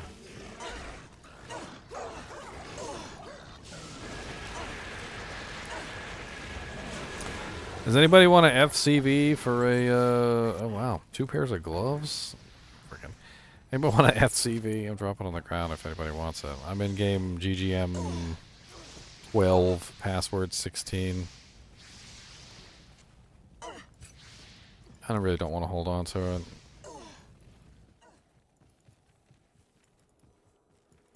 Hey, Malarone is too cheap for you, right? I mean, I gotta hold on to it. You want to come get it? I don't have room, Morbius. I have so many insights in a CV. Hello.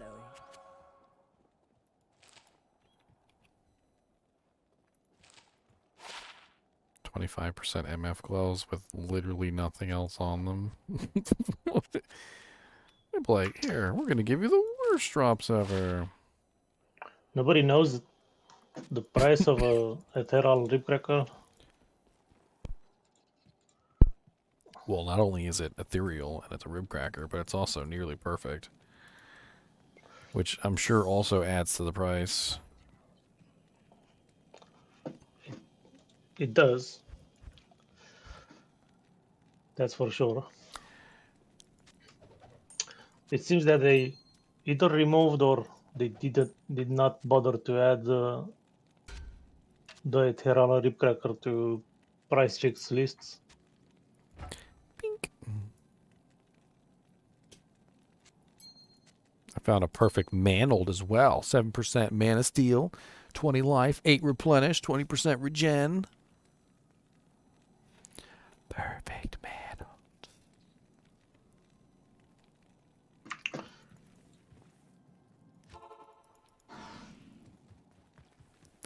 Rune. Our friend Deviant is not here because I think he would can tell us. Check on us. Do you have a GSP account? No. I don't even sell stuff on there.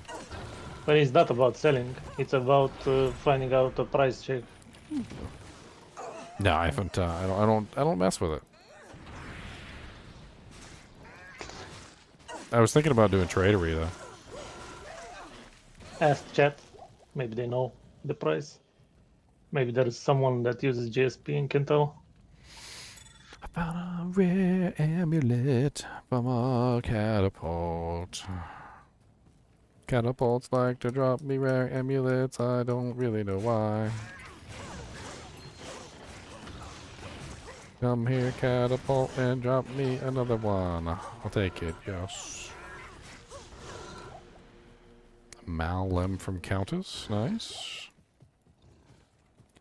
I just don't really see why anyone would pay a Malrune for a FCB. I feel like they're common enough, especially considering they're not really like the greatest base. Like there's better bases, and like if I was gonna choose a base for a Insight Polearm, like late game, I wouldn't choose a CV because CVs have terrible requirements. Whereas if I was choosing one early game, I usually choose a CV because CVs are easy to get. But like, I don't normally choose a CV if I'm a choosy mom who's choosing choosing GIF. I'm not usually choosing that. Because there's a dude who keeps stuff in his inventory, right? And there's dudes like maybe you and me who doesn't want to hold on to that for a while. And whenever he sees someone asking for a CV, he's gonna ask him out, right? Because he spent his time on keeping that. You gotta pay rent. Something like that. You need to pay rent. That's what Morbius is telling you. He had that FCV sitting in his stash for 10 years, and you need to make sure that he has the item for you. So he's charging you rent for all those 10 years, 1 Elrune per day, every day, for 10 years. Adds up to 1 Mal. There you go.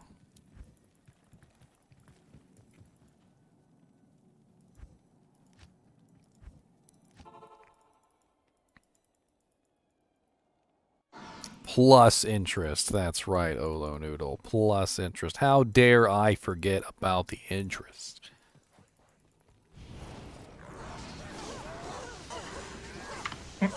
It's like Deviant yesterday, last night, right? He was searching for that 5-socket flail or crystal sword or whatever. Yeah, and he paid too much for it. Yeah. Paid a hoto for it. Yeah, imagine that. I am overburdened. What's up, Joe B? Finder storage fee. Shaley Rune. A lot of good stuff here. I got a small charm. I can't. How dare I not be able to identify from the cube? Yeah, I need to do some muling. Muling.